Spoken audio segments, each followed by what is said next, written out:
Ladies and gentlemen, namaskaram and a very warm welcome to all of you. Good morning, and before we begin, I request all of you to kindly rise for national anthem. आप सभी से निवेदन है, आप सर्वसम्मति से आदर भाव से राष्ट्रगान के लिए अपने स्थान पर खड़े हों। देवी सज्जनों, अब राष्ट्रगान होगा। जन गण मन अधिनायक जय हे भारत भाग्य विधाता पंजाब सिंध गुजरात मराठा द्रविड़ उत्कल गंगा विंध्य हिमाचल यमुना गंगा जल जल तरंगा तब शुभ नामे जागे तब शुभ आशीष मांगे जय गाथा जनगणमंगलदायक जय हे भारत भाग्य विधाता जय हे जय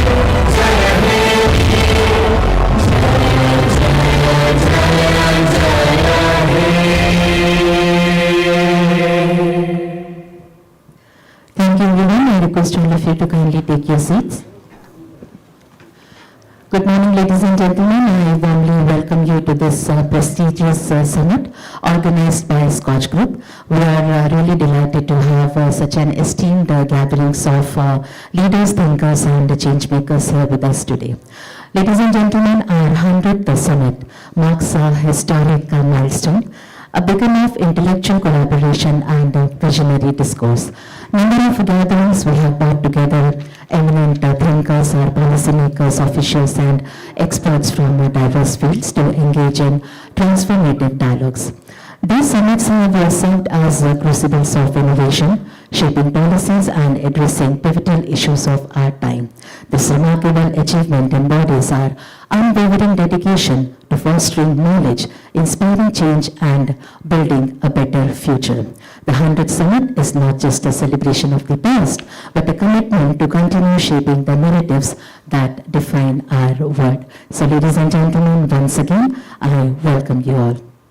To begin with, it's my pleasure to invite and introduce our esteemed panelists and speakers to the dais for our first session. Ladies and gentlemen, we have very valuable presence of Mr. Ajay Seth, Secretary Finance, Government of India. Ladies and gentlemen, with extensive experience in economic governance, fiscal management and financial sector reforms, he plays a key role in shaping India's economic policies. A senior IS officer, Mr. Seth, has held various leadership positions in central and state governments, driving initiative in infrastructure, public finance and investment strategies. His expertise in economic planning and financial reforms continues to strengthen India's fiscal and economic landscape. Sir आपका बहुत बहुत स्वागत करते हैं, अभिनंदन करते हैं। दिव्य सज्जनों, हमारे बीच में इस समय डॉक्टर दीपक बी फाटिक जी भी उपस्थित हैं। Ladies and gentlemen, Dr. Deepak B. Fatik is the director of SKOCH Development Foundation and served as the chairman of Board of Governors at IIT Indore and Professor Emeritus at IITB. He is a renowned person and he is also renowned for his contributions to the field of education and technology in India. Dr. Fatik has played a pivotal role in advancing technical education and research, and he founded the Kaval Rekhi School of Information Technology at IIT Bombay. So we welcome you. Thank you so much for being here with us. We also have the valuable presence of Dr. M. Govinda Rao, Chairman, Karnataka Regional Imbalances Redressal Committee. Ladies and gentlemen, he is a distinguished economist with a long and impactful career in public policy and economic research.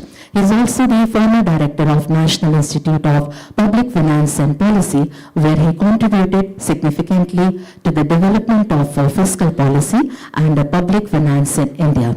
Dr. Rao's expertise spans areas such as economic planning, fiscal, decentralization, and regional development. His work has influenced policy decisions related to equitable growth, financial inclusion, and addressing regional imbalances in India. So we welcome you. Thank you so much for joining us. We also have Dr. M. Ramachandran, Distinguished Fellow, SKOCH Development Foundation, and former Secretary, Government of India. So thank you so much for joining us today.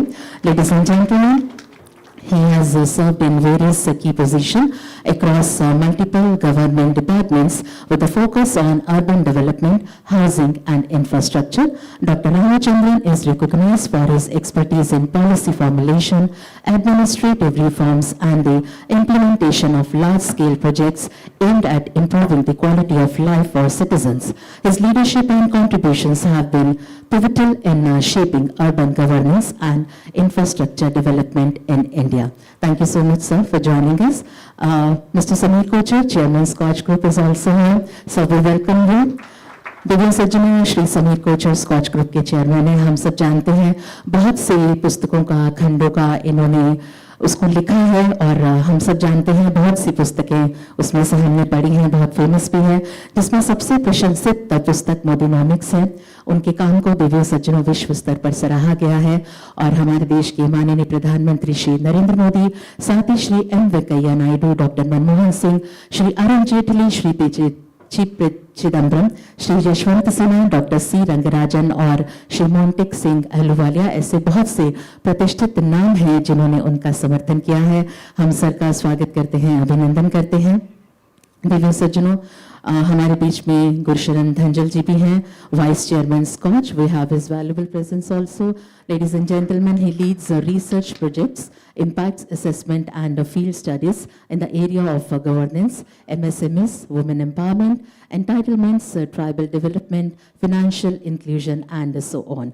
Given his expertise, he has been invited by the Government of India to be on various committees and panels. He also heads the SKOCH Center of Excellence on Tribal Affairs. So we welcome you. So thank you everyone for being here, and to formally commence the proceedings, I invite Dr. Gursharan Dhanjal, Vice Chairman of SKOCH Group, for the welcome address. Sir.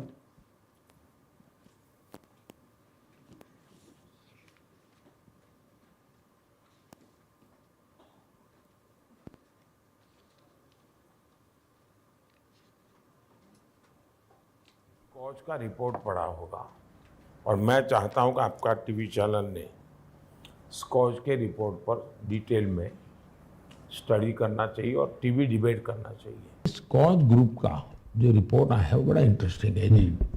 उसने कहा कि पिछले 10 साल में हर वर्ष 5 crore person year रोजगार generate हुआ है. बात है कि अभी अभी मेरे हिसाब से रोजगार के जो रिकॉर्ड आए हैं, कल ही के स्कॉच ने एक रिपोर्ट दिया है. Namaskar.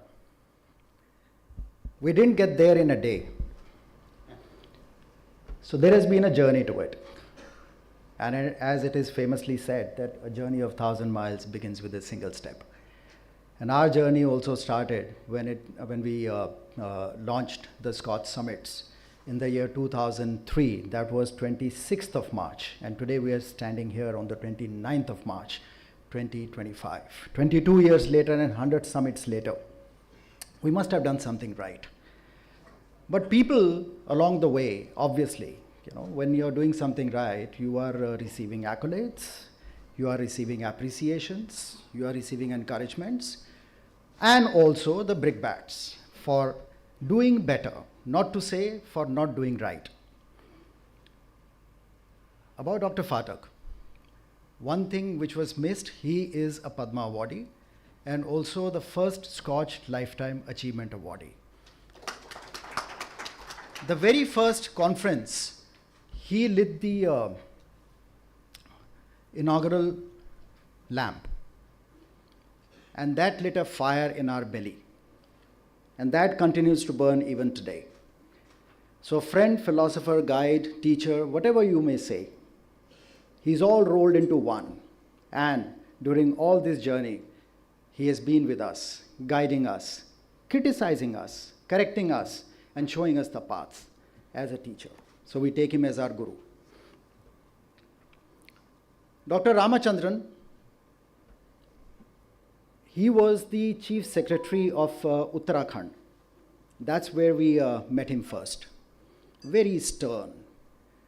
Looked as though, who are you, where have you come to me? Where have you come from and why have you come to me? Who's Scotch? Why Scotch? So first we had to explain that we are not that Scotch, we are this Scotch. And then he said, now what next? I said, we have come here to your state to study e-governance. He said, who gives you the mandate to study? He said, no one has told us to do that.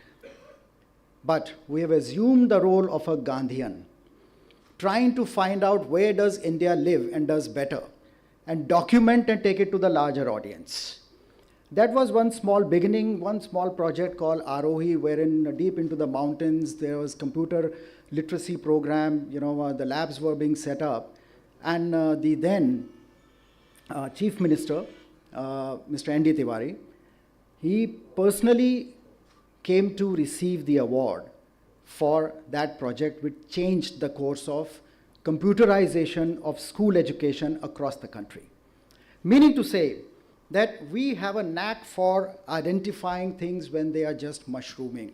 And when they grow big, that becomes a national example. We have done several things on the way. Importantly, when I said that, we've treaded this journey, which was not easy. And when you are sticking your neck out, you are challenging a few and taking on a few challenges. Needless to say, media supported us. Media also bashed us. We suffered criticism. We even suffered court cases. But we did not stop. We still had the fire that was lit in our belly, raging to do more.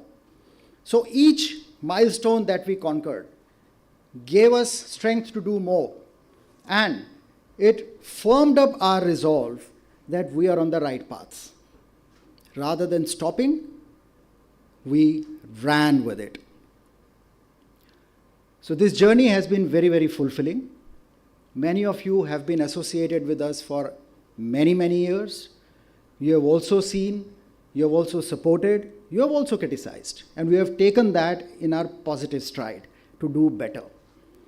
This is one single reason that all the research reports that we have released from time to time have been received positively.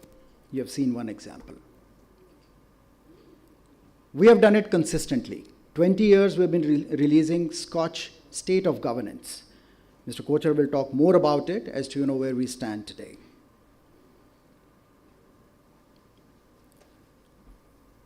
We call it a movement. So SKOCH today is a larger community of people, which we call SKOCH Parivar.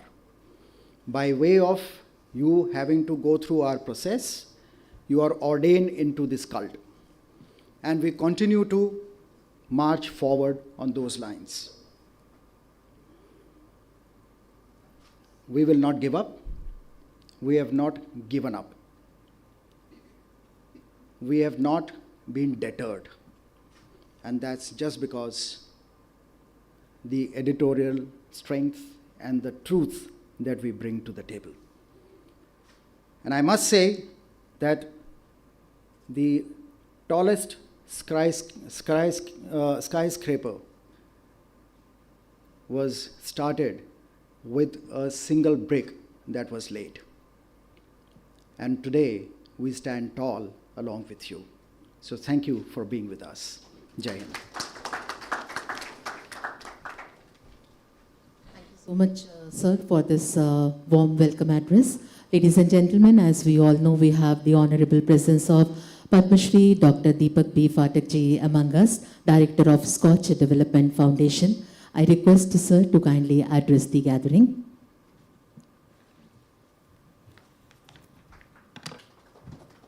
Ladies and gentlemen, let's put our hands together for sir.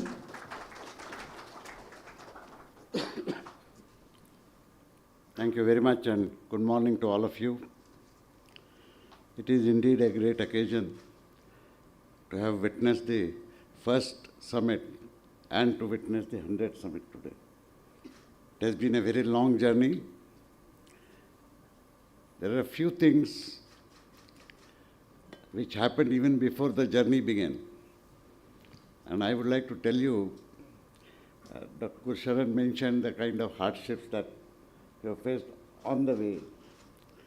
But this is a very unique hardship, self-created, created on principles.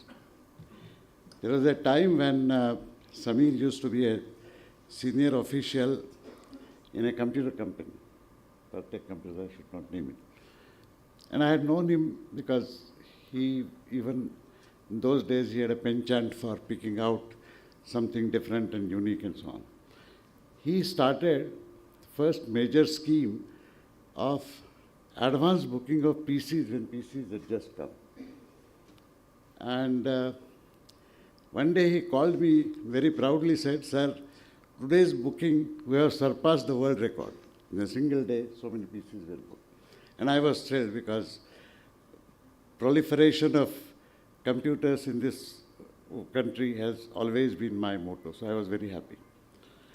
Then suddenly, after some time, I got a note from him saying that I have resigned. And I was wondering why. So I still remember the fateful meeting we had. We were both standing on the road, just outside I think it was BSNL office then? Sanchar Bhavan. And he told me that he has resigned. And I asked him why. So he said that he found out that the company was expanding all over the globe as IT companies were expanding. And a lot of money was being spent on marketing and sales in those countries. He pointed out to the chief that, look, we have collected so much money in advance from people who have believed in us that the PCs will be delivered in time. So the entire money should be spent in ensuring that the PCs are made and delivered in time. And this is not correct. He was told that how the money shall be utilized in the company's business is none of your business. But he said that the scheme also has my name in it, and this is not acceptable. He was told that, well, if this is not acceptable, you can find your own ways. Samir said in the next 10 minutes he wrote a resignation letter and gave it to him, saying that this is not acceptable. And when I met him, I still remember, I think Rohan was born, but Sayan was yet to... Sayan was just about to come. And he told me, Professor Fatik, I don't even have 100 rupees in my pocket. I have family to look after. I don't know what I will do, but I'll do something. He is a guy who resigned on principle, a very well-paying, well-doing job, decided to go on his own just because he would not tolerate any injustice being done to people who show faith in you. And that has been the hallmark ever since. SKOCH Consultancy was established in 1997, and I have been fortunate enough to have witnessed each and every moment of that place. In fact, Professor Gurcharan, Dr. Gurcharan Danjal has been a friend in the entire journey. I used to often jokingly call Gurcharan and Samir as a complex conjugate pair. In mathematics, the complex conjugate pair has a real part and an imaginary part. And I said, one always wonders who is the real part and who is the imaginary part. But it has been an extraordinary journey. Subsequently, when SKOCH Foundation was set up, I was very happy to join as a director because it was meant to do certain things which are completely for the people, completely for encouraging good things that are happening in life. And this has been the breed. Gurshan did mention how Scotch specialized in hunting out good things that are happening around the country and bringing them to life. Arohi was one of the projects. I still recall, sir, mules used to carry the computers on top of the hill and so on. And see, while Dr. Ramchandran might have been a stern person, but people in that kind of leadership role always have an uncanny instinct of saying something good is happening, then we should support it. And I think that is what you did, that's what many others have done. But ever since then, I recall an instance, for example, when one lady Sarpanch of a village managed to arrange good water supply, clean water supply in that village. And she was located and she was honored. I was present in that summit as well. I've been present in all. Yes. Yes, Sulochana Devi. I mean, year after year, the events have expanded, support to tribal things. The only place where I missed to visit personally was an event which was held in Northeast. And I promised Samir that I will make up for it someday. Subsequently, when I was chairing the board of NIT Agartala, I had an occasion to visit the entire Northeast and saw the progress that is being made here. My dear friends, India lives in millions of heartbeats across the country, and good things are happening. I think what I notice is that good things have to be brought out and should be told to people at large. One more instance I'll quote you. Foundation started asking for nominations of good projects done by government teams on various aspects. And people would be honored for a project which has been done meticulously. I recall that there was a program arranged in IIT Bombay for NIC officers, and when they had assembled, and I had a session with them. So when I was looking at them, I suddenly saw, I pointed out and I said, your face seems familiar. He stood up smiling and he said, sir, I received the award from you because of a small project that we had done. And then he told all his colleagues that ordinarily a large number of people, typically government employees or public sector employees who are busy in doing good things, remain unnoticed outside the department. And Scotch Foundation was the first one to build a process of not just nomination but extensive grilling, extensive evaluation, assessment, and then announcing. And the proud reward is, in fact, it became a fashion that the senior-most person of like secretaries of the departments, etc., would personally come to collect these awards. Well, I can go on because I have witnessed practically each and everything. And this is not the right place to mention all the details. I would only like to conclude by making one observation which has somehow been kept very guarded, secret. Today is Samir Kocher's birthday. So happy birthday, Samir. Thank you so much. And it has been a pleasure always to be here, to be with you. Thank you so much. Thank you so much, Deepak sir, for taking us down memory lane. Your words brought back such wonderful memories. And ladies and gentlemen, for now, the opening remarks, I request Mr. Samir Kocher sir, Chairman SKOCH Group, to kindly come forward. और साथ ही आपसे निवेदन करेंगे कि industries for विकसित भारत पर आप कुछ प्रकाश डालें. And sir, wishing you a very happy birthday.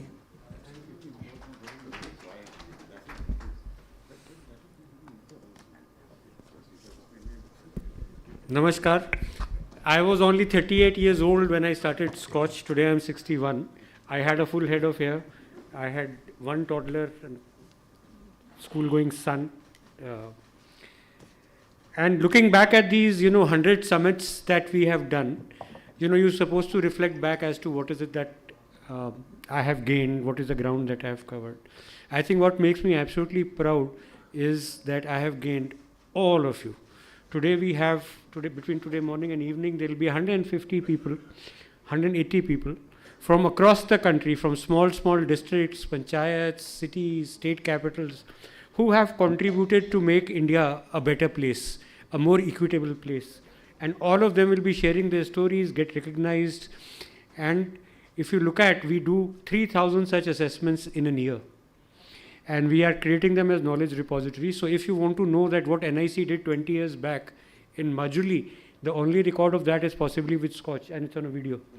So we are soon going to put up a museum of equitable growth of India or something of the sort, where we'll capture journeys of various people and what they did.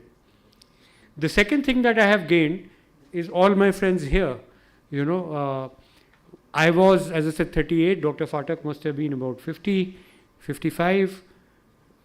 Dr. Ramachandran also a young person. And they are still there. They're there with me, So many years later, 25, 30 years later, it's my 100th summit. And all of them have left whatever important things that they were doing across the country. And they're here to talk to you and to share the experience. My heart essentially bleeds for inclusive growth of India. I come from a very poor family, which I've talked about. So I was a practitioner of poverty for the first 17 years of my life. My parents were physically challenged. So I have known problems and hunger firsthand. Right? लोग कहते हैं कि खाने को नहीं होता है, but बहुत कम लोग ऐसे होते हैं जिन्होंने actually नहीं खाया होता है. So that has been my privilege, that I have known these things firsthand. And I have also seen, I am a child of transition. So when you look at 91, when the Indian reform started till today, India has done a vast journey.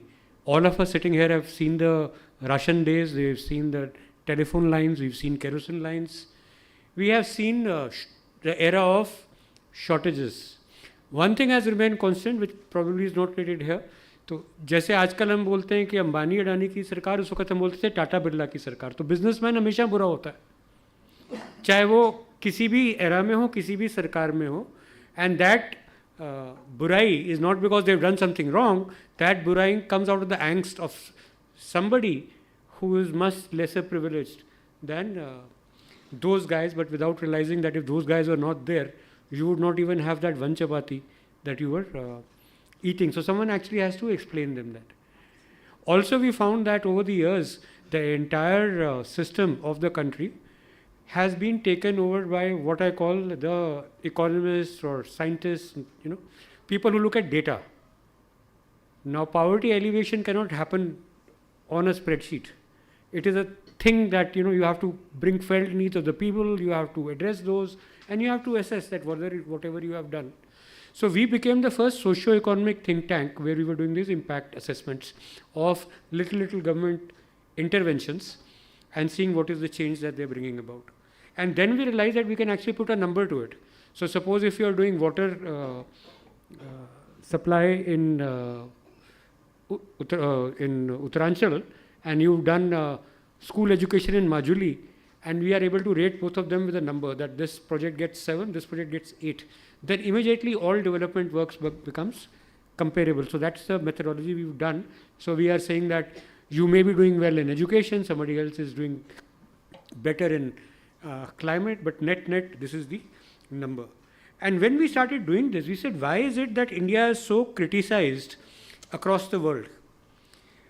And we started looking at all these indices. There's a season of indices, So where if you look at e-governance development index, and all of us are extensive users of e-governance, India's rank is 105 out of 193 countries. Would anyone believe that?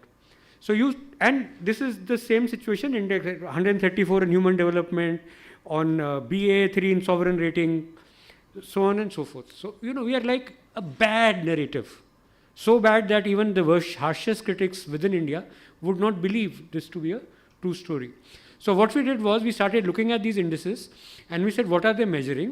And we realized that these indices were very biased. I mean, for example, in e-governance, they are saying, what is the percentage of wired internet? Now, India never had wired internet. We are all wireless internet. Even my driver has a wireless internet. My grocer has a wireless internet. So if you take out 90% of my internet users, obviously, my rank is going to be 105. Similarly, women empowerment, they say, what is the percentage of women in your parliament? Now, you are in Europe, you have Karolbagh size country, you only have parliament. I have parliament, I have state legislation, I have Panchayati Raj, I have municipality. And I have millions of women who are elected and they are doing legislative work at the relevant level. We are a federal country. So if you say, no, I will count only the 120 that you have in parliament and I will ignore the 1.2 million that you have in other tiers, you will obviously have a low rating. Now the nefarious design is that all of these indices are used to deflate each other. So you will find that you're doing sovereign rating कि India को उधार दे सकते हैं क्या, तो उसमें women empowerment को आप डाल दीजिए या education को आप डाल दीजिए. So your sovereign rating will be very bad. So what we did was we looked at all of this and we said, say, what are the more global south sensitive criteria, and we put a number and you find that our rank on EGDI is 2. I think ICRIER has done a study where the rank is 3. So I'll say, okay, matlab, I'll agree to his number, I'll concede, yaar, aap 3 bana do. But we are certainly not 105, right? So index after index, we were able to fix it, and then we went to the government and we said, this is what we have done. Unfortunately, there is no Ministry of Indices in the government, so it is no one's baby. So unhone kaha, this is very good work. Now, have you done it for top 20 economies? Can you do it for 193 countries? So we said, bas sab paisa kaun dega iska? So there is no budget, nothing. So we were asked specifically on sovereign rating, can you do this pro bono? I said, listen, we are a foundation. We are too small to subsidize government of India. तो अगर आपको चाहिए तो आप हमको पैसा दे दो, ले लो, नहीं तो हमें जो करना है वो हम करेंगे. So we did that, and then we realized how to make more useful or a business model where we can actually do a conference and invite people and maybe get some money out of it. Is we started doing Indian indices. We realized that if we have to answer the world, then we must have our own indices, which we go and tell them our indices are better than yours. So just to give you another example of EGDI. So in EGDI, उन्होंने क्या किया? Published data ले लिया. So they'll say, what is your education level? Now you tell me, who needs to be educated to use e-governance in India? I mean, education has its own merit. I am not, brushing it aside. But here we have intermediaries. You can ask your neighbor, you can ask your son, you can go to a CSC center, you can go to a banking correspondent, and you have a voice-activated system. So education really has nothing to do with your ability to have e-governance. So we built in those kind of correctives, and we said, now this is what is more appropriate for India. And we started creating baseline data, and we started creating baseline data for every Indian state. And what I'm sharing with you today is some of that data. This is the possible Indian rankings of India in various ratings in top 10 economies. So the first use case of this data, when you are doing project level findings and studying, is this wonderful scheme called Mudra Yojana or PMGSY or Pradhan Mantri Awas Yojana, where so much of building and money has been gone. Now our statistical system fails to capture all of this. Our economic systems don't capture all of this, because micro or applied economic research is something that has been stopped in India, and there is certainly no sociological research. So we have been studying Mudra Yojana, SHG formation, infrastructure development for years. So we were actually able to translate all of that into man years of jobs. And all of them were new, could not be disputed. So if you find that between phase 5 and phase 6 of the Lok Sabha elections, the conversation became only the SKOCH report, and the number of seats actually went up in between 5 and 6, because we were able to very adequately handle the employment issue, and it could not be countered by anyone. Even till date, it remains uncontested. Then we said that Indian industry is वो मतलब suit boot की सरकार है, businessman चोर है, ये सब होता है. तो मतलब अगर आप माइक्रोसॉफ्ट हो तो आप बहुत अच्छे हो, आप एलन मस्क हो तो आप बहुत ही अच्छे हो, आप नारायण मूर्ति हो तो फिर मतलब I don't know. So how do you measure the sense of goodness? So we started so there is, globally there is something called GRI, Governance Reporting Indicators, which is done, by the way, by a private institution somewhere in Sweden. No one asks कि आप भी private हो. तो India में तो सबसे पहले private होना तो मतलब आप चोर हो. आप NGO भी हो, not for profit हो, वो private हो, तो private तो गाली है. तो वो GRI वाले भी प्राइवेट हैं, वो करते हैं और वो हम सब उसको मान लेते हैं. So if you go to SEBI guidelines or any other guidelines, we'll say we will accept GRI. Whether they're good, bad, ugly, no one knows. So we create 1200 indicators which were defining when you say that you are a good business, what does it mean? And we have come out with a book which is this thick. So this is the first stack of Indian standards on what ESG means, what because this ESG and DI, fortunately now President Trump is doing away with it. It is addressing on global north problems. I mean, if climate change is your problem, my problem is jobs and poverty. So what do you expect me to address first? Right? And so can you give equivalence? So we use the same model. 7 number in job creation is same as 7 in climate risk mitigation. So I am at par. Why don't you, let's discuss the index. So last year we came up with a baseline study where we ranked Indian companies. So we say here we ranked only Indian companies within India and what they're doing. And this is a very exhaustive report. What is the intervention they're doing? When we say Hindustan Unilever has done well, we actually went to 20 factories of Unilever to look at how they have done pollution management. And we documented all of that. So none of this is faff. Each one of them has got underlying data and base. Then we said one area where India gets really beaten up is human rights. Now human rights, is it a central subject? It is a country subject. The state ka bhi hoga, business ka bhi hoga. So all of that, since I did not want it to get controversial, I said let's look at just human rights in business. So we did a study of Nifty 50 companies versus Fortune 500 top 20 companies, and we find that we are on anything that is codified, which is law, we are doing far better. Anything that is not codified, like mental health, psychological risk management, managerial training, etc., because there's no law in India that says that you have to do this, we are not as good, but still we are neck to neck.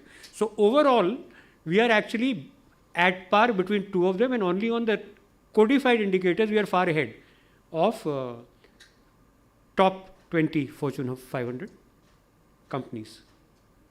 Right? So what is the learning? The learning is कि अगर हम digital mental health को, human rights को codify कर दें for business, and our people start reporting that. It's not that they're not doing this, they're just not reporting this.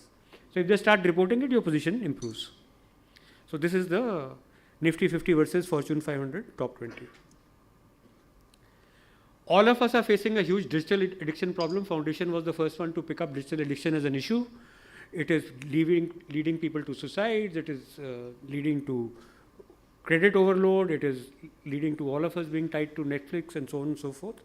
And we did a benchmark of 3 industries where we find the most. So we came out with a responsibility framework where we found that OTT was the most responsible, followed by real money gaming, and the really bad guys are the digital astrology guys.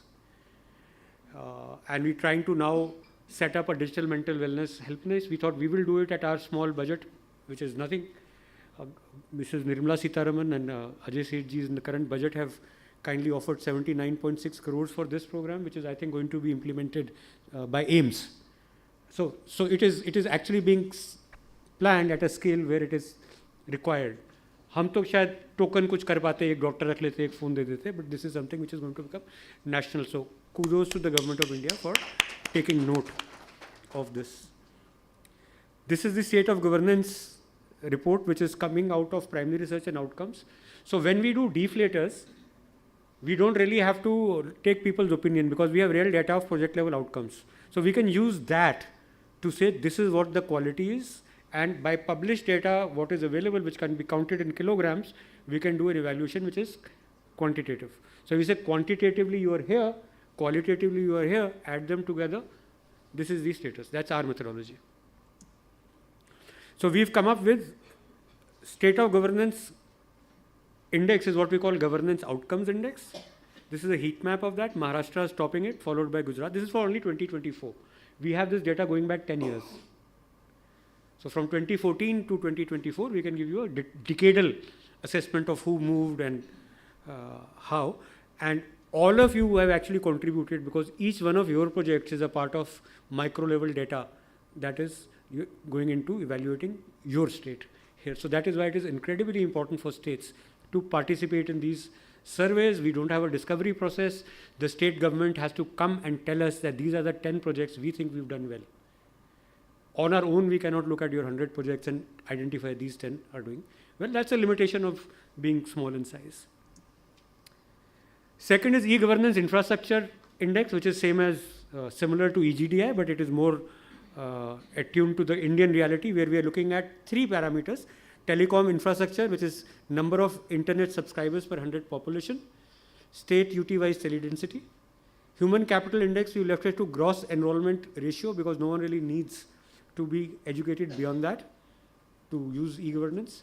And more importantly, which is not there anywhere in the world, is OSI. We have, thanks to NIC, a website called eTAL, where every electronic transaction is captured in real life. So even in America, they're guessing, in EU, they're guessing how many services. We can actually tell you exact number of services, number of transactions by day, by year, by month, by state. This data is not there. I don't know why India has not been able to use it. But we should be able to use it and say, this is why our EGDI is better than yours, and therefore my sovereign rating is higher than yours. Then we do financial prudence index. Niti Aayog has come up with something like financial health index, which we felt was slightly different than what we would like to do. So we come out with financial prudence index, where we have rated states, which is fiscal sustainability and prudence, which is debt to GSDP ratio, and GFD, gross fiscal deficit to GSDP ratio. Now, interestingly, in the sovereign rating, they don't take into account debt to GDP ratio, where India is very good. I mean, if you're not even looking at what is my repaying capacity and then you're rating me, then how can I get a fair rating?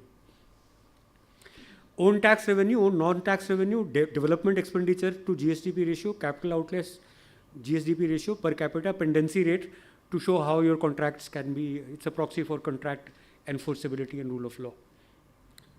So here again, Maharashtra leads. This is government transformation index, which is, if you keep the fiscal part of it aside and you take 50-50 weightage on what is your infrastructure, transactions, etc., and 50% of what is your outcome, you will find a beautiful thing. Now, in all the indices, you will find there is this whole debate about federalism and inequality in state development, etc., etc. Now, here is some data which is telling you something different. Now, this is not cumulative, this is only for 2024, which is showing that actually there is a neck-to-neck race between regions. It is incorrect to say that South is more advanced than North, which is more advanced than West, because it is not about only population alone, it is also about what else is the citizenry getting there. So this can perhaps give another view to look at what all parameters to look at while taking any decisions related to federalism. This is government efficiency index. While President Trump has just about discovered it, we've been doing it for a very long time. So we are looking at what is your outcome and what is your financial prudence. If you add the two, you will get your efficiency ratio. And all these things are available at an atomic level. So if you say कि नहीं ये मेरे को ये नहीं चाहिए मेरे को ऐसा देखना है, तो the data is available. You can see it any which way. If you say कि don't add these, do something else, the data is there. This is state of development, which is fiscal prudence, EGDI and outcomes together. And here you find no state has been left behind. West is doing the best, followed by North, then South, then Central, then East, and Northeast is a problem area. This is our ethics policy. With that, I come to the end of our presentation. All these things are available in great detail. That's all I can tell you. What I've shown you is just the top view. And what all of us are trying to do is trying to tell the government that India needs a socio-economic narrative. There is no think tank that is doing that. We have a lot of very good economic think tanks. For sociological research and applied economic research, there is nobody. So if there can be an institutional mechanism or we could get some help, we would be delighted to support this. Nevertheless, with whatever limited resources we have, we are doing what we can. Thank you very much for joining us. today. Thank you so much, Mr. Kocher, for those enlightening perspectives. Ladies and gentlemen, we have Mr. Ajay Seth, Secretary, Department of Economic Affairs, Ministry of Finance, here with us. Sir, I request you to kindly deliver the keynote address. So.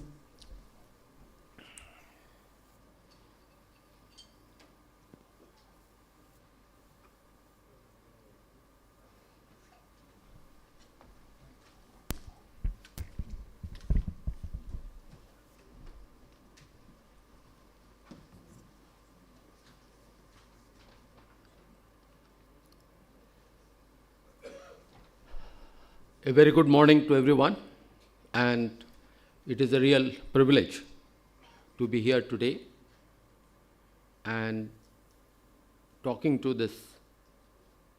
an excellent set of stakeholders, awardees who have done wonderful work in their respective fields, especially on this occasion of 100th SKOCH Summit. From 2003 to 2025, in 22 years, this long journey of 100 summits, and each one of them coming out with actionable recommendations, what the society needs, what the people in the governments have to do, what the businesses have to do, building bridges. That is what the summit have done, and we heard Dr. Pathak, and thereafter we heard Mr. Kocher about it.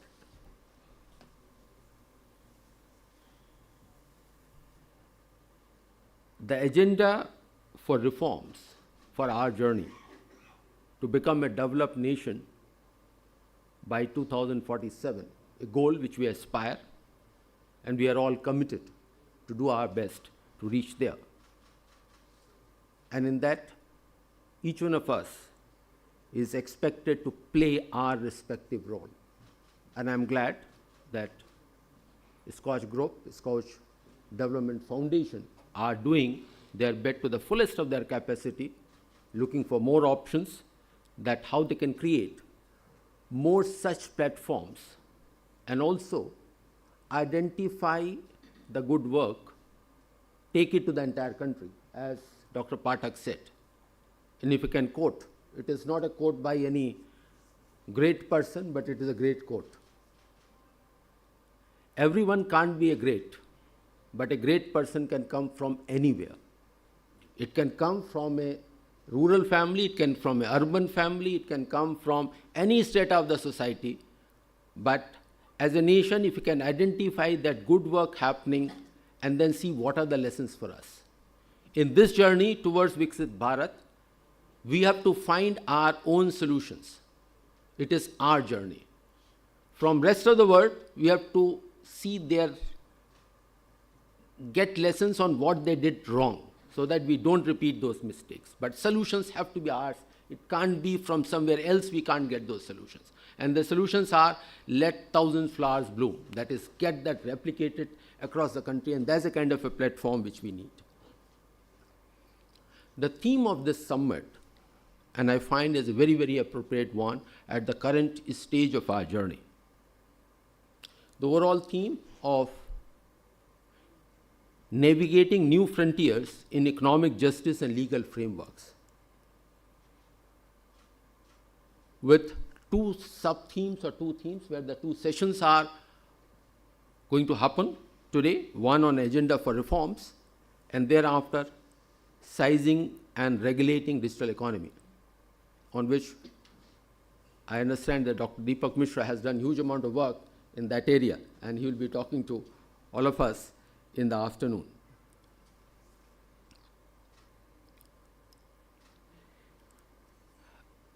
Towards this journey of Viksit Bharat, India at 100, in terms of our goals, we have achieved a lot. We should be proud where we are at this stage of our journey. Our goal is very, very ambitious, but we have achieved a lot, especially in the last 10 years, supported by structural reforms, a macroeconomic stability, and inclusive growth, and strengthening the supply side of the economy. But that is not the end of the challenges. Our challenges are immense. In particular, Mrs. Kocher talked about various indices. Each one of them show so much of diversity within our own country in terms of various states being different ends of development. And I was pleasantly surprised in reading the budget of UP government, which came out about 4 weeks back. Their capital expenditure outlay is 5% of GSDP of the state. Such a large state with such a large population have maintained that fiscal prudence of not generating enough revenue surplus, maintaining it and spending 5%. At the same time, there are states, high income states, which are spending 2%, running into revenue deficit. Now that shows the resolve of a large state saying that they have to invest into economy. At the same time, they're investing into the people. So that makes a change, that there are examples within our own economy. But few things are very clear. What got us here will not take us there, meaning that India at 77, that journey has important lessons for us. For the next 23 years, it has to be a much more purpose-oriented, much more difficult journey to reach there. We have to do things differently. If we do what we did in 77 years, we'll progress, but not achieve our goals, meaning that we have to do the things differently. And there comes the relevance of the sessions, that where do we take our reforms and where do we invest into our economy. What we have achieved? Today, we are the 5th largest economy. There are challenges. 5th largest economy doesn't mean that level of per capita income. From the citizen's perspective, the per capita income which is important. And the 10 years, we have moved from 10th to 5th place. We will keep on moving up. In terms of purchasing power parity, 25 years back, we were 4% of the global purchasing power was in India. Today, it is about 8.5%. Another 5 years, by 2030, we may have 10% of the global purchasing power may be in India. But we are 18% of the population. That means even in purchasing power parity, we have to at least double. Then comes the question of distribution. It is a national income. It is not that everybody is at that level of purchasing power. There is a wide variation in our income levels. So what's the way forward? We need to grow. We need to grow fast. We need to grow over a sustained period of time. Not 1, 2, 3 years. We have to grow at least 20, 25 years at a pretty high pace. And we have to grow adopting the path of inclusive development. And I bring that aspect, I particularly noticed, and Dr. Pathak pardon me that I had not noticed it in earlier reading the papers pertaining to the SKOCH Group or the foundation, wherein the SKOCH Foundation has in the logo itself, no Indian is left behind. That's the inclusive growth. If you can use other organizations which have used it, Pratham, which is an education sector, they work, and no child is left behind. Meaning that every children in the school learning well, that's the inclusive development. Not talking about how much well we have done in terms of higher education. That's important in a different field. But for India of 140 crore people, that kind of a mindset is needed, that nobody is left behind and everybody gets a good outcome. And in words of Honorable Prime Minister, Sabka Saath, Sabka Vikas. That is an important one. It's not just about growth, but it's about inclusive growth. But we have to be clear that without growth, inclusiveness is meaningless. Without growth, distributive policies will have suboptimal results. We have to find ways that how do we achieve both. Where we are in terms of global situation, because today is a connected world, We are in the midst of a very tough global environment, both geopolitical as well as economic. And this is my sense that economic difficulties being faced by different nations, be it developed or developing, that is getting accentuated in their geopolitical stance. It is not the other way around. There are more uncertainties, and going forward, I don't see those uncertainties subsiding, at least in the medium term. Maybe for a long period, we are in the era of uncertainties. The nations today seems to be moving away from cooperation to more competition. This is because of the economic difficulties which they are facing.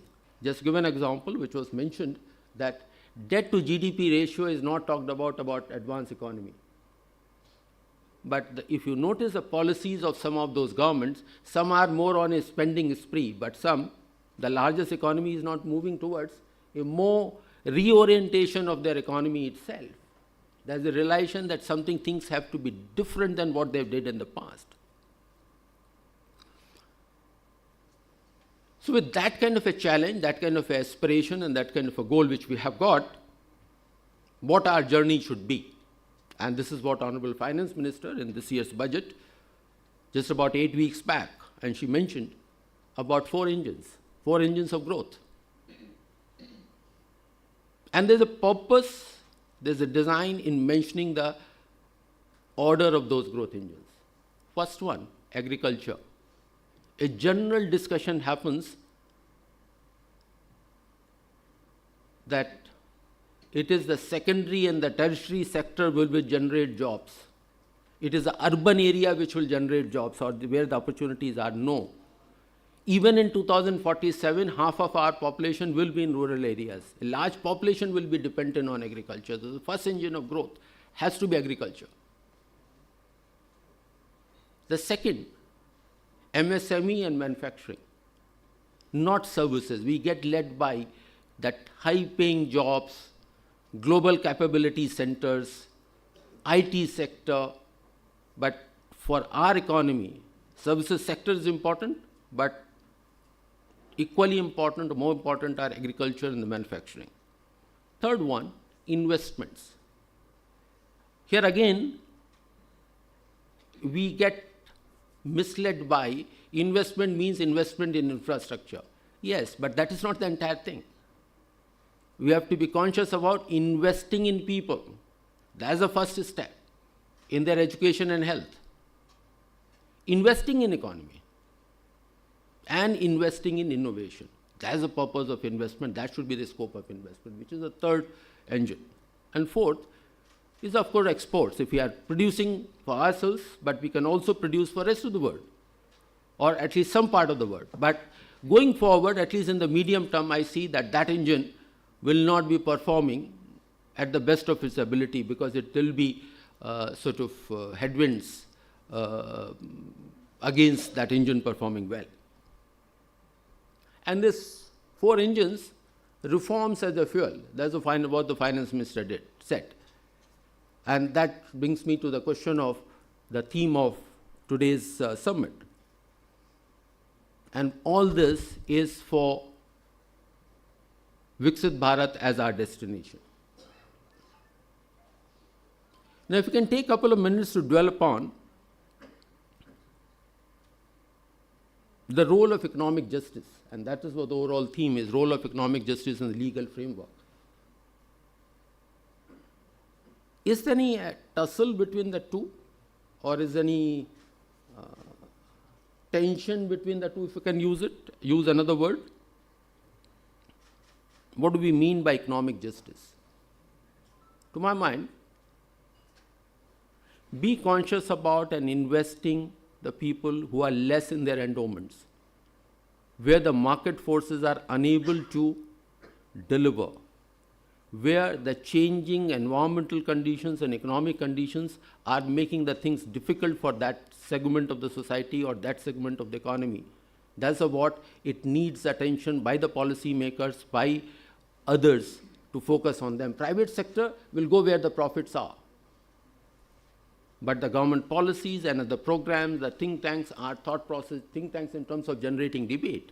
And I fully agree that is not the job of not-for-profit sector to lead development, identify ideas, get ideas. It is government responsibility of the governments to replicate those ideas or create conditions for replication of those ideas. And I'll cite that example when in Finance Minister said, rural prosperity and resilience.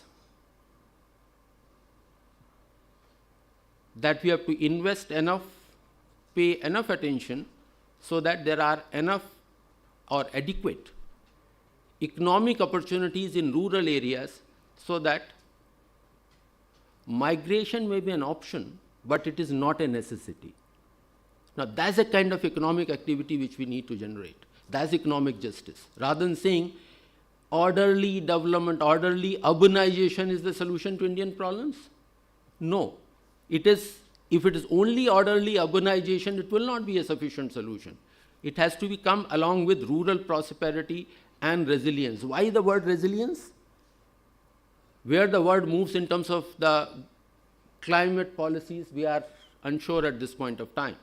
But one thing is sure, that global warming is with us, is going to be with us. That means we have to invest a lot in terms of adaptation. And one sector which needs it the most is agriculture.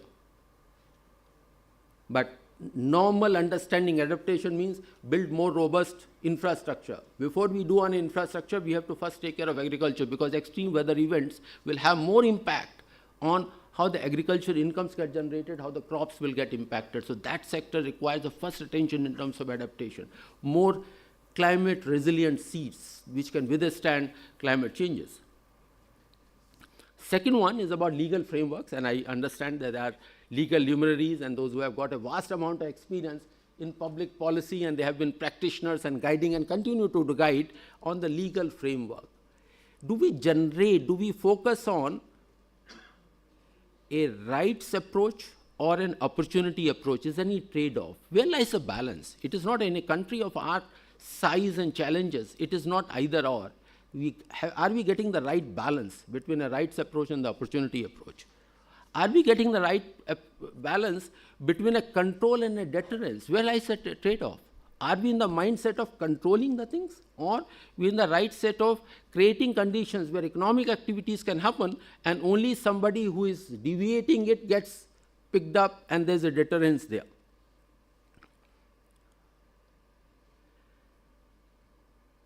And then I come to the role of reforms. And here in our journey of next 23 years,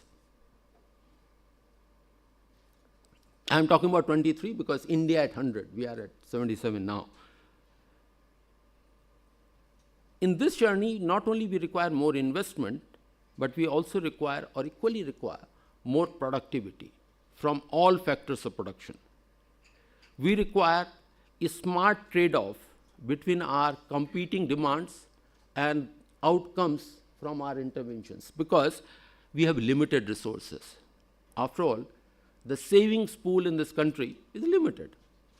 It's not another country will come and give us the money. It is a savings pool. We generate income, we have got some wealth, we generate income, and we deploy that income. Either we consume it or we invest it. We may get some money from outside, but not beyond a point. That brings me the question of that who is going to finance development? To my mind, there are only three sets of people. It's either the taxpayers or the next generation. We can borrow from the next generation. My generation has borrowed it from the previous generation and so on. Or it is the ratepayers. So far, largely, by and large, in our economy, it is the taxpayers of the next generation which have been financing development. The role of the ratepayers is rather very, very modest. Moving forward, all three stakeholders And here, next generation is not even with us. So we take decisions on their behalf. We have to be conscious about it. We don't borrow too much from their future, or that if we borrow from their future, we invest enough in a productive investment so that their future is better than our today. But the ratepayers have to take a lot more prominent roles. So all three engines are needed for our economy. That brings me to another thought process, is on, are we envisaging a society, or we envisaging an economy which is on a fail-safe mode, that nothing shall go wrong, or a trust-based approach? Create conditions where the people can do whatever they want to do. And I'll request you to imagine along with me. I'll paint 3 scenarios. And some of you who have got white hairs like me, you can recall there used to be an octroi in this country. Check post. Stop at each town. Take out the papers, show, move forward. But not only octroi, even as late as 10 years back, there used to be sales tax check post, VAT check post. With the reform of goods and services tax, those all check posts are gone. But where I am drawing the analogy there, control everything. Stop, get verified, move. That is one way of managing the economy. Second, imaginary, rumblers on the road. A school is coming or a crossing is coming, rumblers are put on the road. All vehicles have to stop. We don't trust.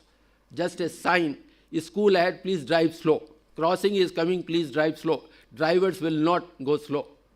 We don't trust, we put rumblers. Everybody has to slow down. That's the second approach. Third approach, now imagine an expressway. There are guardrails. There are orderly exits at frequent intervals or desired intervals. There are spaces for somebody to stop because a lane has been created if somebody has to stop it in the middle. But there are also cameras to detect somebody is doing over speeding, somebody crossing a vehicle from a wrong side. There's a kind of we have to move from the first approach to the last one, where the law, the reforms generate those kind of a safeguard, the guardrails, and only pick up the person who is wayward in doing the thing. That is a kind of a path we have to do. Only then we get the productivity in our economy. And that comes to the question, do we believe in no accident policy, or we believe in our capacity to deal with that accident in a very deft and a quick manner?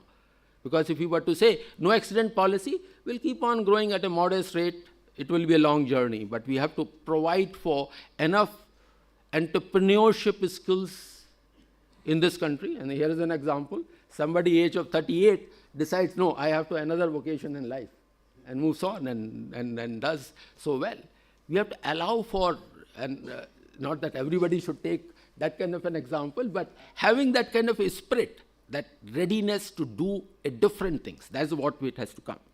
Now let me come to a question of, and I'm almost towards the end of my thoughts, digital economy. And there's a difficult area to work on. It is not, to my mind, it's not just about a privacy issue. Largely, digital technology can be a huge opportunity, huge. And we are very clear, and there are examples. Financial inclusion story, and some of this was talked about. How it has transformed rural areas, how it has transformed our payment system. Payment system is a recent one. But if you look at it, even opening of the bank accounts, it gives so much of confidence, so much of opportunities that get generated. But at the same time, it can also be a drag, digital technology. And I have yet to read, Dr. Mishra, your work on that area, so pardon me on that aspect, where I see it can be a drag, or can also be that if it is not used properly, it can lead to over-regulation. Just because it is easy to get information, we people in the government, hey, collect the information. But even one information, just think of a person, how much time one has to put to collect that information and provide it in a very easy manner. And once that information comes, it is not, it may be verified, or it may get a false sense of something right or something wrong. Then the notices get issued that why such and such activity has happened, as if something wrong has happened. So over information, digital technology is an enabler, but can also be a drag on the reform process. So we have to be clear about it, what we do. And the third one is a more of a societal level, that a digital technology can also be get as a false sense of being engaged, especially the social media, or lack of attention to the work, attention span getting smaller. And I'll quote one particular book, A Bitfulness, that all of us here use our mobile phones, and if we are without a mobile phone, a large number of audience here, as if we are disconnected, we are losing something. How much of distraction it can cause. So something which has huge opportunity, but it does require few caution points that where do we take this, how do we use that technology. And in the work, two pieces of work which is happening, and where I see that actionable recommendations from this workshop will fit very well, and they will be very timely, that in this budget, Finance Minister announced an approach to reforms. In the past 10 years, reforms process is a long, 91 was a major reforms. Thereafter, there has been a continuous journey. Last 10 years, number of structural reforms have come in. But at the same time, keeping those reforms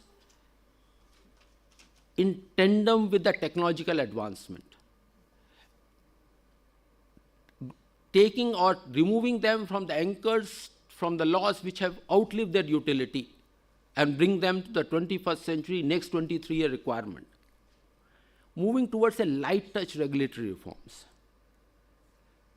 which are people friendly, which are modern, which are flexible. So this initiative of a high level committee on regulatory reforms in non-financial sector, work should be starting soon. Then a mechanism under Financial Stability and Development Council headed by Finance Minister, creating a mechanism there for financial sector reforms, that how those financial sector regulations can continue to support development, at the same time allow for more efficient usage of capital. And then, of course, in terms of a competitive cooperative federalism among states, which state is more investor friendly? There's no competition, but yes, if my neighbor, can I be better than my neighbor? And there's this indices showed that a state trying to compete with each other of trying to do better. Because our journey of towards Viksit Bharat is possible only when everybody is coming together, all people, all regions, all states. So we look forward to the actionable recommendations from here, and thank you very much for your patience, for hearing me. It has been a real pleasure for me. Thank you very much. Thank you so much, Mr. Ajay Seth, our Honorable Finance Secretary, Government of India, for such valuable insights. And with this, now I request Dr. M. Govinda Rao, Chairman, Karnataka Regional Imbalances Redressal Committee, for his brief remarks. Sir.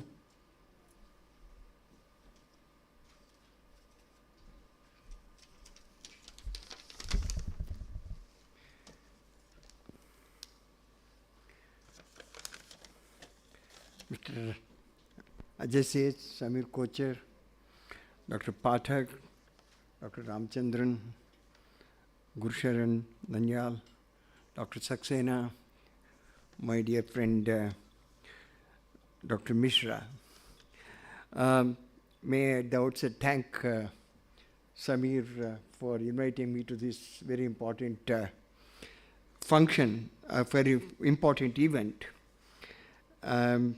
In fact, I can't say that my association with SKOCH goes for such a long time, as Dr. Pathak mentioned, or Dr. Ramchandran, reference to Ramchandran's association. I think it was in 2009 that NIPAP was given the Institution of the Year. And it's from then onwards, off and on, I have been associated, culminating in last year, for good or bad, for whatever reason, I was given a Lifetime Achievement Award. I'm not sure still what my achievements have been, but nevertheless, I was given a Lifetime Achievement Award by the SKOCH Foundation. Now, Scotch is a name somewhat misleading. It gives an impression of getting intoxicated. Now, but then the indulgence in what Samir does can intoxicate you in some ways or the other. It's not really intoxication of the type that I mentioned earlier, but the issues on development, issues on competitive practices, issues on recognition of excellence, and exploration into innovative practices, and trying to sort of identify what really has to be done to bring up the person, the last person from the morass of poverty. I mean, these can be quite intoxicating. This is the 100th summit, and today is Samir's birthday, and I hope he'll continue for another few years until he reaches at least 100. So that there can be many more summits. Because we have many miles to reach before we rest. Now, on my good old friend Ajay Seth, I think I haven't been in touch with him for, particularly after 2011-12. He's one of those persons, if he takes up a particular thing which really goes to the end of it. Now, I think he is one of those pioneers in that sense of the term. He came to me somewhere, much earlier, around 2011-12. He was the Commissioner of Commercial Tax in Karnataka. And attending the Empowered Committee of State Finance Ministers, he came to me and then said that we should work on a revenue neutral tax rate for Karnataka. And actively, we started working on it, actively participated in that, and at every stage supervised and sort of worked on the entire scheme of estimating the revenue neutral rate. And the next thing that happened was that he presented that in the Empowered Committee, and the Empowered Committee came to the Institute and asked us to do the revenue neutral rate for all the states. And so the first act of sort of identifying the feasibility or the challenges of transforming the cascading type sales taxes and the excise duties into a destination-based value-added tax, I should say, came from Ajay Seth. And subsequently, I had a meeting with him in Karnataka when I was doing a study on centrally sponsored schemes. Particularly, I wanted to get some details on the education, primary education related issues. And he was forthcoming and then got a lot of information, which eventually, this is the work I was doing for the Niti Aayog at the request of my good friend Arvind Panagadia. And so I did write that. And thereafterwards, I have not been in touch, but I have been seeing his progress, going from sort of position to position. And, when people are in a position, you should keep away. You should not really go and bother them with much. I haven't been bothering him. And, it's a great thing for me personally to be here, sort of meeting some of these old friends. Samir, thank you very much. Wish you all the best in running this institution. Wish you all the best in identifying where things have to be done, what has to be done. and wish you many more years of very active life and contribution to the betterment of society. Thank you. Thank you so much, sir. Ladies and gentlemen, we have valuable presence of Dr. M. Ramachandran, Distinguished Fellow, SKOCH Development Foundation, and a former Secretary Government of India amongst us. I request you, sir, to kindly come forward with your brief insights. Thank you, sir. Thank you. I'm glad you mentioned brief intervention. Normally, I'm sure the audience is familiar. After the chief guest has spoken, it's not appropriate for others to come in and make comments and observations, but Samir has given the two of us the honor of making brief comments. Let me start by complimenting the Union Finance Secretary, Sri Ajay Seth, someone who is known to me for many years. I always see him as an economic thinker. And you would have noticed the presentation he made, and most of you must be aware, but to once again reaffirm, it's the mind and brain of people like him which are behind the budget. The Union Finance Minister presents it. Of course, there is a political scheme of things, but it's people like him behind the scenes. And I remember, sir, I remember our days, the North Block used to be inaccessible to people because that's the time when the budget preparation process goes on, and it has to be like that. So, and today's lecture by Sri Ajay Seth has more than brought out what is the thinking, the philosophy behind the budget. You refer to the 4 engines, most of you are familiar with that. And for those amongst you, I think, who want to pursue further and find out what is the path to the 2047 journey, I myself have been trying to figure out, because on the one hand, the GDP part, but I'm glad Sri Seth touched upon the per capita income part as well, and the reforms process as well. These become critical. And being more active in the urban sector, Ajay, you also refer to urban prosperity is not enough, the rural has to be there. I was looking at Dr. Saxena, who very, very eminently champions the rural part of it. And I've been brought up in the scheme of things where, I mean, we all must be familiar, where Gandhiji said India lives in villages. But I had to take a deviation from that after having experienced urban. India lives in the urban areas as well, and there is so much more to be done in India's urban areas.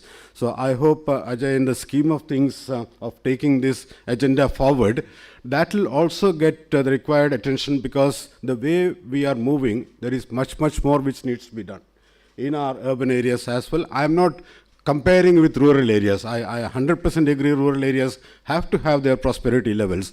But the way cities are getting congested, the way cities are facing problems, we cannot continue with this scenario for the next 23 years.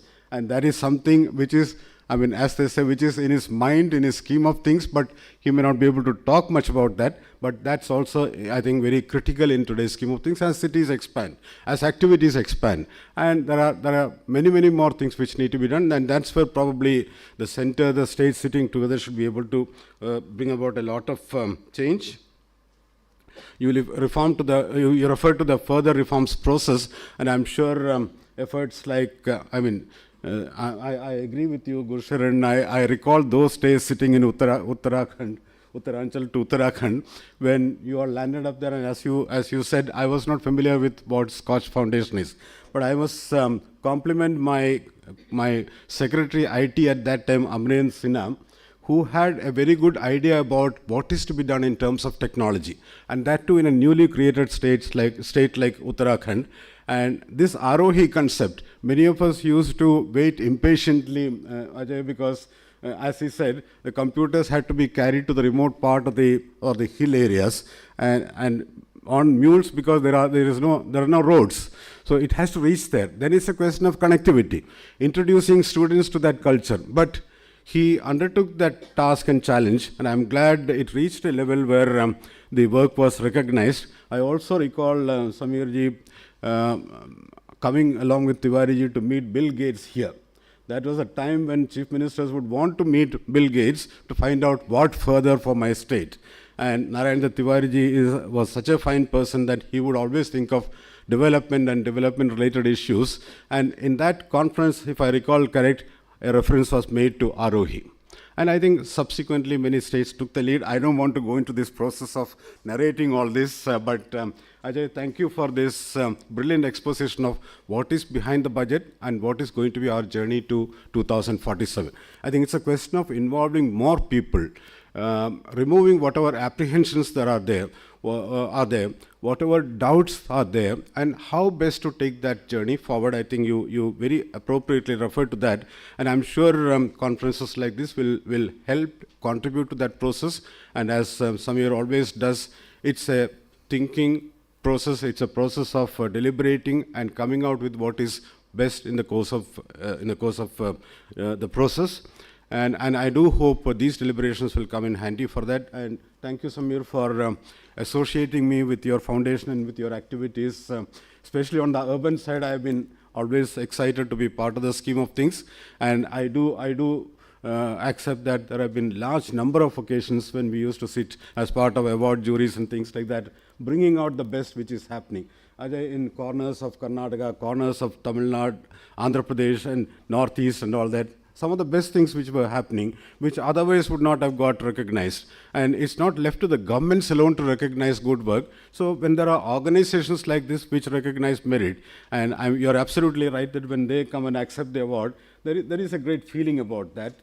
And I particularly recall remote areas of the country from where people come and they make their presentation. This is the change which I try to bring about. So change is the essence of life, reform is the essence of life, and I do hope this process goes on, and conferences and foundations like SKOCH will immensely contribute to that process. Thank you very much, and thank you for giving me this opportunity, and thank you once again, Ajay, for bringing this forward. And I'm sure what comes out of this conference will come in handy for you in the process of taking the agenda forward. I was just discussing with the Finance Secretary, the appropriation bill part is over. Now it's a question of implementation. And I think this is the right time for SKOCH and such organizations to come in and suggest the agenda, because that's very critical. And the very enlightened audience here would also want to be involved in that process. So I wish you all the best. Many happy returns of the day, Samir. And thank you once again, which we normally don't do, but the brain behind the agenda for the country. People like Ajay said, who sit and give shape to this process. Thanks to him also, and we look forward to the whole day of deliberations. Thank you very much.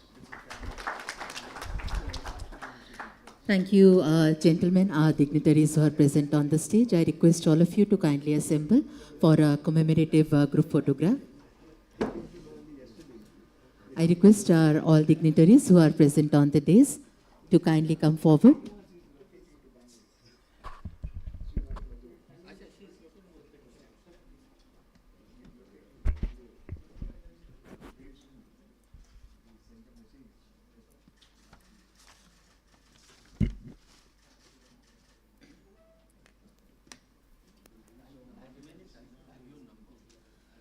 आप सभी का हम फिर से धन्यवाद करते हैं।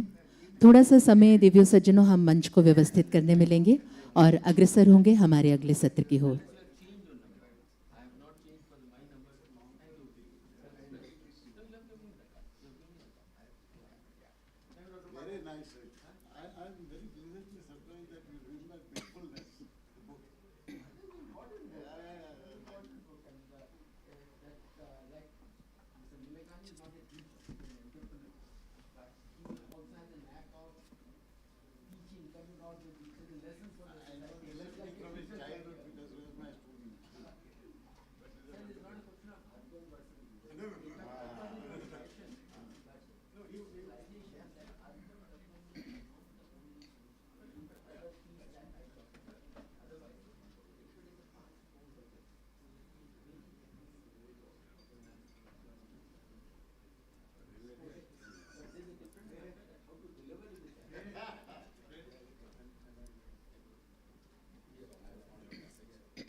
Ladies and gentlemen, as we all know, जैसा कि हम सब जानते हैं, स्कॉच अवार्ड्स भारत के एक प्रतिष्ठित स्वतंत्र रूप से स्थापित नागरिक सम्मान है जो उन व्यक्तियों, परियोजनाओं और संस्थानों को मान्यता देता है जिन्होंने सामाजिक आर्थिक विकास और सुशासन में महत्वपूर्ण योगदान दिया है.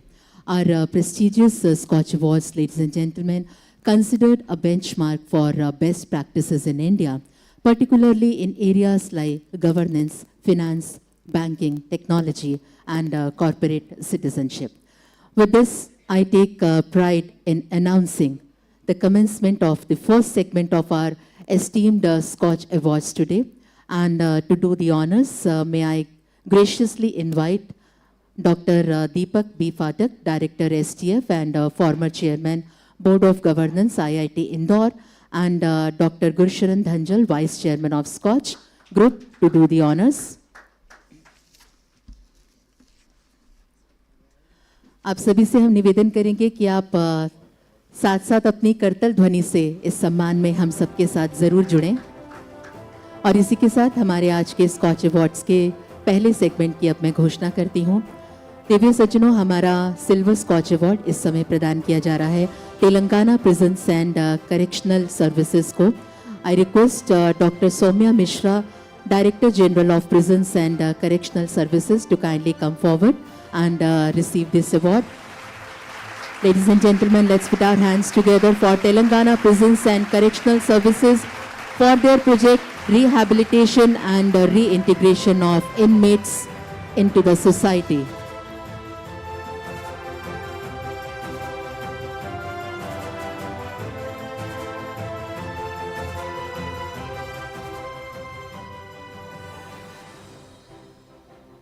It's a pleasure and an honor to receive this award today, especially on this occasion when the Scotch Awards are celebrating their 100th summit. And also today being the birthday of the chairperson, it is an honor. This award is going to inspire us to do more such things, such practices of excellence which has brought us this award today. Thank you very much. I thank the chairperson and the SKOCH Group for giving us this award. Thank you so much, ma'am, for your wonderful words. और इसी के साथ हमारे अगले silver award की ओर अब हम अग्रसर हो रहे हैं. दिया जा रहा है ताडीपात्री म्युनिसिपैलिटी को. मैं मिस्टर शिव रामकृष्णन, सभी म्युनिसिपल कमिश्नर, उनसे निवेदन करूंगी कि वो मंच पर आएं. शिव रामकृष्ण सभी municipal commissioner. Ladies and gentlemen, this award is for Tadipatri Municipality for their project Solid Waste Collection and Disposable System.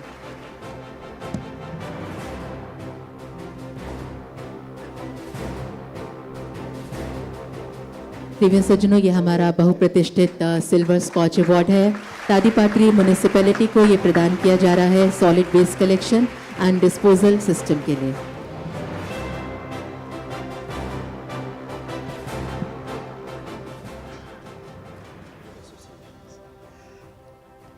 It's a very great pleasure to me because in Andhra Pradesh, a small city with a 1 lakh population, but we are there from, it's a municipality from 1920, and we are also a top ranker in Swachh Sarvekshan, Swachh Bharat, and we are get a third rank in 2016.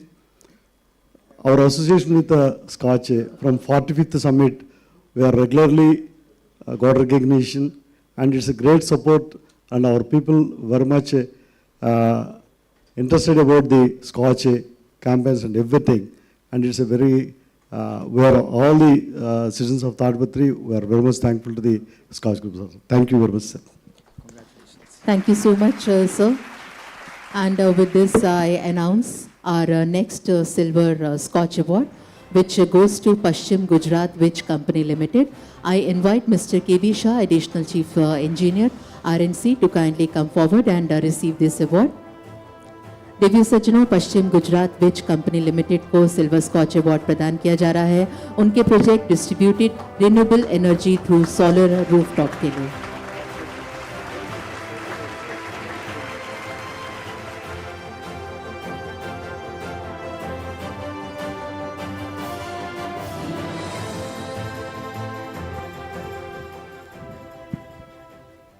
First of all, thank you very much, Coach. We are getting, since 2015, we are getting recognition from SKOCH. Thank you very much. Once again, happy birthday to our SKOCH chairperson, Kocher ji. Actually, in solar rooftop, we are doing best in India. We in PGVCL already installed more than 2.5 lakhs solar rooftop. So thank you very much. It gives so much present, so much happiness that I am getting this award on behalf of Paschim Gujarat Wijh Company Limited. Thank you, Coach. Thank you so much sir, आपकी प्रसन्नता के साथ हम सब सम्मिलित हैं। अगला silver award प्रदान किया जा रहा है उत्तर गुजरात विज कंपनी लिमिटेड को। मैं निवेदन करूंगी मिस्टर BG प्रणामी, चीफ इंजीनियर PNP से, कि वो मंच पर आएं और इस अवार्ड को आपकी ऑर्गेनाइजेशन के लिए आप प्राप्त करें। उत्तर गुजरात विज कंपनी लिमिटेड को उनके project rural electrification and last mile connectivity के लिए सिल्वर स्कॉच अवार्ड प्रदान किया जा रहा है।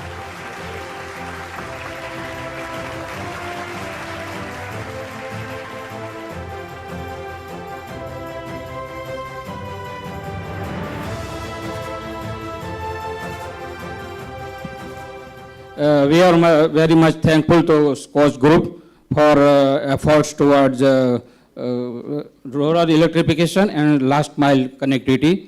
We are a judicial company spreading 50,000 square kilometer area and north zone of Gujarat state. Our rural electrification, since 5 years we have given the connections of more than 1 lakhs by door-to-door survey, advertising and under the government scheme. Once again, thank you very much to SKOCH Group. Thank you. Congratulations, sir. अगले silver award की मैं घोषणा करती हूँ। ये प्रदान किया जा रहा है यूपी पुलिस टेक्निकल सर्विसेज को। निवेदन करेंगे miss Lakshmi Singh, additional director general of police, commissioner of police से, कि आप मंच पर आएँ और इस सम्मान को यूपी पुलिस टेक्निकल सर्विसेज की ओर से आप प्राप्त करें। आपके project investigation, prosecution and conviction monitoring portal.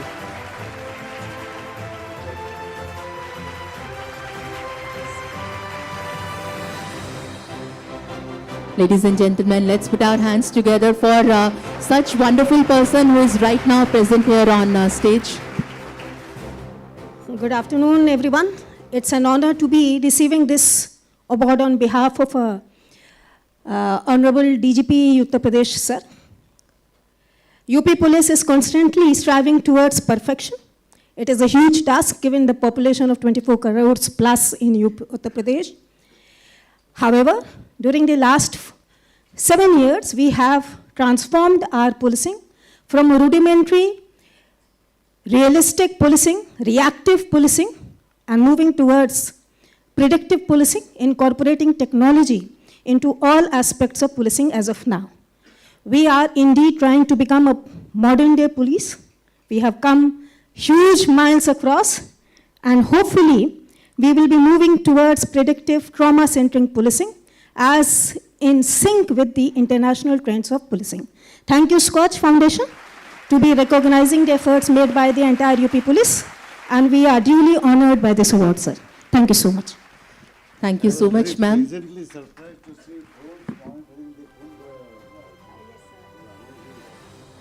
Thank you so much ma'am. जनहित के लिए की गई आपकी सेवाओं के लिए हम आपको प्रणाम करते हैं। जय हिंद। इसी के साथ अगले सिल्वर स्कॉच अवार्ड की ओर अब हम अग्रसर हो रहे हैं। प्रदान किया जा रहा है नवी मुंबई म्युनिसिपल कॉरपोरेशन को। मैं निवेदन करूंगी doctor Kailash Shinde, municipal commissioner से, कि वो मंच पर आएँ और इस अवार्ड को आप प्राप्त करें नवी मुंबई म्युनिसिपल कॉरपोरेशन के लिए उनके project efficient and sustainable water and used water management. Let's put our hands together ladies and gentleman.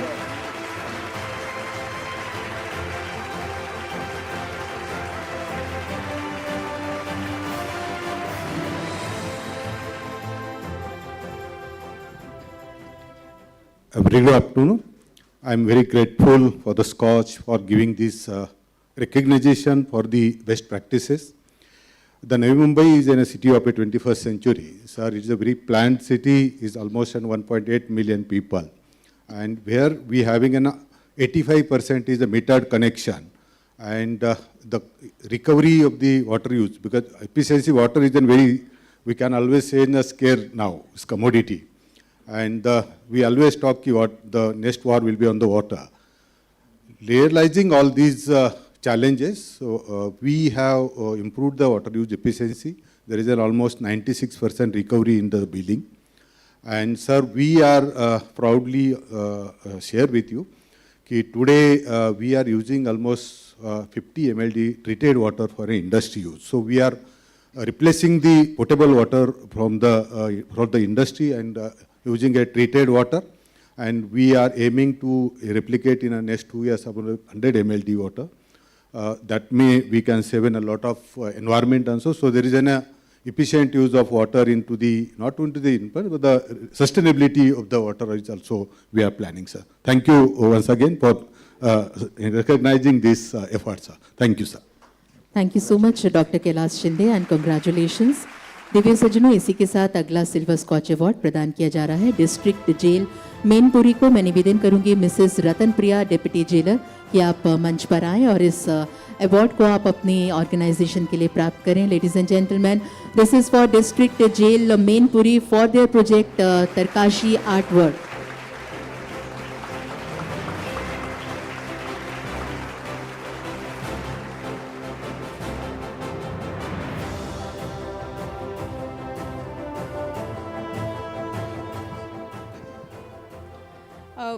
पहले तो मैं ये बताना चाहूँगी कि ये अवार्ड जो मिल रहा है, डिस्ट्रिक्ट जेल में हम एक काम करवा रहे हैं जिसको कहते हैं tarakasi.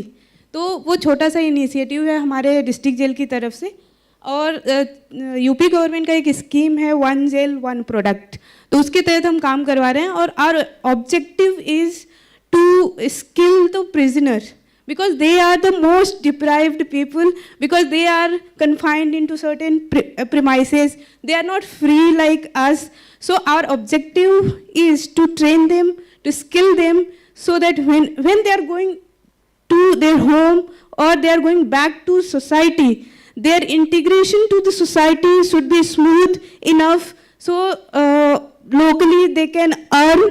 They don't feel, they should not be feeling like when they are releasing from the jail, they don't have any work outside the jail. So we are not only skilling them, but giving some sustainable means of livelihood when they are leaving the jail.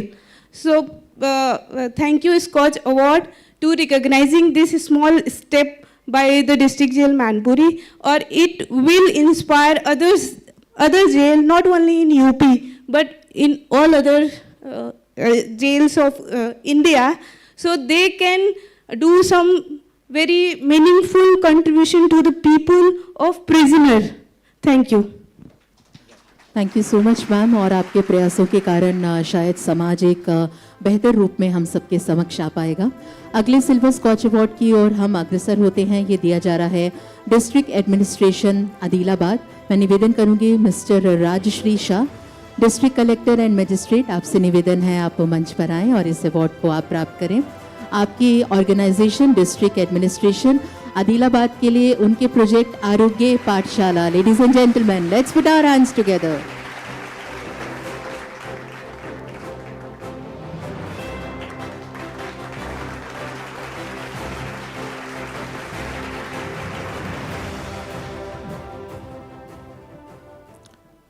Good morning, everyone. It's indeed a pleasure to receive this award on 100th SKOCH Summit. I'm thankful to the entire SKOCH team for recognizing this initiative. Through this platform, a remote and tribal-dominated district in the state of Telangana, Adilabad, is being discussed and is also being brought to limelight. This initiative of Arogya Pathshala, it has improved health, hygiene, and promoted overall development of around 35,000 students studying in our government schools and junior colleges. On behalf of all the students, on behalf of the entire district administration of Telangana and Adilabad, I thank the entire SKOCH team for providing this award. With such recognition, it gives us more courage and more inspiration to work even harder for the remote people of our district. Thank you, everyone.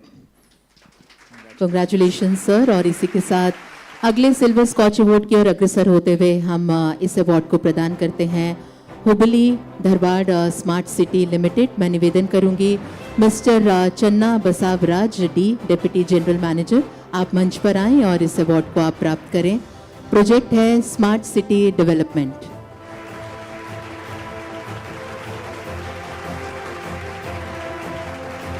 Ladies and gentlemen, this is for Hubali Dharwad Smart City Limited for their project Smart City Development. Good morning, everyone. Hubli Dharwad is the second largest city in Karnataka after Bangalore. So under Smart City Mission, we've taken up 63 projects. So in that, we covered all segment of sectors. We built 3 residential units for the low-level income group, and we constructed 1 sports complex. It is about 15 acres. So it is one of the India's largest and finest facility will be provided over there. And also we provided some recreational facilities in the parks and lakes. And also we built some smart roads also. So I would like to thank SKOCH team for recognizing this smart city project. Thank you. देवी सज्जनों, इसी के साथ हम Navi Mumbai municipal corporation को silver scotch award प्रदान करते हैं। निवेदन करेंगे doctor Kailash Shinde, municipal commissioner, कि आप पुनः एक बार मंच पर आएं और इस अवार्ड को आप प्राप्त करें। नवी मुंबई म्युनिसिपल कॉरपोरेशन के लिए उनके project special intervention in PGMIS। Doctor Kailash Shinde is here.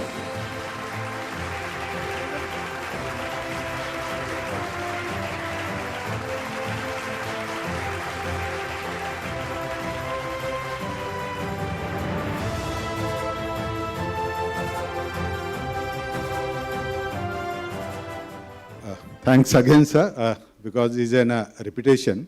But I must say that we have started on a equitable and accessible healthcare facility, because today the biggest killer is a non-communicable disease, and one of it is cancer.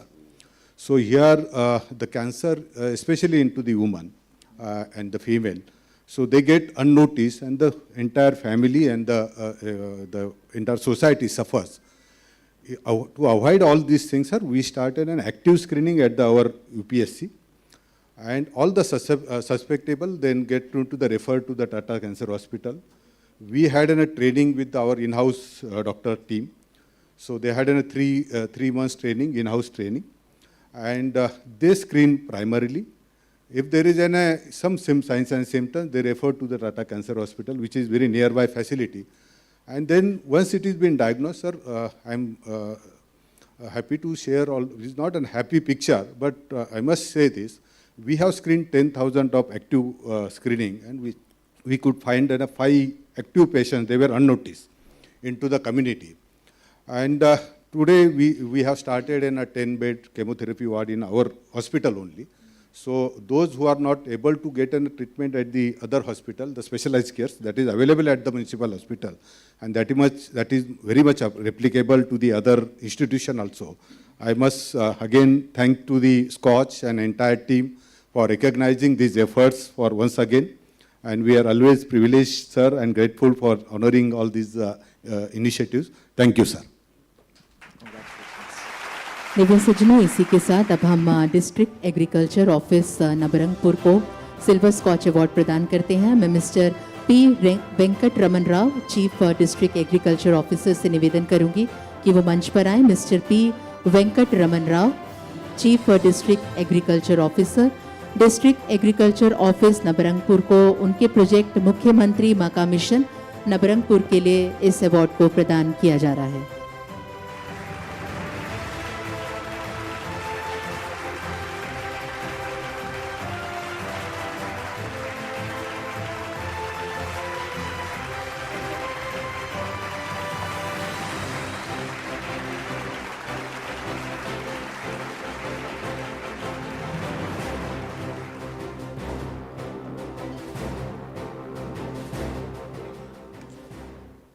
Hello, Good afternoon to all.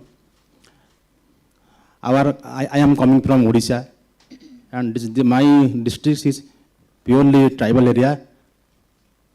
About 60% of farmers belongs to ST farmers. The area spans about 60,000 hectares in our district.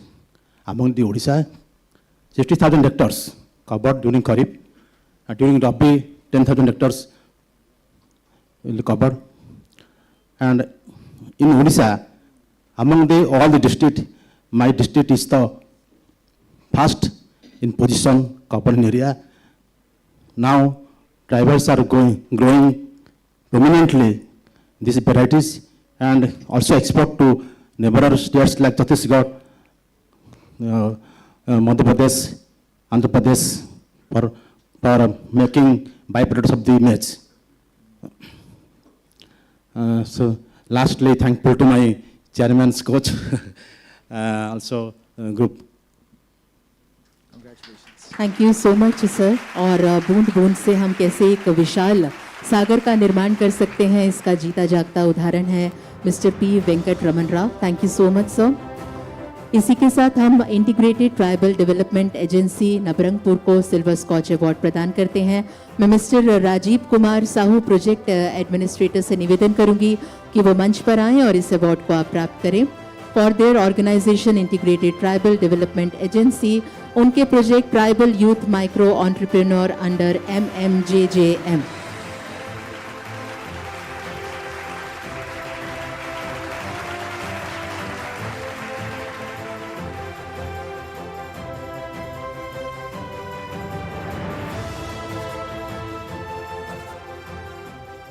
Thank you, sir. Thank you, madam.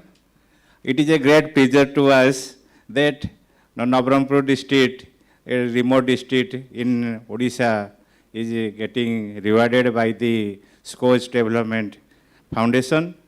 So we must thankful to the group and the team.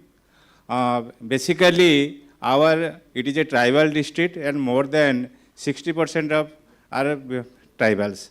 And it is our innovative project, Tribal Youth Micro Enterprise Development.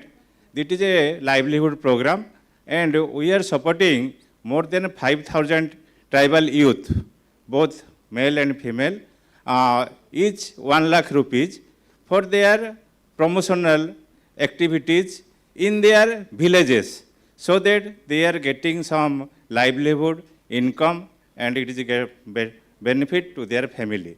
I think it must be a very good project, and it will be replicated in future to help all our tribal youth. So actually our SKOCH development has awarded this, and we must thankful to them and the team. Thank you to all. प्रिय सज्जनों, इसी के साथ अब हम Meera Bhayandar municipal corporation को silver scotch award प्रदान करते हैं। मैं mister Radha Vinod Sharma municipal commissioner and administrator से निवेदन करूंगी कि वो मंच पर आएं और मीरा भयंदर म्युनिसिपल कॉरपोरेशन के लिए इस अवार्ड को आप प्रदान करें। उनके project QR based digital waste management through Swachh MBMC app.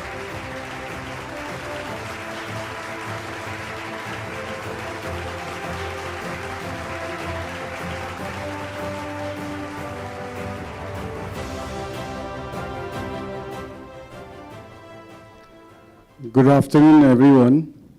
India being a cricketing nation, this being the 100th summit, this prize is very, very special to us. So first of all, I would like to thank the SKOCH Group and the SKOCH chairman personally and from on behalf of our team. On behalf of our team for giving such a award on your 100th summit. So we thank from our team. Secondly, I would like to wish the chairman of the SKOCH Group a very, very happy birthday, many, many returns of the day. And I wish that you have a very, very healthy and prosperous future so that we keep getting SKOCH award. Our scheme that we have started is called actually QR code segregation of the solid waste management. Just some time before, Dr. Ramachandran had said that urbanization is a major issue in our country. And in urbanization, solid waste management is again a very, very, very challenging issue. So we decided to address this solid waste management issue by segregating the solid waste produced from every household in Miravender. And we had registered 238,000 households in this scheme, in this QR code management. So we know which waste is coming from which household. In fact, we have even registered more than 2,000 housing societies, and we have recovered more than 50 lakhs rupees in a duration of 6 months' time through fines, because they are putting garbages in wrong places. So it is a very, very good system, I would say, and it is just a stepping stone, because we cannot do in the unauthorized or not regularized sector of the housing sector, and we are planning to target that. And I hope and I believe that many urban organizations in future will also adopt this idea or policy or scheme of ours. And lastly, but not the least, I thank again everyone for giving us this opportunity and award. Thank you very much. All the best to everyone. Thank you. Well, when it comes to the smaller municipalities, it so appears that there are innovations which are being carried out at that level. There is a lot of learning for the larger cities. I was in Sundargarh and Rourkela, such backward areas, all tribal. I saw the door numbers even in front of the commercial establishments.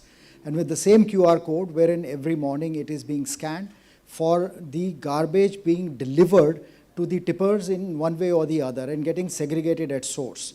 So those are the things which are happening at the smaller cities. I'm sure there is a lot to learn for the big cities there. Well, congratulations. Thank you, sir. I think the whole nation needs to learn from Congratulations, sir. और इसी के साथ अगला silver scotch award chief electoral office Punjab को प्रदान किया जा रहा है. निवेदन है Shri Harish Nair, additional chief electoral officer, and mister Vivek Verma, deputy director general scientist G and SIO NIC Punjab, to kindly be on the dais and receive this award for Chief Electoral Office Punjab for their project Poll Activity Monitoring System.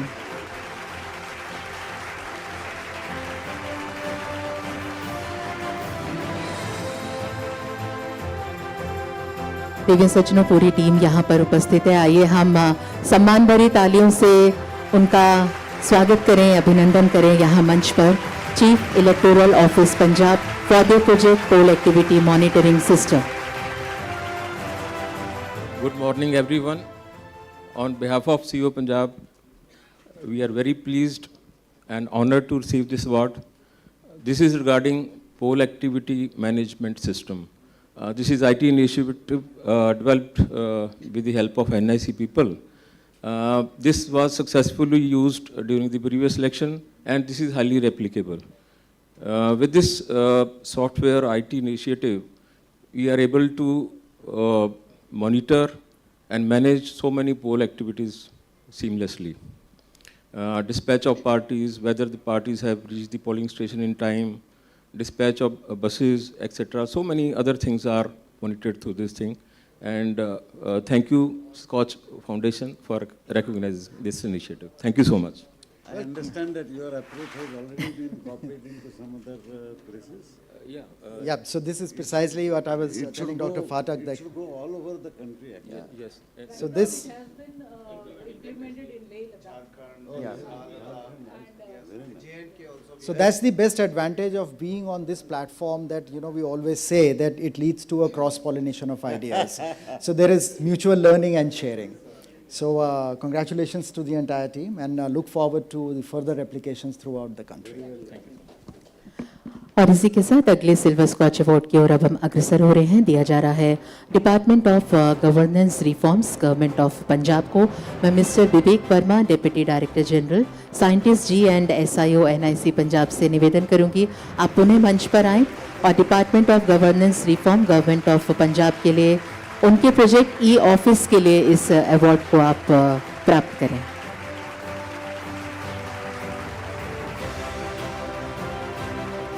Ladies and gentlemen, this is our Silver Scotch Award for Department of Governance Reforms, Government of Punjab. For their project e-office,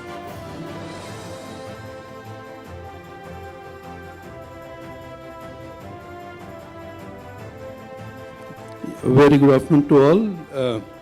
Thanks Scotch for honoring e-office. I know, across the country this software is running, but actual usage of e-office, which actually is making difference, and Scotch went through the complete process of selecting. There were different sessions in which many concerns were raised and the concerns were addressed. So we have 7 instances running all across Punjab: boards, corporation, DC offices, health, police, main secretariat, almost 80,000 users and totally paperless. It has made a lot of difference. Decision making is quick, fast, accurate. So thanks for recognizing, and congratulations Scotch for the good work that you're doing and recognizing the things going across the country. Thank you. Congratulations. प्रिय सज्जनों, इसी के साथ अब हम मध्य Gujarat which company को silver scotch award प्रदान करते हैं। मैं मिस्टर राजेश नागरिया, चीफ इंजीनियर से निवेदन करूंगी कि आप मंच पर आएं और इस अवार्ड को आप प्राप्त करें। मध्य गुजरात विच कंपनी को उनके project centralised call centre management के लिए इस अवार्ड को दिया जा रहा है।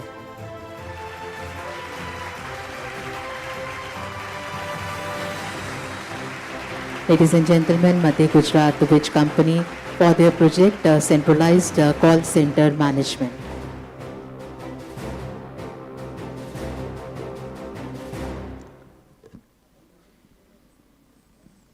Good afternoon to all.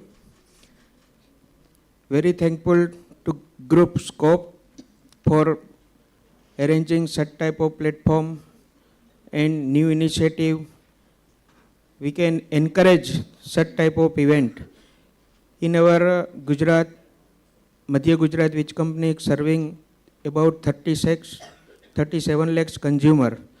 And for this project, we have minimized power interruption time in hours to minute. Earlier in rural area, there are days. At that time, power cut in days, and now even in hours we can establish the restoring the power supply and try to get minimum interruption, because at present light and air is really essential, and nobody can even have a passion to have a 5 minutes in blank area, dark area. Even your mobile phone is no charge, you getting upset. So we have tried our best to minimum and serving best services to our electricity consumer. Thank you, Scotch. और इसी के साथ integrated child development services district administration Churu को silver scotch award प्रदान किया जा रहा है। मैं मिस्टर शिवराज सिंह CTPO से निवेदन करूंगी कि आप मंच पर आएं। इस अवार्ड को आप अपनी ऑर्गेनाइजेशन की ओर से प्राप्त करें। प्रोजेक्ट का नाम है बढ़ता बचपन। Ladies and gentlemen, this is our Silver Scotch Award and it goes to Integrated Child Development Services District Administration, Churu, for their project Badhta Bachpan.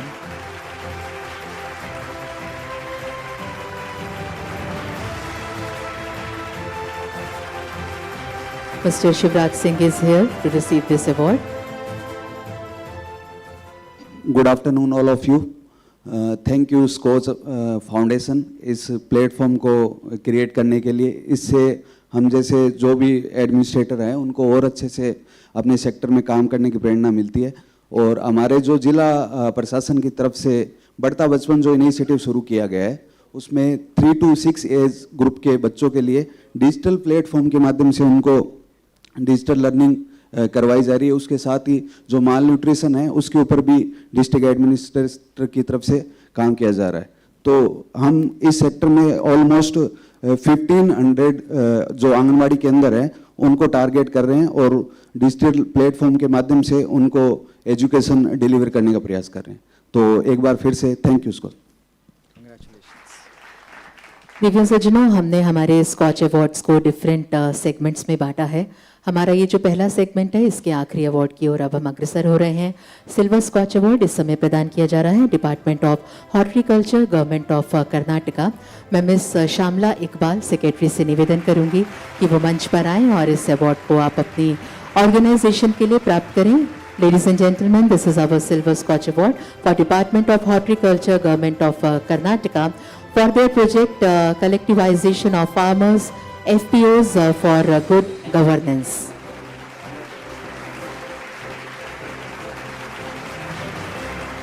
Ladies and gentlemen, let's put some energy in the house. Let's have a huge round of applause for the organization and to all the awardees. On behalf of Karnataka Department of Horticulture, I thank the Scotch Foundation for conferring this prestigious award for the FPO collectives of Karnataka. Actually, this FPO collectives, they have, it is a recognition for the entire FPOs of Karnataka, numbering about 1,380, sponsored by Government of Karnataka. And they have struggled really hard for strengthening the farmers in providing inputs, then technical knowledge, know-how, infrastructure, and market linkage. Because of that, they have come up and they are getting a best price in the market and also bringing smiles to the consumers. So I thank once again for this. It is an award which it will give impetus for us to work further for the FPOs. Thank you so much. Congratulations. Thank you so much. And with this, we thank Dhanjal sir and Mr. Fatik for doing the honors. Divya सज्जनों, बहुत थोड़ा सा समय हम लेंगे मंच को व्यवस्थित करने के लिए और अग्रसर हो जाएंगे हमारे अगले सत्र की ओर। Thank you sir. Thank you sir.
Ladies and gentlemen, I request all of you to kindly be seated.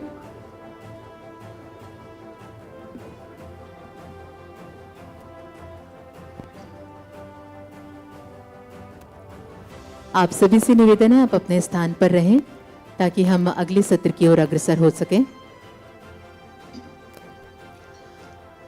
Ladies and gentlemen, unequal economic growth of Indian states 1960 to 2024. To talk about, we have a valuable presence of Dr. N.C. Saxena, distinguished fellow, Scotch Development Foundation, and a former Secretary Government of India amongst us. Ladies and gentlemen, let's put our hands together for sir. उनके बारे में कुछ शब्द मैं आपके साथ साझा करूंगी। Ladies and gentlemen, over the course of his career, Dr. Saxena has held key positions in various sectors, including rural development, planning, and public administration. He played an instrumental role in shaping policy and spearheading numerous initiatives aimed at improving governance and development at the grassroots level. His work has had a lasting impact on India's development programs, particularly in areas related to poverty, elevation, rural employment, and social welfare. Ladies and gentlemen, we welcome Dr. N.C. Saxena and request sir to kindly address the gathering. Thank you, sir. Thank you very much for this opportunity.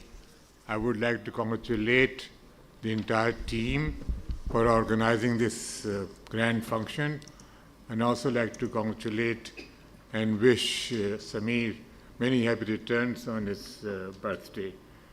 Friends, as we all know, India has done exceedingly well in achieving a very high rate of growth, 6 to 7% over the last 30 years after liberalization. It has also improved physical infrastructure, roads, electricity, etc., sanitation, reduced poverty a great deal. So therefore, there has been a lot of good progress. But it has also increased interstate inequality, which means that some states, richer states, are doing much better than the poorer states. In the 50s and 60s, the gap between the richest and the poorest state was 2:1. If Bihar was the poorest and Maharashtra was the richest, then Bihar was just about half as poor as Maharashtra. But now Bihar, which continues to be the poorest state, is 1/5 or 1/6 of the richer states like Karnataka or Telangana or southern states. So therefore, one finds that this increase in interstate inequality has also very grave political implications. As we all read in the newspapers, whether it is the issue of language or delimitation or Finance Commission's terms of reference, there is a great deal of political opposition from, and therefore there are these issues which make reduction in interstate inequality quite different. Friends, I will show you some slides which will prove what I am saying. This, as you can see, this is the picture in 1961.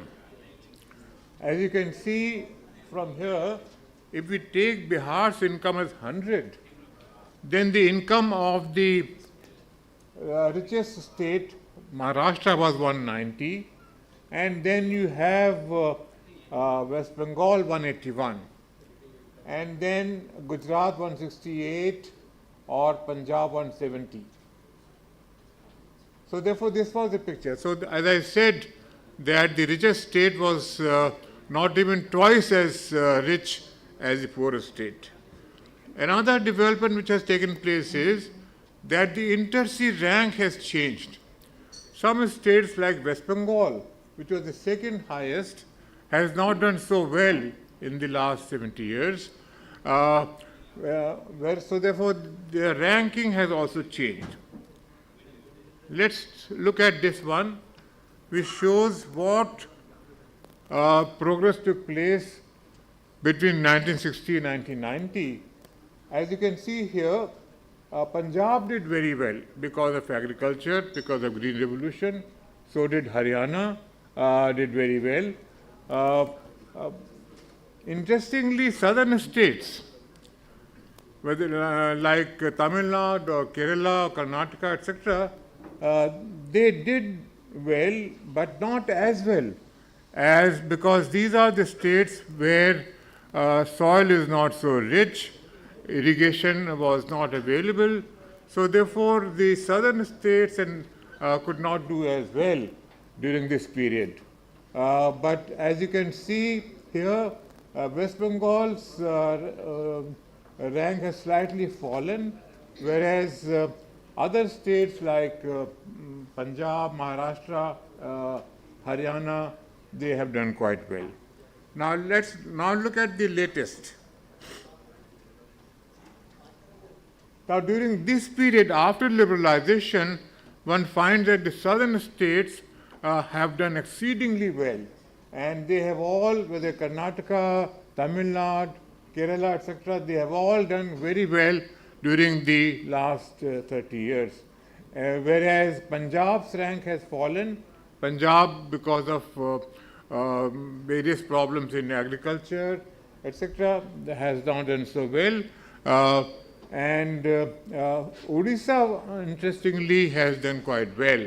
and Odisha's rank has improved as opposed to West Bengal. West Bengal has fallen. It was the second richest in 1960, and as you can see, West Bengal is even below Rajasthan and Odisha. So therefore, one finds that in the last 70 years, picture has totally changed. And inter-sea inequality is not so easy to address because of political opposition from richer states. If Government of India wants to give more money to poorer states, then there would be problems. But I will also suggest what can be done. Now,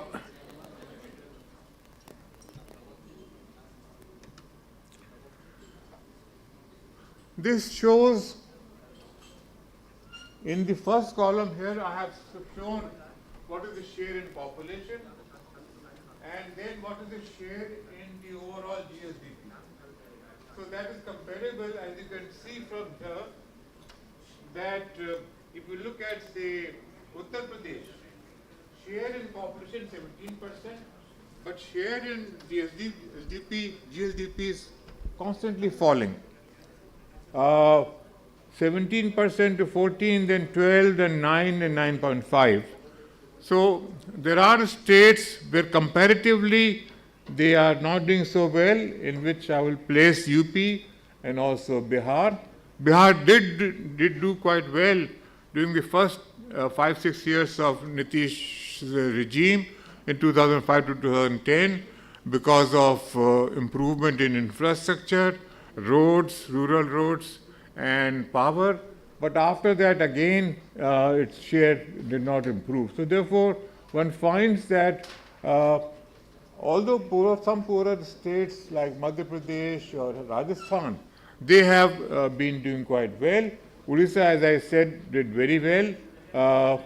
But southern states have, and Gujarat, these are the states which have done very well.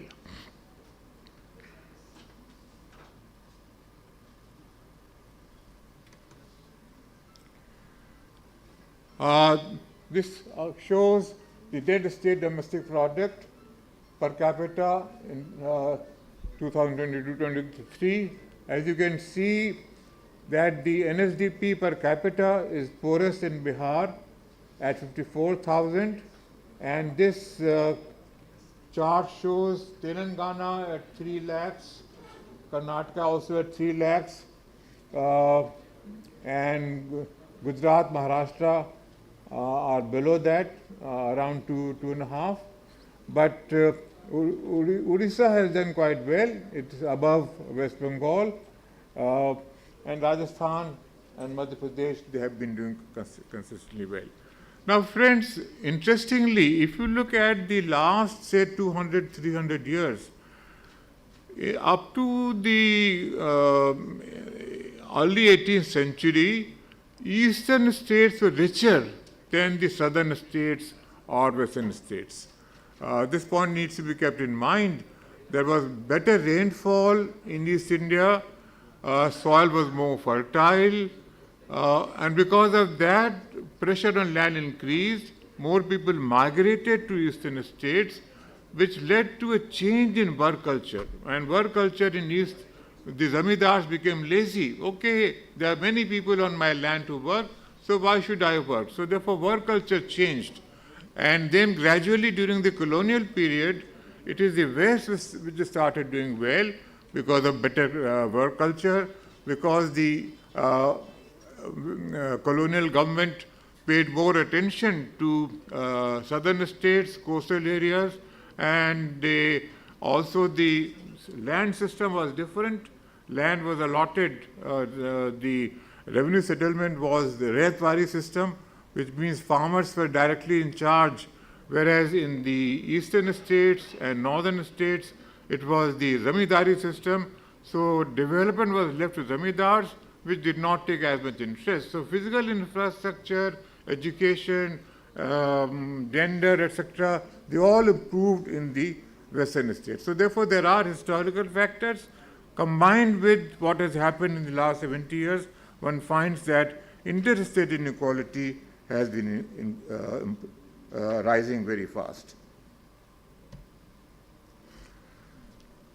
So we all know what are the factors behind the backwardness of states like Bihar and UP, etc. As I said, historical factors. These lands, these areas were ruled by zamindars who did not take much interest in development. Political uncertainty.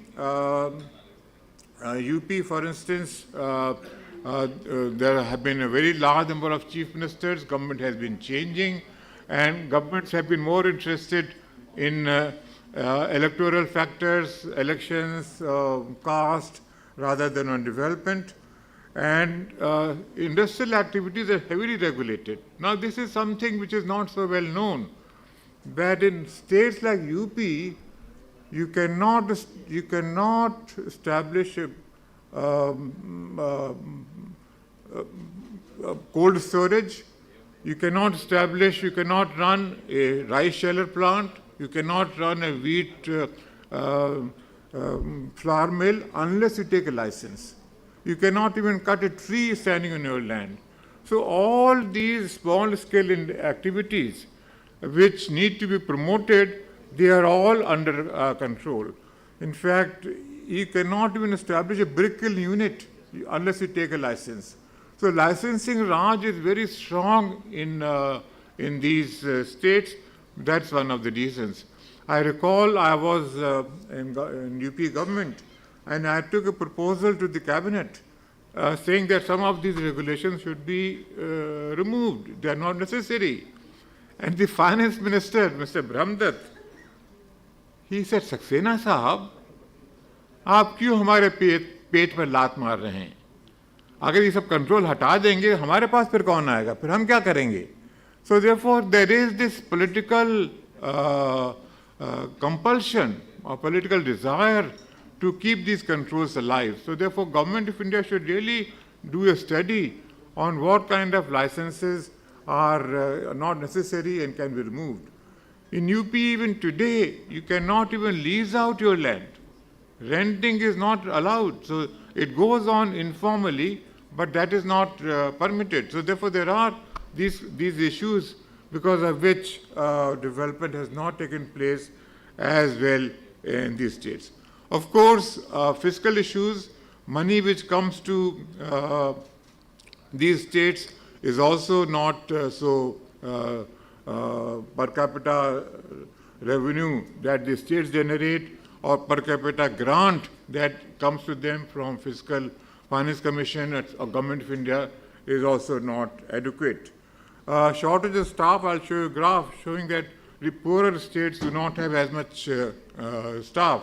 And of course, poor governance, as you all know, these states are, transfers take place very fast, schemes are not evaluated, and there's much more focus on political issues rather than on development issues.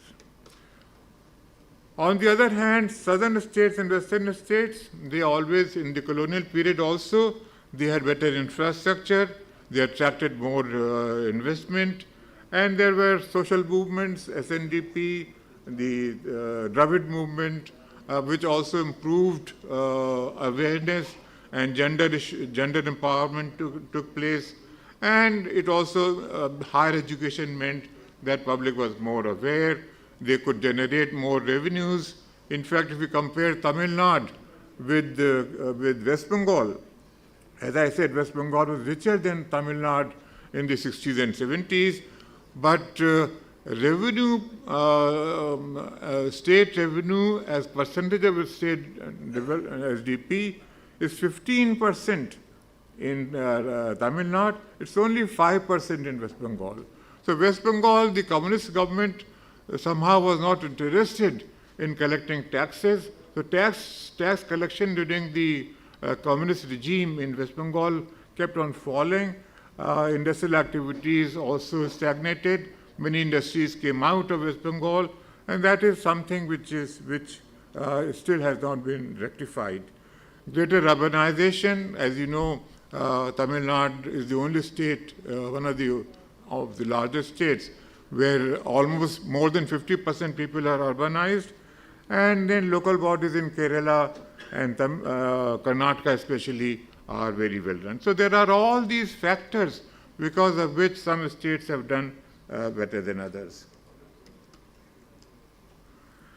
Now, ideally speaking, Finance Commission should take into account this, and they should give more money to poorer states, and the funds which get transferred to the poorer states should be in proportion to the share in poverty.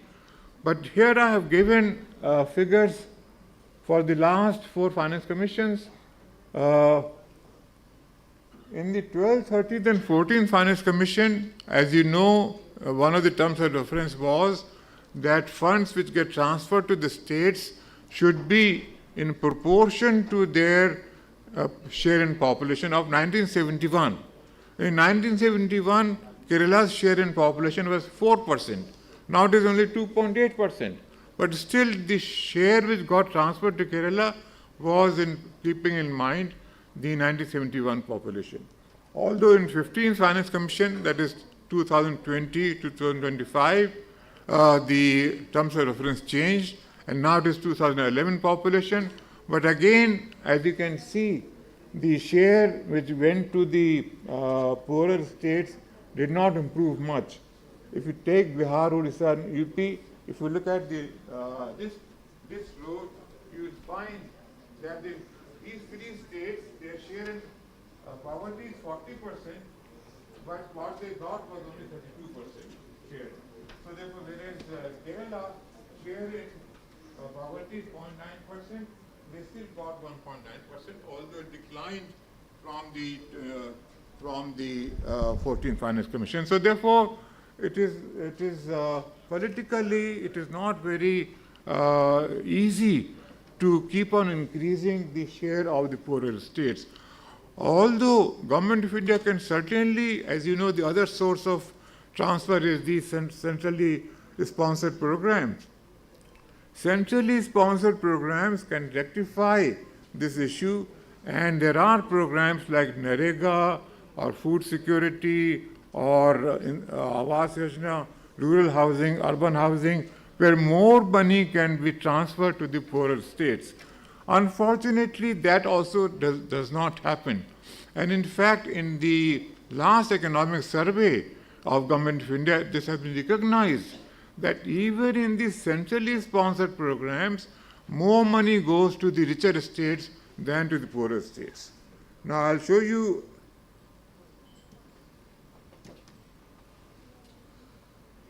Now, look at NREGA. This scheme, as you all know, is meant to promote rural employment. So therefore, more money should go to those states which have more rural poor. But you will find here that it is states like Tamil Nadu, Himachal Pradesh and Kerala, where the poverty is much less, and Andhra, etc. Those are the states which are getting more money and more employment has been generated in those states. If you compare Bihar with Tamil Nadu, you will find that the number of rural poor in Bihar is 6 times the number of rural poor in Tamil Nadu, but the money which goes to Tamil Nadu is twice the money which goes to Bihar. So therefore, these are the issues which need to be highlighted, and I'm glad the present economic survey did point this out, that this needs to be changed. How can it be changed? Of course, one thing, of course, is the poorer state should improve its governance, and they should get see to it that their funds come to them. But there are certain techniques, and I have suggested to Government of India that if you just change the rules and say that funds which get transferred to the states would be in proportion to the number of rural poor in that state. Now, I will give another example. I was in the Planning Commission when the Pradhan Mantri Gramin Sadak Yojana was being launched. And I said, change the rules and say that funds under Pradhan Mantri Gramin Sadak Yojana the allocation from Government of India itself will be in proportion to the number of unconnected rural habitations. So you find that Bihar, Odisha, Madhya Pradesh, they got more money right from the very beginning.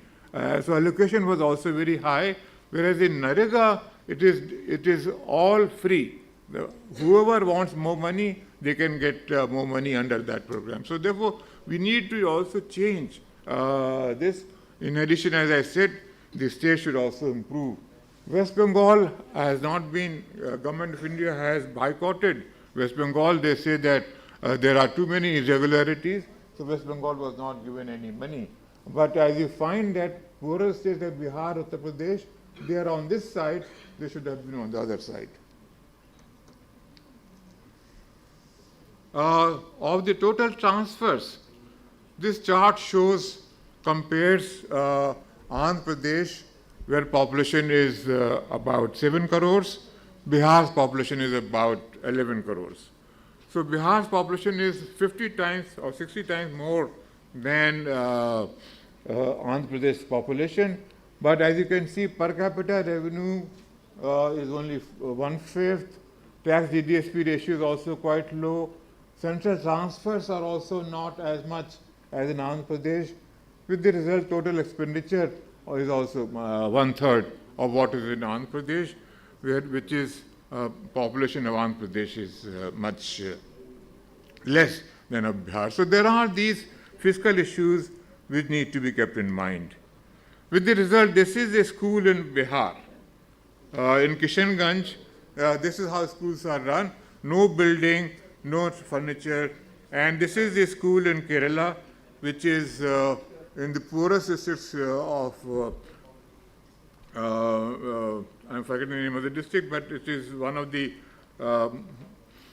poorer districts of Kerala. This is the general picture of a school. So because of lack of funds, you find that it becomes a vicious circle, poorer schools, poorer teaching, which leads to poorer workforce.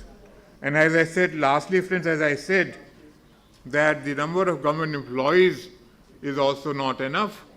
Per 1,000 population, world average is 30. There are countries like Norway or Finland or Europe where it is 60 per 1,000. In India, it is much less. Government servants and you find poorer states are very short of delivery government servants. There again, there is an issue that is more people in support positions, clerks, orderlies, drivers, and less people in delivery positions, doctors, teachers, policemen.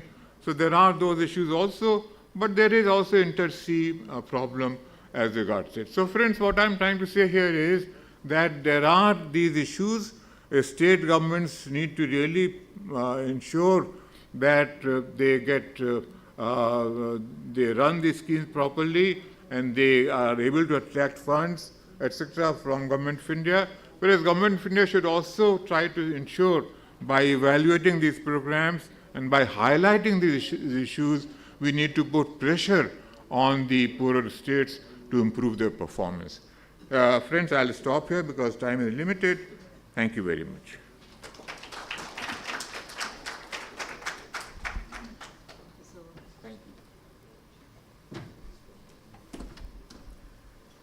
Ladies and gentlemen, unequal economic growth of Indian states 1960 to 2024. इस विषय पर हमसे बात की distinguish fellow Skoch development foundation and former secretary government of India doctor NC Saxena ji ने.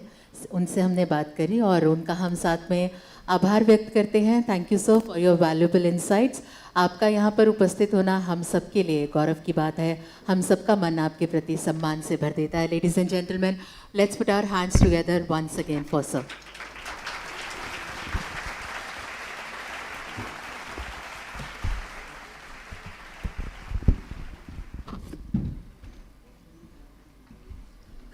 Ladies and gentlemen, it's my privilege to introduce an insight session titled Scaling Mount to UPSC, featuring a distinguished conversation between Dr.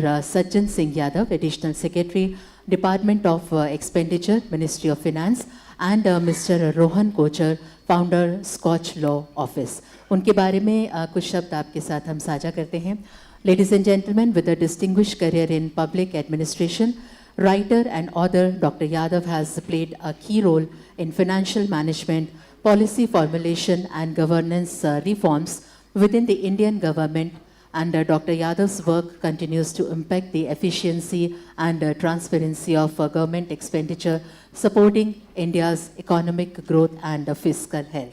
Shri Rohan Kochhar जी भी इस वार्तालाप में हमारे साथ रहेंगे. आप अर्थशास्त्र, सामाजिक विज्ञान और कानून के संगम पर कार्य करते हुए सार्वजनिक नीति, उभरती तकनीकों और ESG पहल में प्रभावशाली बदलाव ला रहे हैं.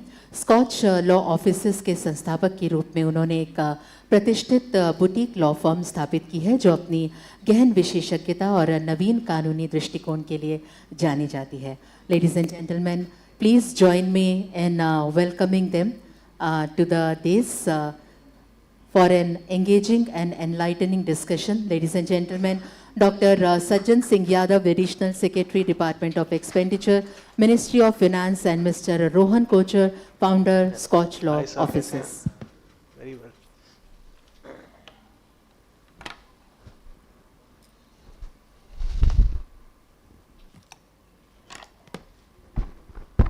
Check.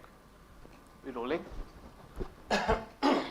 I'm just going to check with the camera, ladies and gentlemen, because while this is a live filmed show, this is also going to be cut into an episode and shared separately.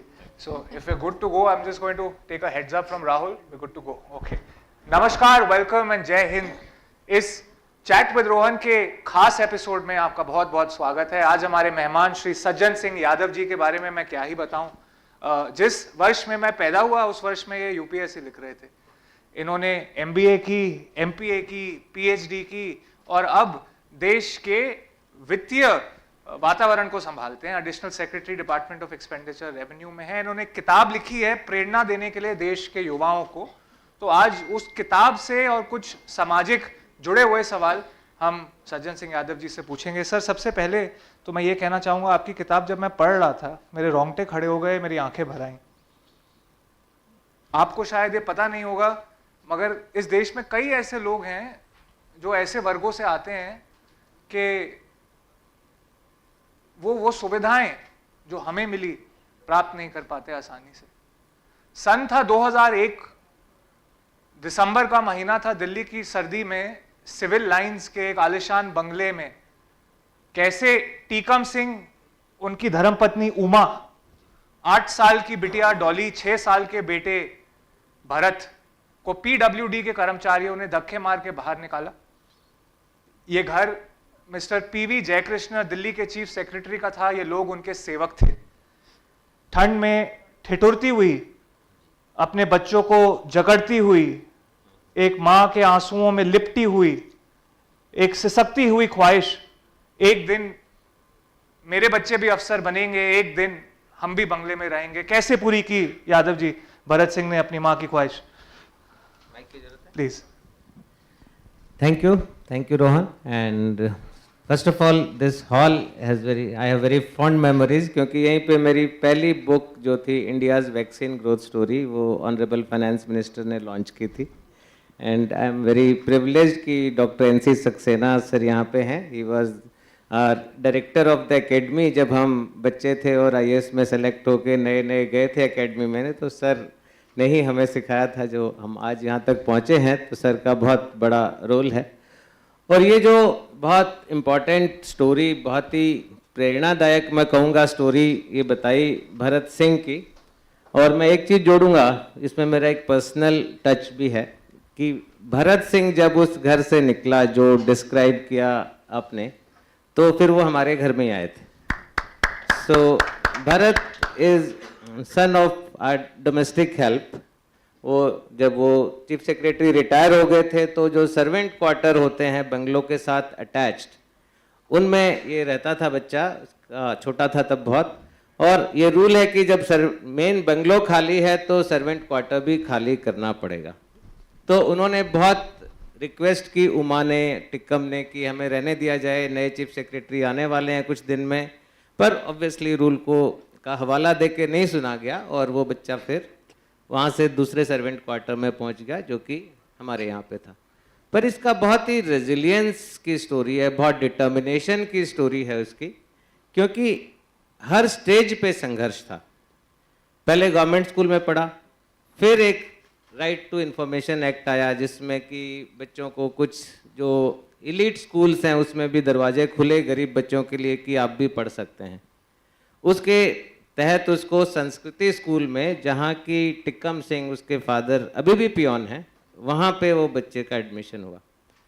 खुशी की बात है, लेकिन बच्चे के लिए बहुत मुश्किल भी है एडजस्ट होना। एक इलीट क्लास के बच्चे जहाँ पे वो IAS, IPS, ministers, army officers के बच्चे हैं, और एक ये बच्चा गवर्नमेंट स्कूल से जिसको कि बालों में खूब सारा तेल लगा के आंखों में काजल डाल के माँ भेजती थी स्कूल में बहुत खुश होके, वो बच्चा वहाँ जाके बहुत प्रताड़ित होता था। उसको बिल्कुल अलग, वो 3-4 EWS के बच्चे शुरू में अलग बैठते थे, उनको बहुत बुलिंग की जाती थी, बहुत उनका हरासमेंट भी होता था बच्चों से, नॉर्मल है। और दूसरा बड़ा चैलेंज लैंग्वेज, हिंदी ही आती थी, सरकारी स्कूल में तो हिंदी में ही पढ़ते हैं, वहाँ तो हिंदी कोई बोलता नहीं है, इंस्ट्रक्शंस इंग्लिश में, एग्जामिनेशन इंग्लिश में, ओरल एग्जाम इंग्लिश में, तो बच्चा कांपता था इंग्लिश का ओरल जिस दिन होता था उससे पहले एक दिन कि मैं कैसे क्या बोलूँगा। लेकिन उस माहौल में एडजस्ट किया। बाकी EWS के बच्चे चले गए, एक एक करके छोड़ के चले गए, एडजस्ट नहीं कर पाए। ये बच्चा डटा रहा, इसने हिम्मत दिखाई और धीरे धीरे एसिमिलेट हो गया उसी में। अब तो उसके वही बच्चे जो उस समय बुलिंग करते थे बहुत अच्छे दोस्त हैं। तो ये धीरे धीरे क्लास 9 तक आते आते 3 साल लगा और एसिमिलेट हो गया, आगे बढ़ा, इंजीनियरिंग कॉलेज में गया, DTU में। एक अच्छा पड़ाव था, वहाँ पे बहुत मेहनत की। वहाँ उसको अच्छा लगा कि कोई डिस्क्रिमिनेशन नहीं है, किसी को नहीं पता मैं EWS से हूँ, किसी को नहीं पता मैं किसका बच्चा हूँ, सब बराबर हैं। इंडिया को रिप्रेजेंट भी किया हांगकांग में कंपटीशन में।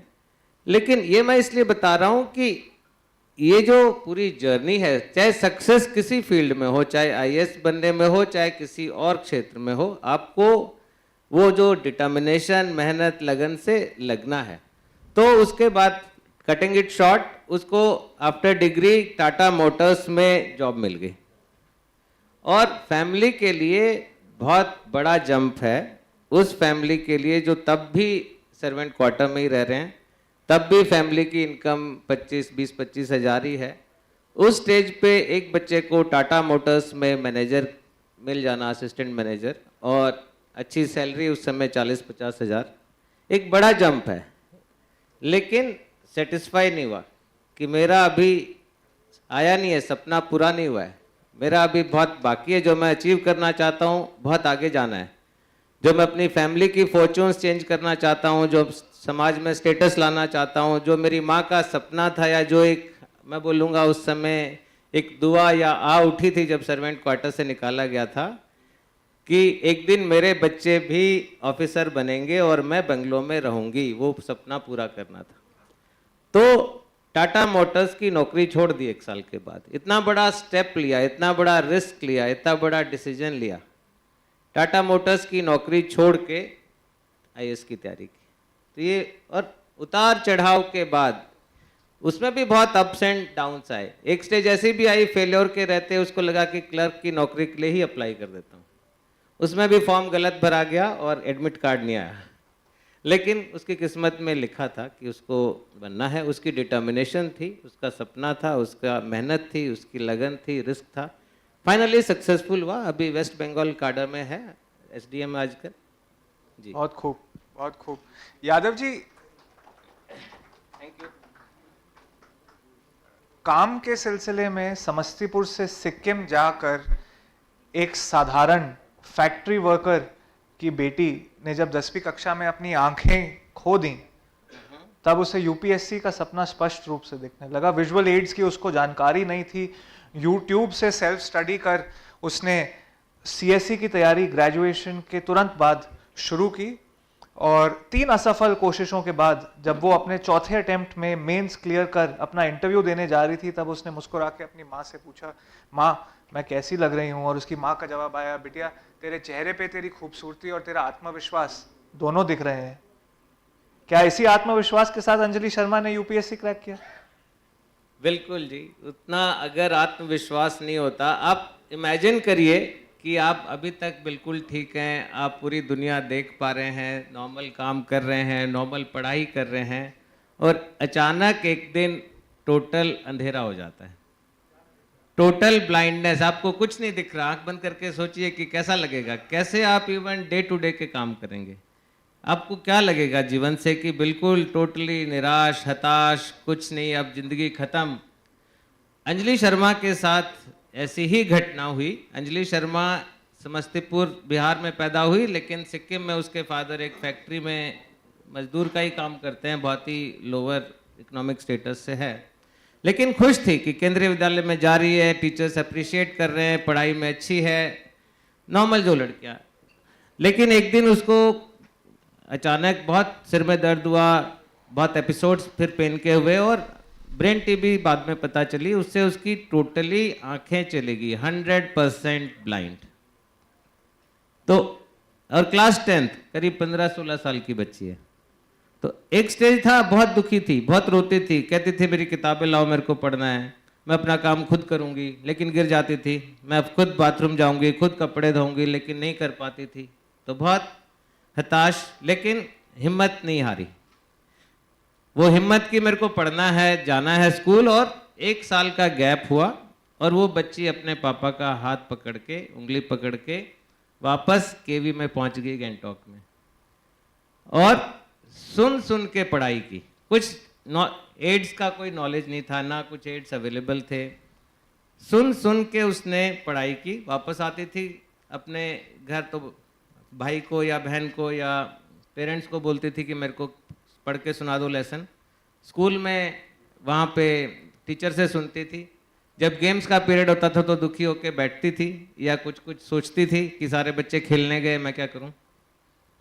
उसके बाद 11th-12th में टॉप भी किया, भारत सरकार ने भी उसको अवार्ड दिया कि 12th में ऐसी सिचुएशन में स्कूल में टॉप किया आपने, और कॉलेज गई, रेगुलर कॉलेज। और उसका एक और डिटर्मिनेशन था कि मैं कभी स्टिक यूज़ नहीं करूँगी, मैं ब्रेल नहीं यूज़ करूँगी, मेरे को नॉर्मल दिखना है, क्योंकि नॉर्मल थी शुरू से।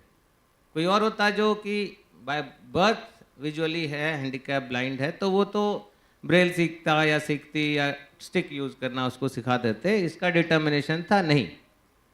तो बहुत बार गिरी, बहुत बार संभली, बहुत बार चोट खाई अल्टीमेटली, और बहुत मुश्किल है। आप बच्चे को जो बिल्कुल ब्लाइंड है कैसे स्कूल जाएगी, उसको बस में बैठा देते थे, कई बार गलत जगह उतर जाती थी, फिर वापस किससे पूछ के बैठती थी, तो ये बहुत था उसको। लेकिन फाइनली फिर उसको लगा कि मेरे को तो, एक बार जब उसने स्कूल में टॉप किया तो उसके टीचर ने बोला कि तुम एक दिन जरूर IAS ऑफिसर बनोगी, बहुत तुम में हिम्मत। तो वो दिमाग में बात घुस जाती है कई बार। हम लोग भी ऐसे ही स्टार्ट हमारा हुआ कि किसी ने बोल दिया और लगा कि हाँ भाई हो तो सकता है। तो इसके साथ भी हुआ कि यही मेरा फॉर्चून चेंज होगा, पर करना कैसे है, तैयारी कैसे करूँगी, इतना सिलेबस पढ़ के कौन सुनाएगा, इतनी जो लंबा चौड़ा लोग रात दिन मेहनत करते हैं, 2-2, 3-3 साल पढ़ पढ़ के, मेरे को कौन पढ़ के सुनाएगा। लेकिन फिर YouTube की हेल्प से उसने पढ़ा, साथ में बिहार सिविल सर्विसेज का एग्ज़ाम भी दिया, क्योंकि थोड़ा कॉन्फिडेंस कम था कि सीधा UPSC क्रैक कर पाएंगे कि नहीं, और दोनों में सिलेक्शन हुआ, दोनों में, और स्क्राइब की मदद से लिखा। बहुत बार ऐसा हुआ कि स्क्राइब अच्छा नहीं मिला, पटना सेंटर भर दिया, इंग्लिश मीडियम था, जो बच्चा लिखने के लिए मिला उसको क्वेश्चन ही नहीं पढ़ना आता था। ऐसी सिचुएशन में, बहुत फ्रस्ट्रेटिंग सिचुएशन से गुजरी, लेकिन हिम्मत नहीं आ रही। फाइनली सिलेक्शन हुआ, अभी है, बिहार कैडर भी मिला, बहुत अच्छा है, होम कैडर है। यादव जी, 21 साल के एक युवा ने जब IIT JEE में ठोकर खाई, NDA से उन्हें मुंह मोड़ के वापस आना पड़ा, तब उन्होंने UPSC करने की ठानी। खाने के अकाल के कारण उनका वजन 62 से 52 किलो गिर गया। वित्त संबंधी कठिनाइयों को देख, साहूकारों के चंगुल में फंसे अपने माँ बाप की पीड़ा देख, उन्होंने अपने प्रोफेसरों के ताने सहे, बीमारी महामारी से लड़ के उन्होंने 14 घंटे दिन में पढ़ाई की और 10वीं रैंक हासिल की CSC में, फर्स्ट अटेम्प्ट। आप बताएं सबको, ये फर्स्ट गांधी ऑफ डिगरा सत्यम गांधी आया कहां से, और ये बटुकदेव कौन था, और एक होने वाले आईएएस ऑफिसर की शर्ट सूट पैंट और टाई में उसका क्या योगदान रहा? देखिए, पहले तो गांधी, सत्यम गांधी कोई वैसे कोई इसके परिवार का नाम गांधी नहीं है, वो बहुत सीधा बच्चा है। उस समय और सीधा था, बचपन में अपने मामा के घर काफ़ी टाइम रहता था, तो उसकी मामी ने उसको बोला कि देखो ये ना बिल्कुल गांधी बाबा जैसा है, ये बिल्कुल मैं जो देती हूँ खा लेता है, करेला भी देती हूँ तो हंस के खा लेता है, तो मैं इसको गांधी बुलाती हूँ। और उस चक्कर में वो सबसे पहला गांधी बन गया अपने गाँव में। उस गांधी सरनेम उसको बहुत अच्छा लगा। और बुटुकदेव जो है, वो ऐसे बुटुकदेव बहुत सारे गाँव में मिल जाते हैं आपको, जो बहुत शोषण करते हैं लोगों का, मैं कहूँगा, जो कि उनकी ज़रूरतों का फ़ायदा उठाते हैं और 24% या 36% इंटरेस्ट रेट पे वो पैसा देते हैं, इतना। और इसके साथ भी यही हुआ सत्यम गांधी के साथ, रोहन। सत्यम गांधी के पापा बहुत ही नॉर्मल, एक वहाँ पे यूनिवर्सिटी में पियोन असिस्टेंट का काम करते हैं। पूसा एक है, यहाँ वाला दिल्ली वाला पूसा नहीं है, वहाँ पे बिहार में पूसा है, ओरिजिनल वाला पूसा। तो उसमें वहाँ से उन्होंने लोन लेके इस बच्चे को 12वीं के बाद भेजा। लेकिन इससे पहले भी इसके साथ एक इंसिडेंट हुआ। ये एनडीए का एग्ज़ाम दिया, रिटर्न बहुत अच्छे नंबर से पास हुआ। एसएसबी होता है एनडीए के बाद, जो एनडीए होता है जो आर्मी में, एयरफोर्स में, नेवी में ऑफिसर बनते हैं, उनके लिए क्लास 12th के बाद। तो ये बच्चा बहुत खुश था जब उसको रिजल्ट सुनाया गया कि एनडीए में वो सेलेक्ट हो गया। एसएसबी में उसने क्लियर कर लिया। बहुत टफ बोर्ड होता है एसएसबी का, 40 में से 3 लोग ने क्लियर किया, और वो 40 वो थे जिन्होंने रिटर्न अच्छे से पास किया हुआ था। बहुत खुश था कि अब तो बस मैं घर जाऊंगा, सेलिब्रेट करूंगा। और कुछ दिन बाद ऊपर आसमान में देखता था कि यहाँ मेरा हवाई जहाज उड़ रहा होगा, लेकिन किस्मत में कुछ और लिखा था। मेडिकल एग्ज़ाम हुआ, और मेडिकल एग्ज़ाम बहुत रिग्रेस होता है आर्मी में रिक्रूटमेंट के लिए। तो मेडिकल एग्ज़ाम के लास्ट दिन उसको पता चला कि वो तो कलर ब्लाइंड है, और कलर ब्लाइंड इज़ डिस्क्वालिफाइड। तो एक बिल्कुल एक bolt out of the blue उसको लगा, सारे सपने टूट गए। लेकिन फिर शहीद भगत सिंह कॉलेज यहीं दिल्ली में आया और सोचा कि नहीं, अब मेरे पास एक ही रास्ता है, मेरे को आईएएस ऑफिसर बनना है। वहाँ कोई कलर ब्लाइंडनेस का इशू नहीं है। तो उसने, और उसको पता था बुटुकदेव जो है वो 36% इंटरेस्ट पे पैसा दे रहा है, तो पापा कितने दिन ले पाएंगे। तो उसने सोचा कि मैं तो अर्लीस्ट अपॉर्चुनिटी पे मेरे को क्रैक करना है। सबसे पहले अर्लीस्ट मैं कब बन सकता हूँ, जब मेरे हाथ में डिग्री हो। तो उसने अपने लास्ट ईयर जो कॉलेज का था, सेकेंड ईयर से थोड़ी तैयारी शुरू की। लास्ट ईयर ऑफ कॉलेज, ऐसे बहुत बच्चे आपको मिलेंगे, राजेंद्र नगर, न्यू राजेंद्र नगर आप जाएंगे, छोटे छोटे कमरे हैं, 10x5 का कमरा है। कितना होता है 10x5? उसमें एक बेड आता है बस, और कुछ नहीं आता, कोई वेंटिलेशन नहीं है।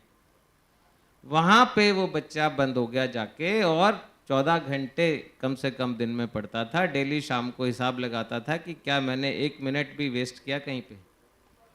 ये डिटर्मिनेशन था, ये जुनून था। बीच में कोविड भी हुआ, कोविड में बहुत हालत भी खराब हुई, पढ़ाई में लगा रहा, और फर्स्ट अटेम्प्ट में जैसे ही डिग्री खत्म हुई वैसे ही एकेडमी पहुंच गया आईएएस की ट्रेनिंग के लिए।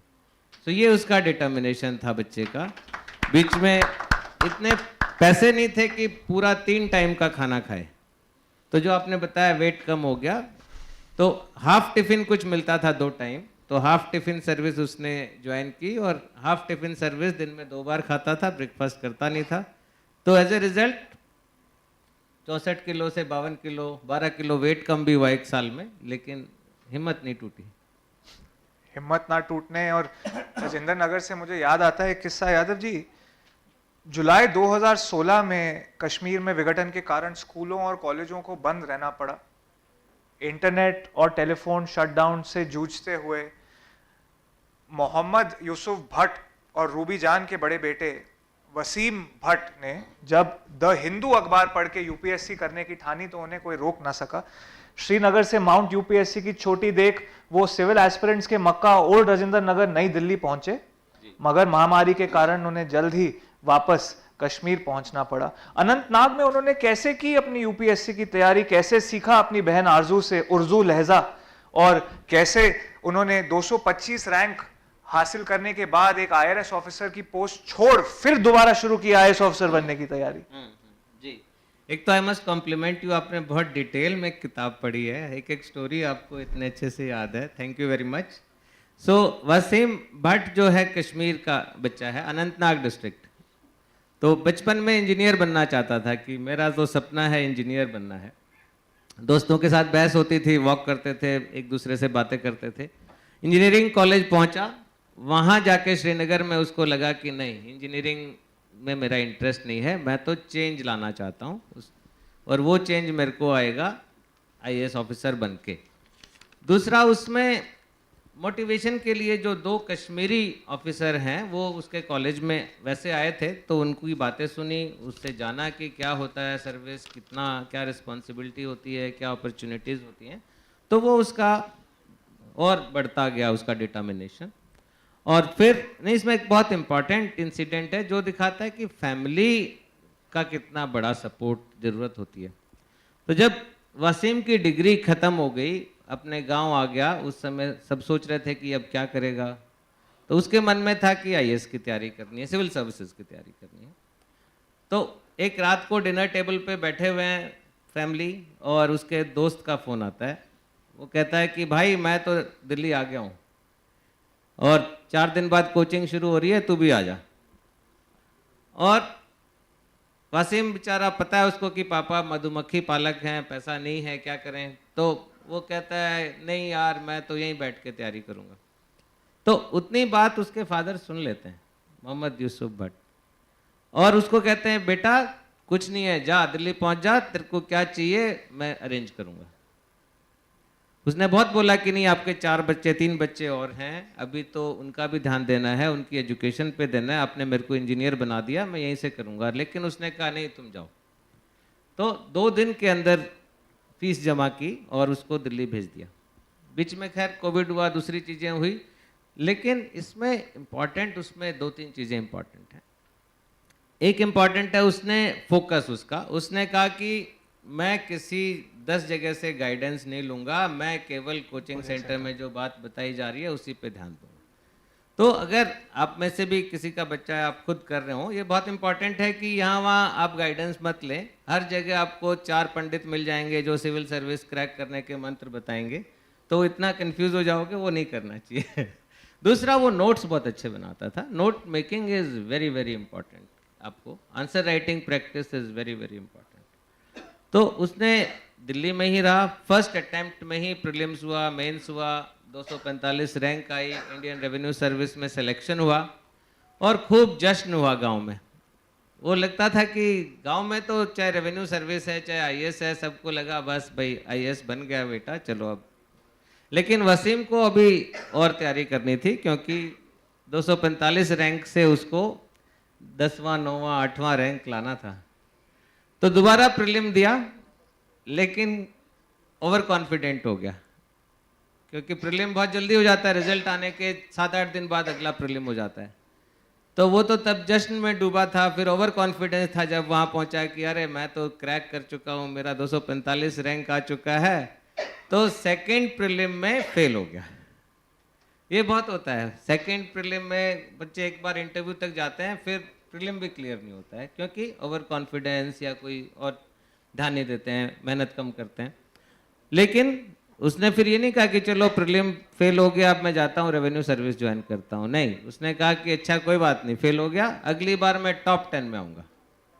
तो अगली बार फिर वापस यहाँ पे आया, दिल्ली आया, यहाँ पे तैयारी की। यहाँ पे कहीं संगम विहार में कोचिंग का एक सेंटर है जो बच्चों को बहुत सस्ते में कोचिंग देता है, जामिया हमदर्द का है। तो वो हमदर्द वाले में जाके अपनी तैयारी की, और 3rd अटेम्प्ट में 7th रैंक उसका रहा। अच्छा एमपी काडर में अभी है Wasim, I am very happy for him. Yadav ji, आज देश भर से बहुत senior IAS, IPS, IRS officer हमारे साथ मौजूद हैं। कई लोगों ने यूपीएससी का पेपर लिखा, कई कठिनाई देखी होंगी। मेरा मानना है अगर हम में से किसी के भी खिलाफ 150 कोर्ट केस दर्ज होते तो हम मुस्कुराते नहीं। मिन्नू पीएम मुस्कुराई थी। लोकल लीडरों का पॉलिटिकल प्रेशर, लोगों की भीड़, नारेबाजी, पथराव उन्हें इलीगल इंक्रोचमेंट डिमोलिश करने से रोक ना सकी। केरला पुलिस के एक जूनियर क्लर्क से आईएएस ऑफिसर तक का सफर उन्होंने तय किया।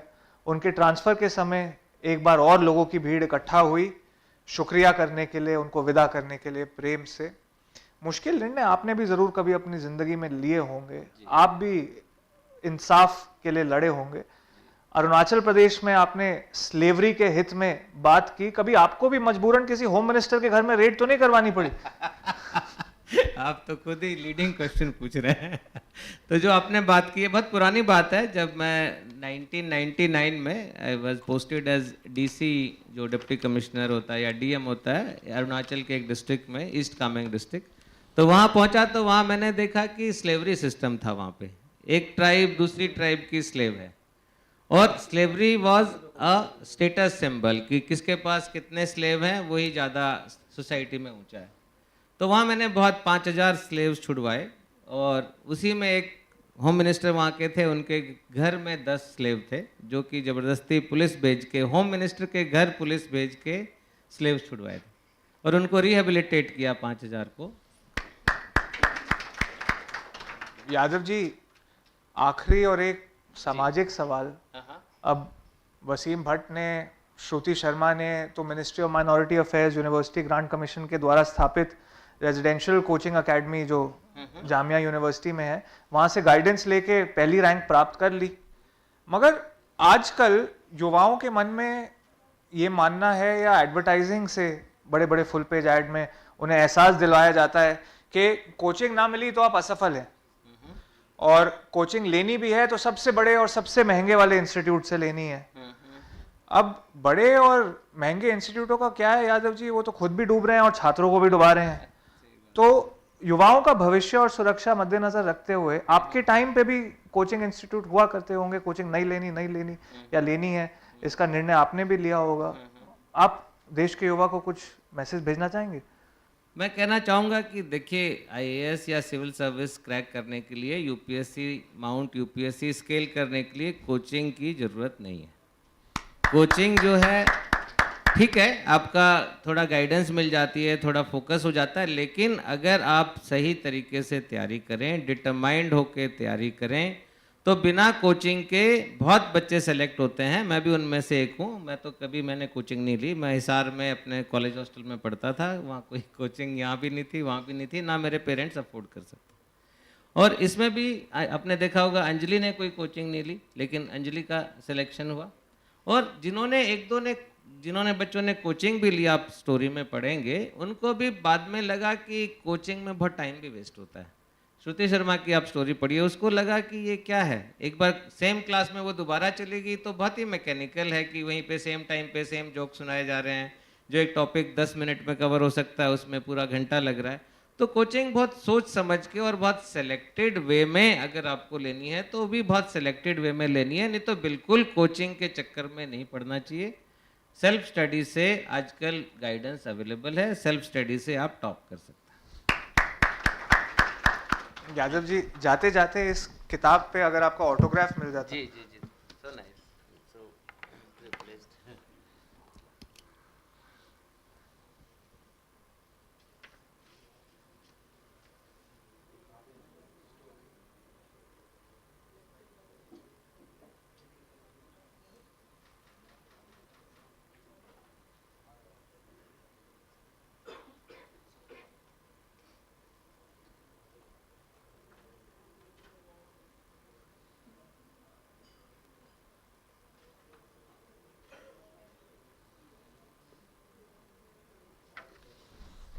ये एक फोटो खींच लेते हैं। हैं। हाँ बिल्कुल।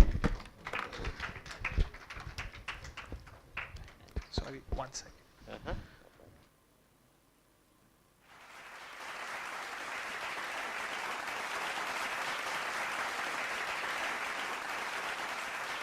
देवियों सज्जनों, जीवन की कुछ कहानियाँ इतनी सच्ची हैं कि वो हमें प्रेरित करती हैं, हमारा मार्गदर्शन करती हैं।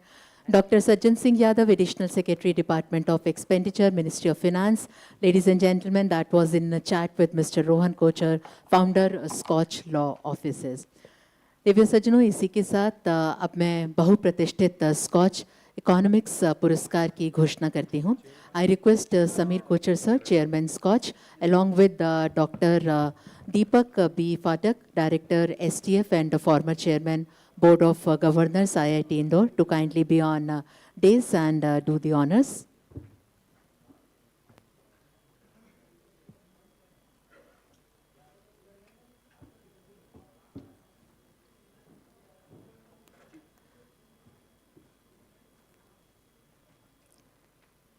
दिव्य सज्जनों, स्कॉच इकोनॉमिक्स अवार्ड इस समय प्रदान किया जा रहा है डॉक्टर दीपक मिश्रा, निदेशक एवं मुख्य कार्यकारी ICRIER को. उनका हम तालियों के साथ स्वागत करते हैं. दिव्य सज्जनों, डॉक्टर दीपक मिश्रा ने विश्व बैंक में कई महत्वपूर्ण पदों पर कार्य किया है, जिनमें वर्ल्ड डेवलपमेंट रिपोर्ट 2016 के सह निदेशक और साथ ही इथियोपिया, पाकिस्तान, सूडान और वियतनाम के लिए कंट्री इकोनॉमिस्ट शामिल है. उनके शोध कार्य general of development economics, general of international economics और जनरल ऑफ एग्रीकल्चर इकोनॉमिक्स सहित कई प्रतिष्ठित अकादमिक पुरस्कारों और पत्रिकाओं में प्रकाशित हो चुके हैं. Ladies and gentleman, his work has guided policy makers in addressing digital inclusion resulting in tangible outcomes. और आपके अनगिनत अमूल्य योगदानों के लिए आपको स्कॉच अवार्ड से सम्मानित किया जा रहा है. आइए हम सब सम्मान भरी तालियों के साथ उनका यहाँ पर अभिनंदन करें, उनको यहाँ पे कॉन्ग्रेचुलेट करें. Sir, I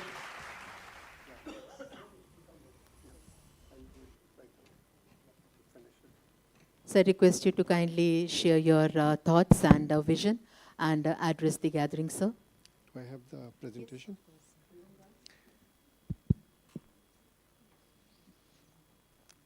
Okay, good afternoon, everyone.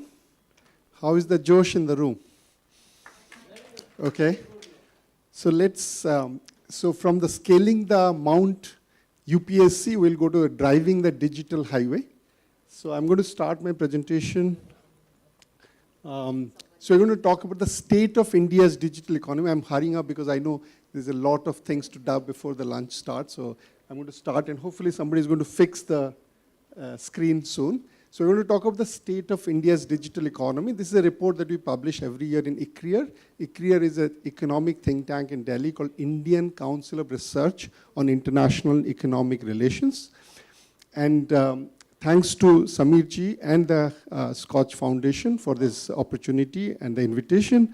We are delighted that I have the presentation. This is a report that we just came out about 3 weeks ago, so it's fresh yet. So the report actually starts with so I want to start with a question to all of you. Can you think of a product that is produced in India, wonderful, that's produced in India, which is far superior in quality to what you get in anywhere in the world? And I'm not talking about natural products, you know, things that are gift of nature like mangoes and strawberries and all, but think of a man-made, something that we have invented, we have produced in India. So when I was a student, 30 years ago when I went to US, and if somebody would ask me that question, I would have taken a lot of time to think about what is it that we produce in India which is far better than what we see in anywhere else in the world. But today it's not very difficult. So there are many, but let me start with the COVID vaccination certificate that we had. The one on the left is the one that you get in India, which is digital, which is easy to carry. It's very hard to replicate, so it's very unique. On the right side is the vaccination card that you get in US. And actually, I am a lived example of this. My first vaccination was in the US, the second was in India. I moved during pandemic. And the one on the right, which is the US one, is handwritten. It's very messy, it's easy to replicate, so it's susceptible to fraud. And what you see is not just the product, that India has a more superior product to what you see in US, but the process of getting this is also far more superior in India than US. And there are ample of examples. You can think of UPI, you can think of Aadhaar card. So a lot of digital products that we have in India or services are far superior than anywhere else in the world. But interestingly, and as Samir ji mentioned, it took away my thunder by saying that if you look at the global indices, which measure digitalization, you don't see much of that in the index. India is still ranked very low. And I'll start with an example. So International Monetary Fund, about a year ago in August 2024, came out with the report measuring the Artificial Intelligence Preparedness Index. Okay? So according to that report, 7 of the top 10 countries on AI, countries which are going to leverage AI most, are European countries.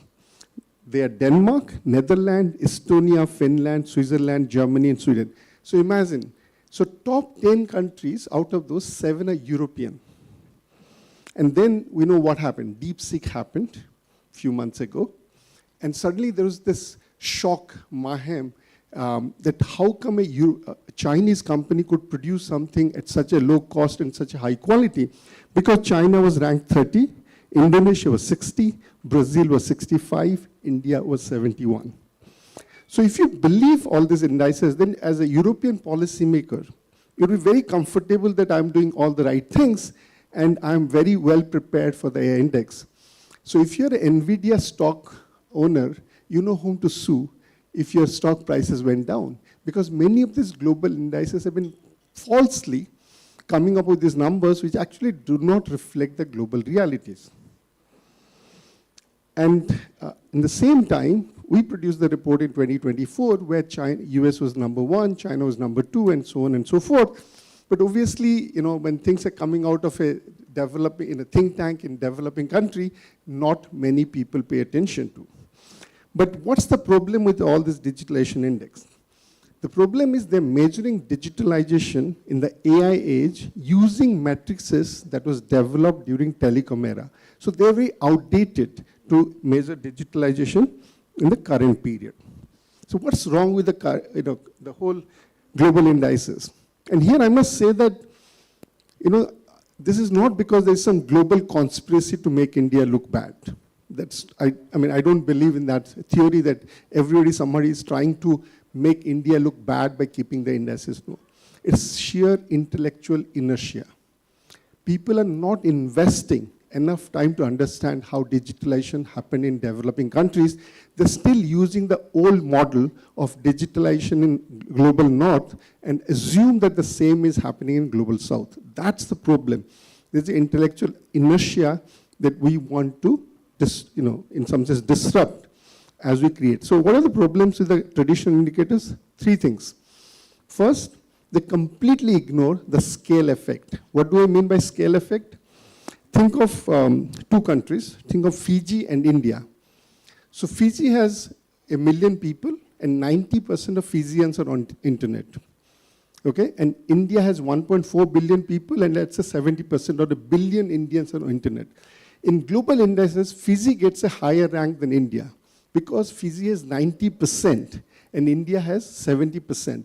And the scale effect, the fact that only 0.9 million Fijians are on internet compared to 1 billion Indian is completely ignored.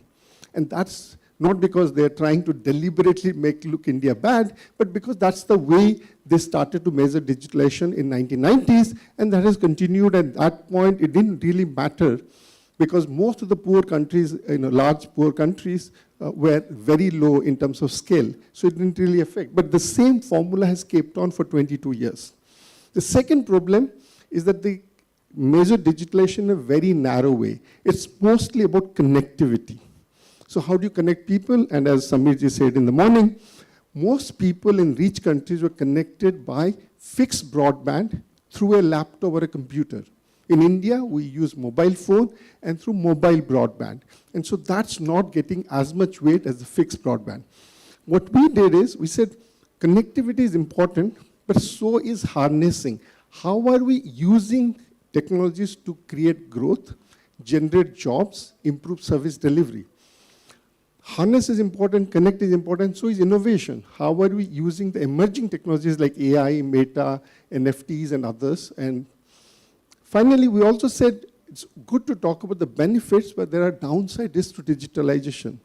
and that's about protection. How are you protecting your citizens, your government agencies, and your private sector from the downside risk of digitalization? Cybersecurity, fraud, loss of privacy, a whole host of things that comes with digitalization, mental health. And finally, we also were, with public demand, we had to add S to it. Initially, we didn't have S, so it became CHIPS, C-H-I-P-S. S is about sustainability of your digital network and the economy. So that's your very simple, transparent framework. You have CHIPS, 5 pillars. Each of these pillars has a bunch of sub-pillars. There are 14 sub-pillars. Under each sub-pillars, there are a bunch of indicators, 47 indicators. It's all there in the report, and I'll give you a reference how to get there. So what we did was we said we're going to create 2 index. One is called CHIPS economy. That's a comparison to like what's the GDP of the country. You're comparing 2 countries, so you have to compare at the aggregate level, how is the digitalization, where we take into account the scale effect. Then we created an index called CHIPS user, which is at the per capita level. How digitalized is your user, average Indian versus average American versus average Singaporeans.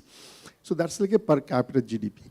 Then we said you got to really combine the 2. When you're comparing countries, you got to look at the scale effect, you got to look at the intensity effect, so that's called CHIPS combined, okay? So if you do this, first, when it comes to CHIPS economy, which is at the aggregate level, India continues to be ranked 3rd in the world as far as the digitalization is concerned. So number 1 is US, number 2 is China, number 3 India, and then you have Singapore, UK, Korea, France, Germany, and so on and so forth. And India's rank is 3rd. We say it continued because the previous year India was also 3rd, so it's a continuation of the last. 2024 was the 3rd as well. And this is not just a story of India, even if we call it the state of India's digital economy, this is a story of the rise of global south as far as the large emerging markets are concerned. China is ranked 2nd, Brazil is ranked 10th, Thailand is ranked 12th, Nigeria is ranked 18th, sometimes even above the G7 countries. So this is a very different story because it takes into account scale effect, which others did not. But scale is important, but so is the intensity, the average user level. So if you take the user, what you find is India is 28th ranked among 33.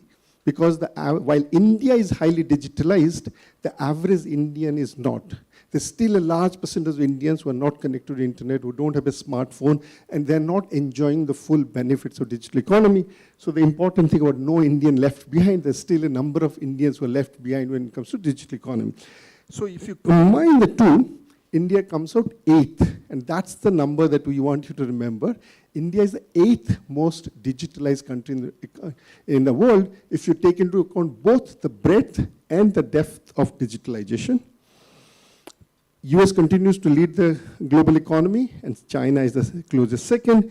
Most European countries are actually far behind. So only 4 countries on top 10 are Asian: China, India, Singapore, and Korea. Only 3 are from continental Europe: Denmark, Germany, and Netherlands. So this is a very, very different index than what you see in any global digitalization index out there. We wanted to also open the hood and make you feel what's really going on. Why are we getting different results? And this is to think of, so you plot the CHIPS economy, which is on x-axis, which is the scale effect, and the CHIPS user, which is the intensity effect, and you put a 45-degree line, which is where the numbers are same on both x and y. What you find is there are 4 countries in this 33 countries where scale effect dominates the intensity effect. That's US, right on the extreme, then the China, India, and Nigeria, which are on the 45-degree or to the right side. The countries which are on the left side, and those are, if you see the blue lines, are the developed countries: Singapore, Korea, Netherlands, Denmark, UK, and so on. And the light blue are the developing countries. So what the global indices have been doing so far is they're just giving the results of the x-axis. That's the intensity effect. And there, obviously, if you take the intensity, clearly countries like Nigeria and India will look much worse. And if you want to only focus on scale, you also get a distorted image because it's only driven by. So what you need to do is to combine the 2, which is what we do in the report. So it's a combination of the 2 that gives you the final result. What's interesting is that not only there's a great deal of variation across the 4 pillars, C, H, I, and P and S. And you can see how India ranks. So we do very well in few rankings. The best pillar for India is harness.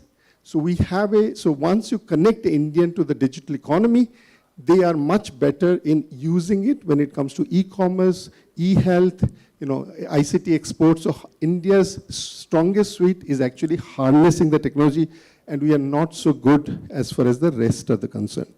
There's a lot in the report. I'm not going to go through that. We use this report to talk about a number of policy questions. Again, I'm not going to go through them because we don't have time.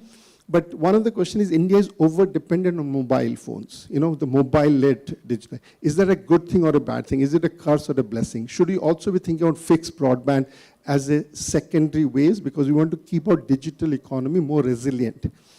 Second is the fact that the Global South has 80% of the digital consumers are in Global South, only 20% are in Global North, but all the production of digital economy is happening is Global North. So there's a great geographical imbalance between North and the South.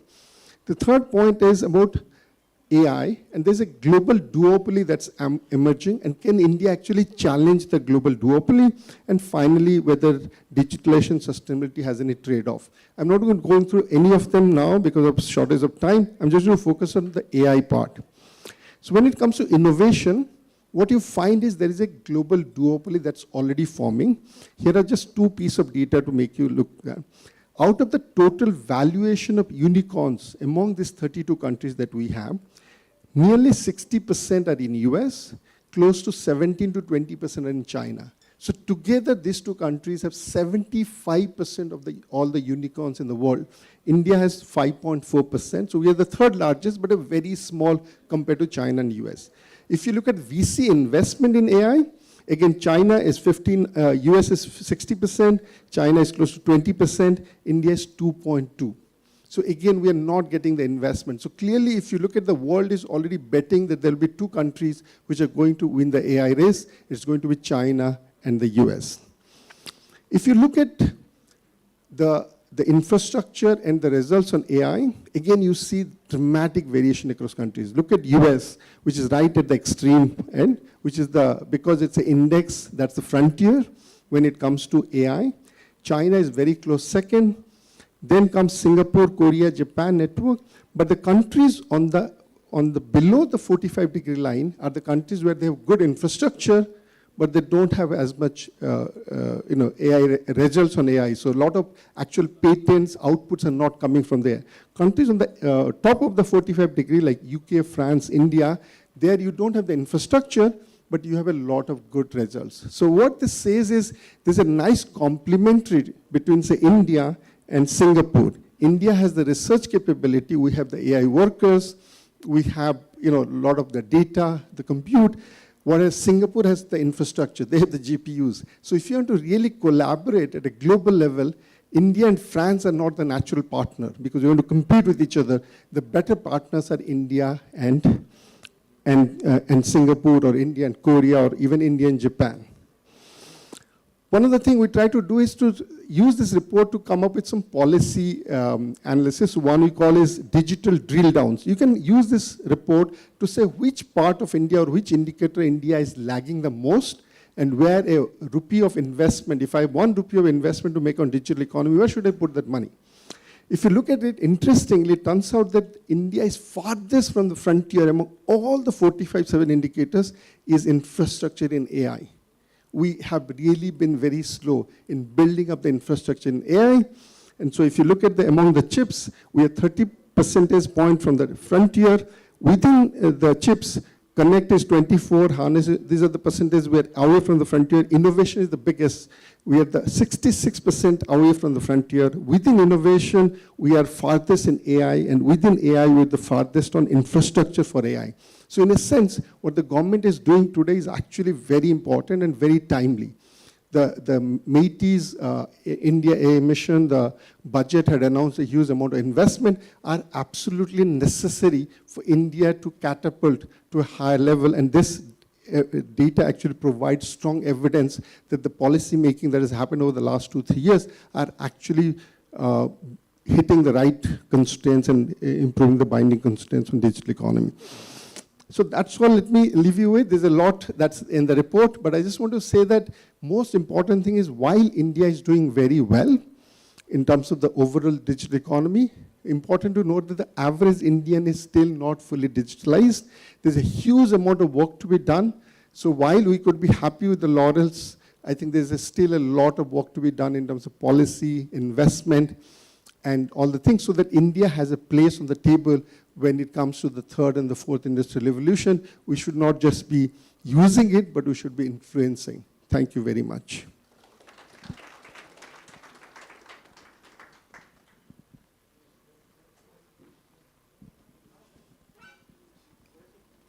Well, thank you, Dr. Deepak Mishra, Director and Chief Executive, ICRIER, for those enlightening perspective.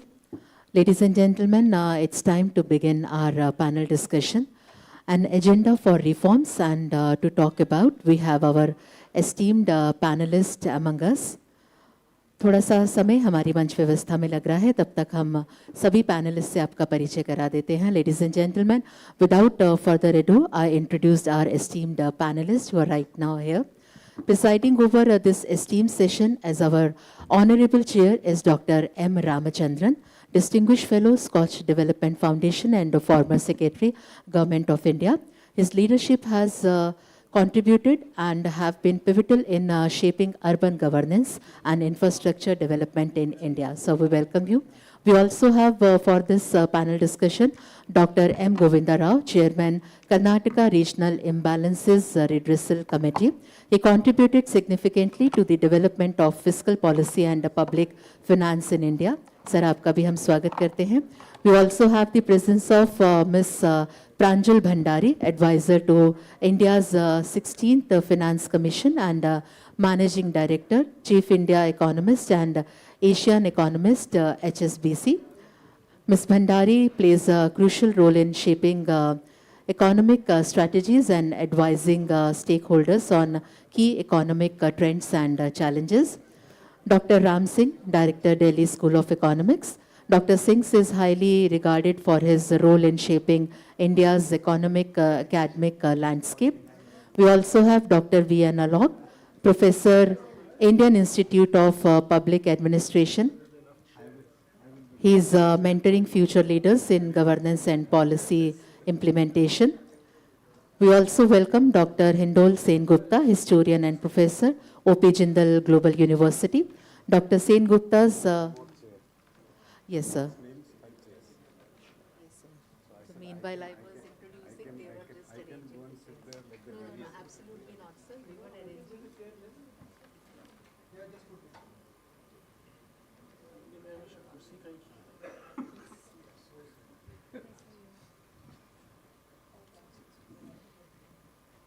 Is that okay, sir, now?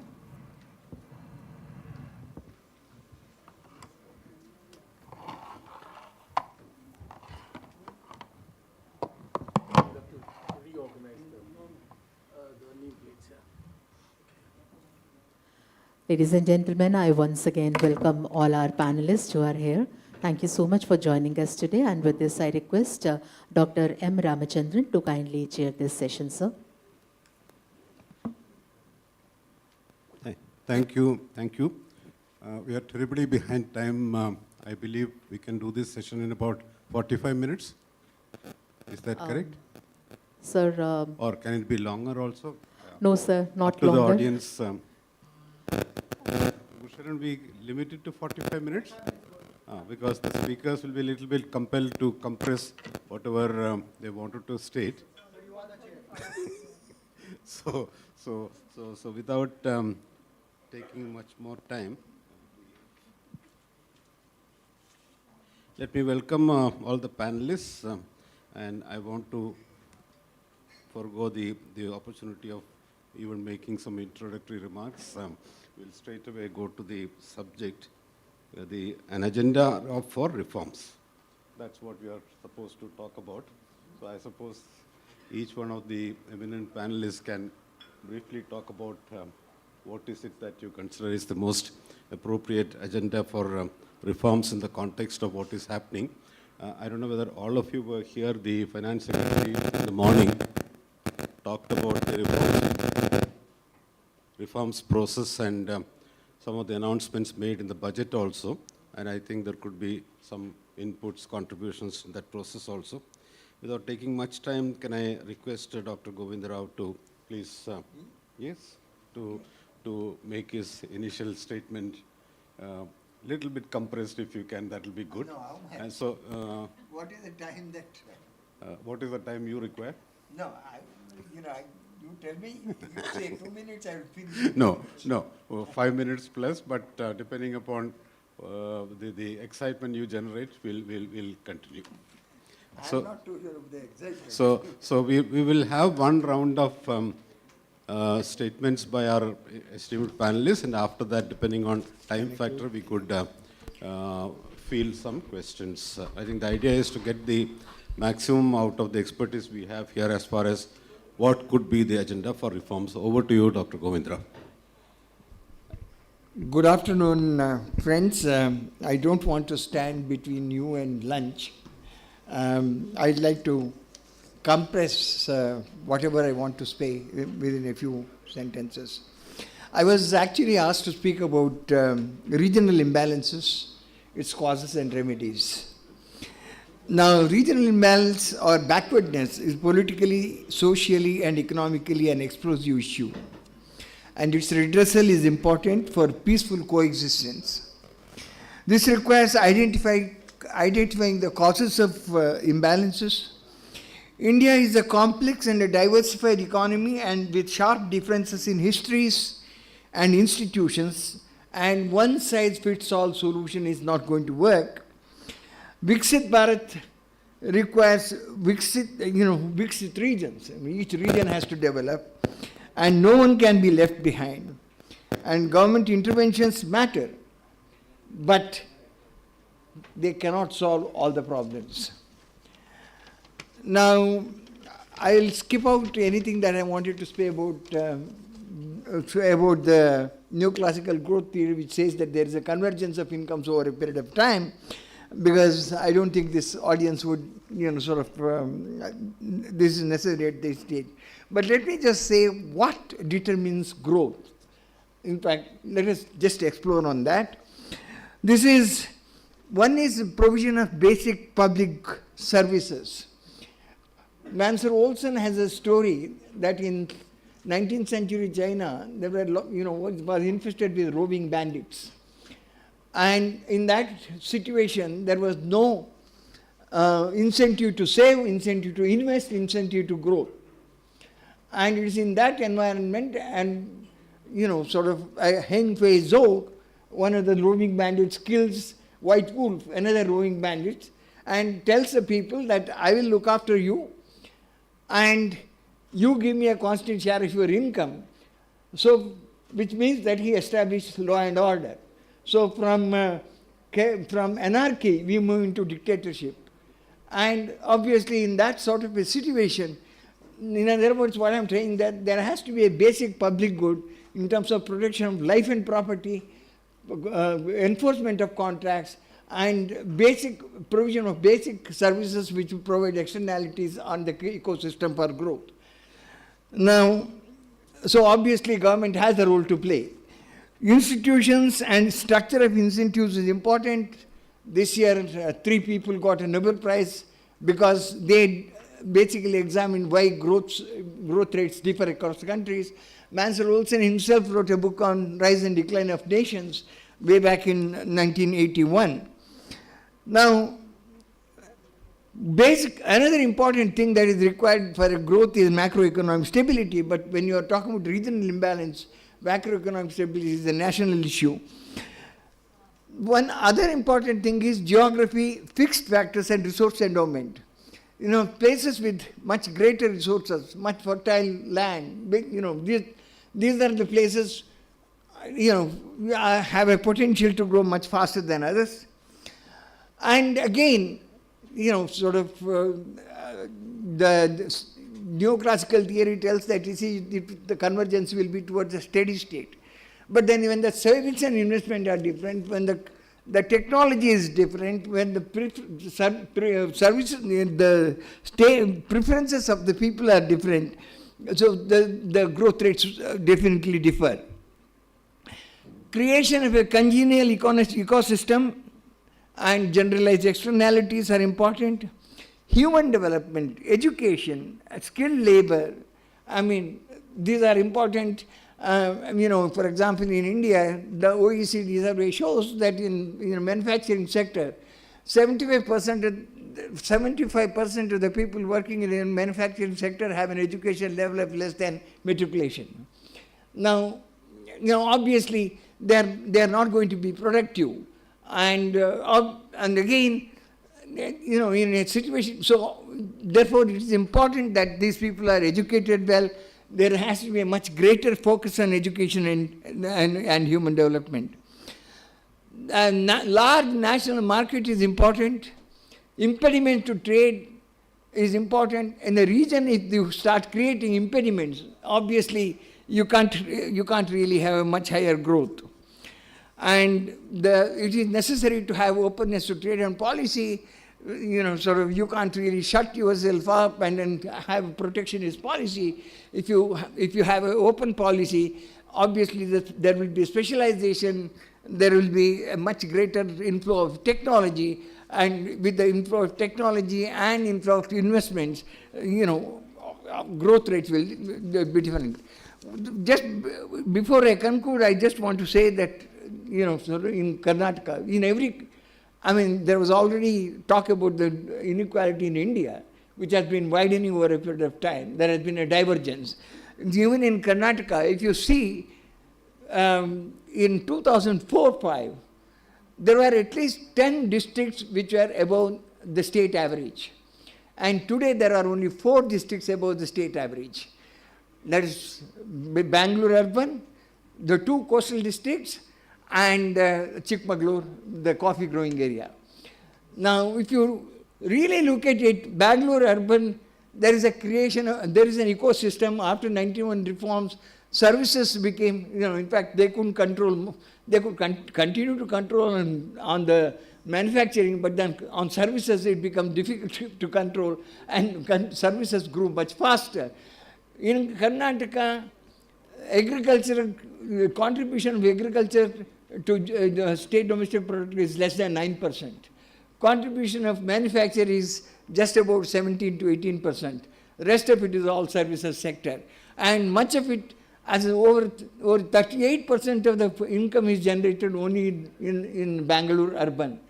Now, the 2 coastal districts, these have very different histories. Now, the old Mysore state, the old Mysore, in fact, when the state was reorganized, you had Madras presidency, two coastal districts are were taken from Madras presidency. This is, which was, so they never had a government, because the government was 700 kilometers away, and it was in the east coast, and then these people were in the west coast. And then there was Hyderabad, Karnataka, which was completely feudal, and Nizam never bothered about them. There was Bombay, Karnataka region, again, which was an it's an outlier. So you see a pattern where Bombay, Karnataka region and Hyderabad, Karnataka region continue to be in the red, whereas only these 4 districts have continued to grow. And as far as the coastal districts are concerned, they never had a government. Before the reorganization, as I said, the East Coast was looking after, the capital was in the East Coast. After that, the capital was 450 kilometers away, and there was Western Ghats. They never bothered about this place. And much of the growth that has happened was completely led by the private sector growth. 5 important banks, and 4 of them got nationalized, came within the radius of 50 kilometers and created jobs for women. In fact, most of the girls who most of the employees were girls, because the private fellows, when they started the bank, they decided to have to employ the girls after matriculation because they didn't want trade unionism there. The consequence was that there was a female education, female literacy, the increasing the marriage age of the girls, and a very high women participation in work. And these banks have created a very good financial system in the place. So there is a lot of interesting things in Karnataka. Let me stop at that. Thank you, Dr. Govindarao. This is a subject on which we can spend maybe minutes and hours to deliberate upon. And I think one particular state perspective has come before us. We'll keep that during our discussions in mind. Next, may I request Ms. Pranjal Bhandari.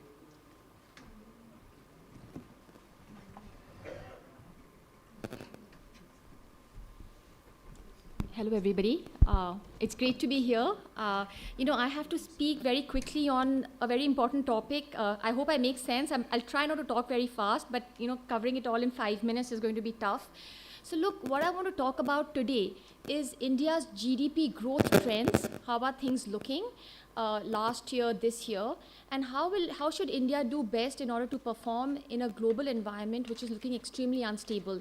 Like any newspaper that we open, the first thing we talk about is Trump tariffs, challenges to global trade. What is the best step India can do in such a sort of uncertain global environment? So let me first start with global growth trends in India. Now, after the pandemic, for 3 years, India's GDP growth has been extremely high. India's been growing at about an average of 8.5%. My worry was that was too high. It was leading to a little bit of what I call overheating, because my sense is that India's potential to grow currently is closer to about 6.5%. So 8.5% did feel a little excess. And whenever you go through a period of excess growth, you actually end up looking at a few bubbles. And there were a few bubbles that were getting created last year. One was some froth in the equity markets. Some parts of the equity markets like mid-cap, small-cap were very high. Another bubble was a very large, rapid growth in unsecured loans to consumers that was growing very, very quickly. And the good news is that the regulators were able to see this excess and act upon it. So what we found in 2024 was central bank becoming quite vigilant. They basically ran what we call tight monetary policy, tight domestic liquidity, higher interest rates, and they also put more risk weights. So they discouraged banks to make all of these unsecured loan growth. So they did all of that to cool down these bubbles. But then what you saw alongside was overall GDP growth cooling off.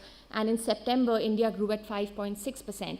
So 8.5% for 3 years was too high, but 5.6% for 1 quarter was too low.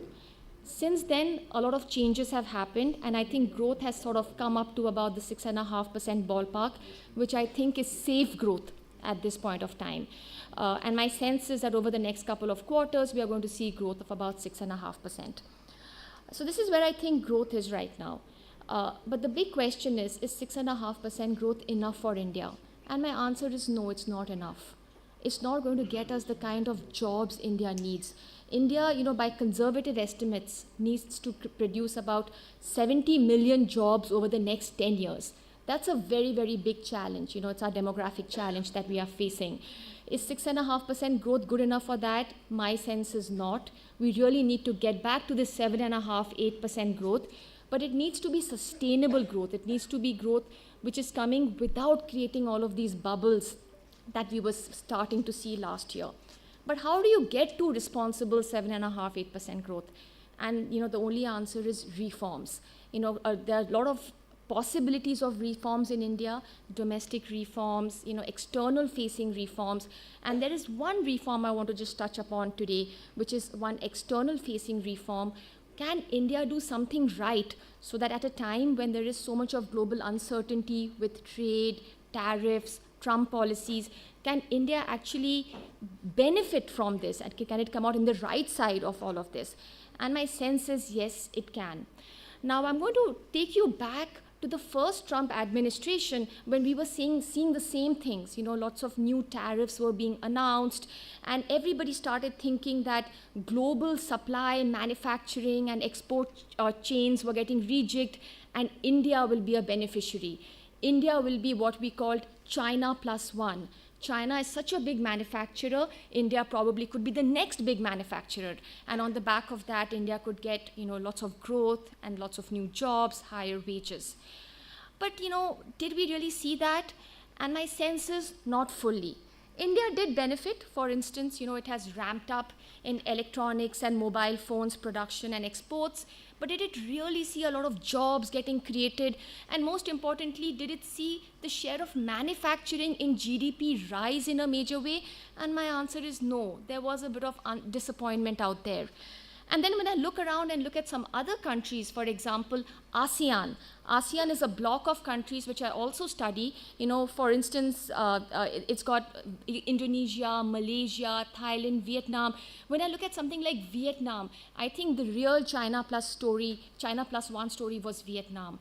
They took the opportunity. They became a very big producer of all kinds of mid-tech goods, like textiles, footwear, bags, furniture, and they started exporting all of that. India somehow did not really benefit. Now, fast forward to today, and we have Trump 2, a new set of tariffs that are coming into the world. Can India play its cards a little better this time? And my sense is it can. And my sense also is that it is starting to play its cards a little better. I would say there are 4 things that India is doing over the last month or 2, which I think is positive. It is basically trying to raise its hand and show that even though the world is becoming more protectionist, it doesn't want to trade with each other. India doesn't want to be protectionist. India is open for business. And there are 4 things which I think India is starting to do correctly. One, it's cutting a lot of the import tariffs it had put in the system. Import tariffs in a way becomes an tax on its exports. So if you really put too many import tariffs indiscriminately on lots of goods, eventually your cost of production, your cost of exports really sort of goes up. So finally, after several years, it's cutting import tariffs. That's number 1. Number 2, it is actually trying to fast track some of the trade deals with advanced economies like the United States, like the Eurozone, hopefully also the UK. So many of its products, like textiles and so on and so forth, will be better welcomed there. The third thing it is doing is that it is keeping its rupee a little more flexible, which I think is very important. If the global environment is volatile, let your rupee also react to that volatility. Let it become a shock absorber. So I think that's a very important thing it is starting to do at this point of time. And finally, it is becoming very open, at least more open than before, to regional FDI, to money coming from global MNCs into India, particularly in its mid-tech goods, something that it was not very open to. It had really shut its door to mid-tech FDI. We are seeing these signs. I think these are about 4 things which even some countries which benefited in Trump 1 were doing. But the challenge for India at this point of time would be to continue down this track and actually make these reforms a little deeper and not really very shallow. Because I think if we can do that at a time when the world is getting protectionist, we become a little more open to trade, I think we can gain at this point of time. I'm going to just take 1 minute to make a last point, which is that India, we sort of in 2017 realized that we need to do more in manufacturing. We are doing very well in services. We need to do more in manufacturing. The route we chose was more high-tech manufacturing. Mobile phones, automobile parts, drugs and pharmaceutical, which is very good. But what we completely missed out was mid-tech manufacturing. Things which are more labor intensive, that need a lot more labor to be, employed, like textiles, footwear, furniture, handbags. And actually, these are the sectors where global demand and global chains are actually getting rejigged and India can have a place. So if we can use Trump 2 disruption as an opportunity to attract FDI in these labor-intensive mid-tech sectors and become a producer there, I think it can be a very good source of growth and jobs for us in the medium term. I'm going to leave it at that. Thank you very much.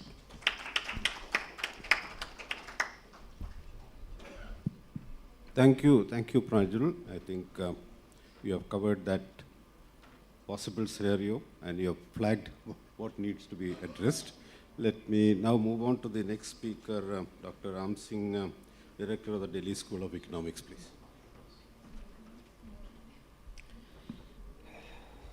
Thank you, sir. I will start by building on points made by my predecessor panelist today.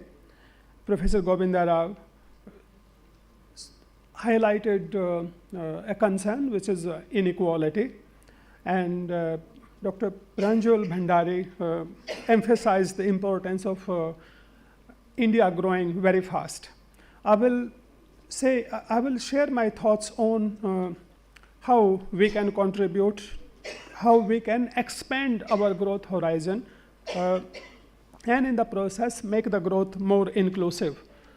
Our experience and international experience shows that the states that grew fast were also able to make the growth process more inclusive by way of social service, by making provisions for social services, and also in terms of their ability to transfer benefits, cash and non-cash benefits to people who may left behind in the process.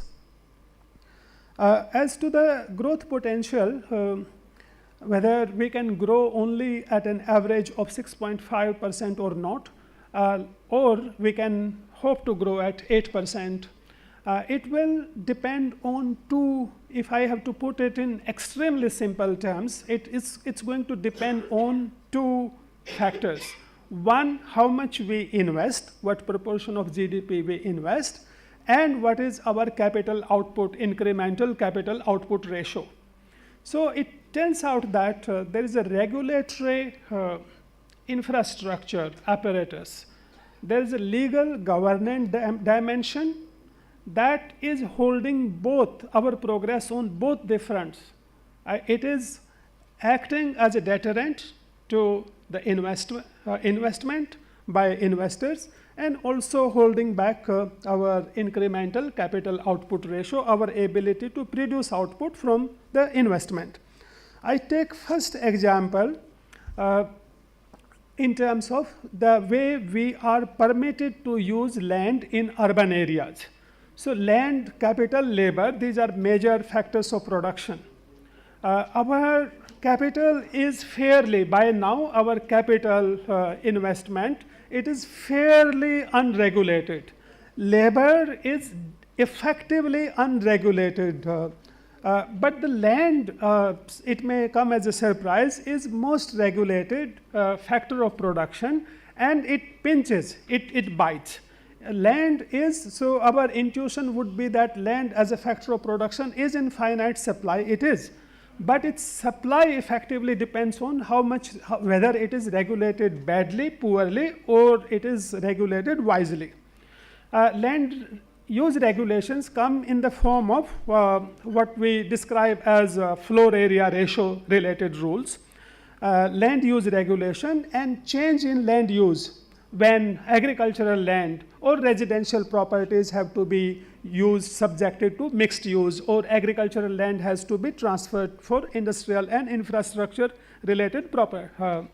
So it turns out that the land cost we have created as a result of poor land regulation, we have accentuated the problem of land scarcity. As a result, land in urban areas is among the most expensive in India compared to what we see in other emerging economies at comparable level of development. That is one major reason why we are not emerging as a leading alternative to China plus strategy that international businesses are comparing. You know, and this poor land management, it hurts MSMEs more than it hurts big corporations. To give you a rough sense of how problematic this is, that if a MSME were to set up a manufacturing plant, in many cases in several states, if they comply with land use regulation, the parking, the area they should live at the front, at the back, on the sides, then they simply cannot undertake any production on the ground floor. So all their production must take place on level 2 or level 3, increasing their cost of production. But if they do not comply, then they fall prey to what we call Inspector Raj distortions, rent seeking by Inspector Raj. And this is one low-hanging fruit that we can make a significant progress. Other point I want to make is related to the criminal dimensions of our law, our business laws that govern our industrial activities, trading, service-related activities. It may come as a surprise to you that even after there is a lot of purging of central laws from vis-a-vis their criminal dimension.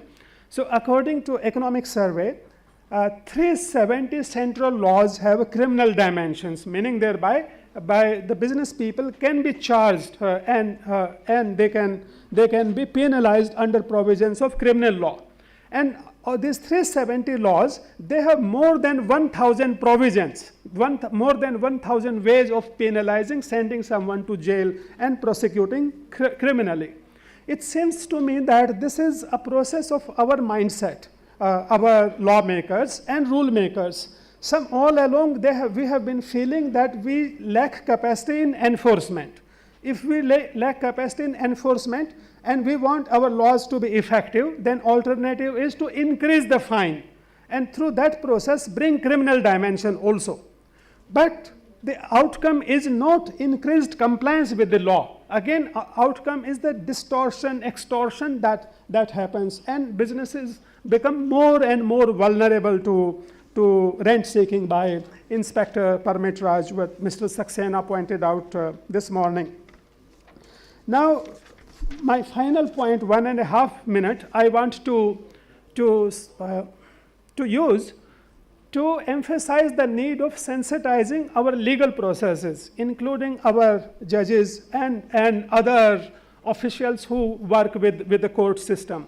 It seems to me that the major hurdle comes from the lack of sensitivity or lack of realization among judiciary about economic consequences of what they decide, and also among lawmakers about economic consequences of what our lawmakers when they make law. I want to give 2 examples. One example, it comes from one of the recent rulings by Supreme Court. Supreme Court was dealing in a matter with the cases that relate to Mumbai, rehabilitation of old buildings, the buildings that predate 1940. So there are thousands of buildings in Mumbai, in heart of the city, where land is in limited supply, there's limited scope for expansion. These buildings are in such a bad condition that they have become dangerous for their residents and occupants. Yet, there's nobody who can come forward to rehabilitate, to rebuild these buildings. And reason is, what is the reason? Reason is the Rent Control Acts that are there in all Indian cities.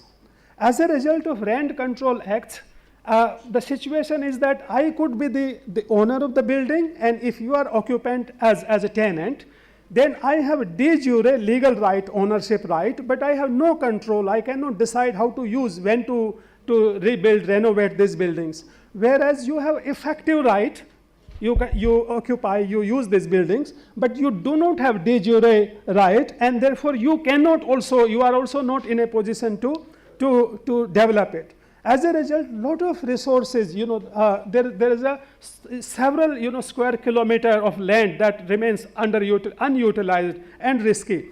So these are the things that we can keep in mind. And final 20 seconds, sir, Mr. Chairman, sir. How many seconds do I have? We can conclude now. We'll go into 10 seconds. So moving forward, when we think of use of AI and big data analytics, what Dr. Deepak Mishra emphasized.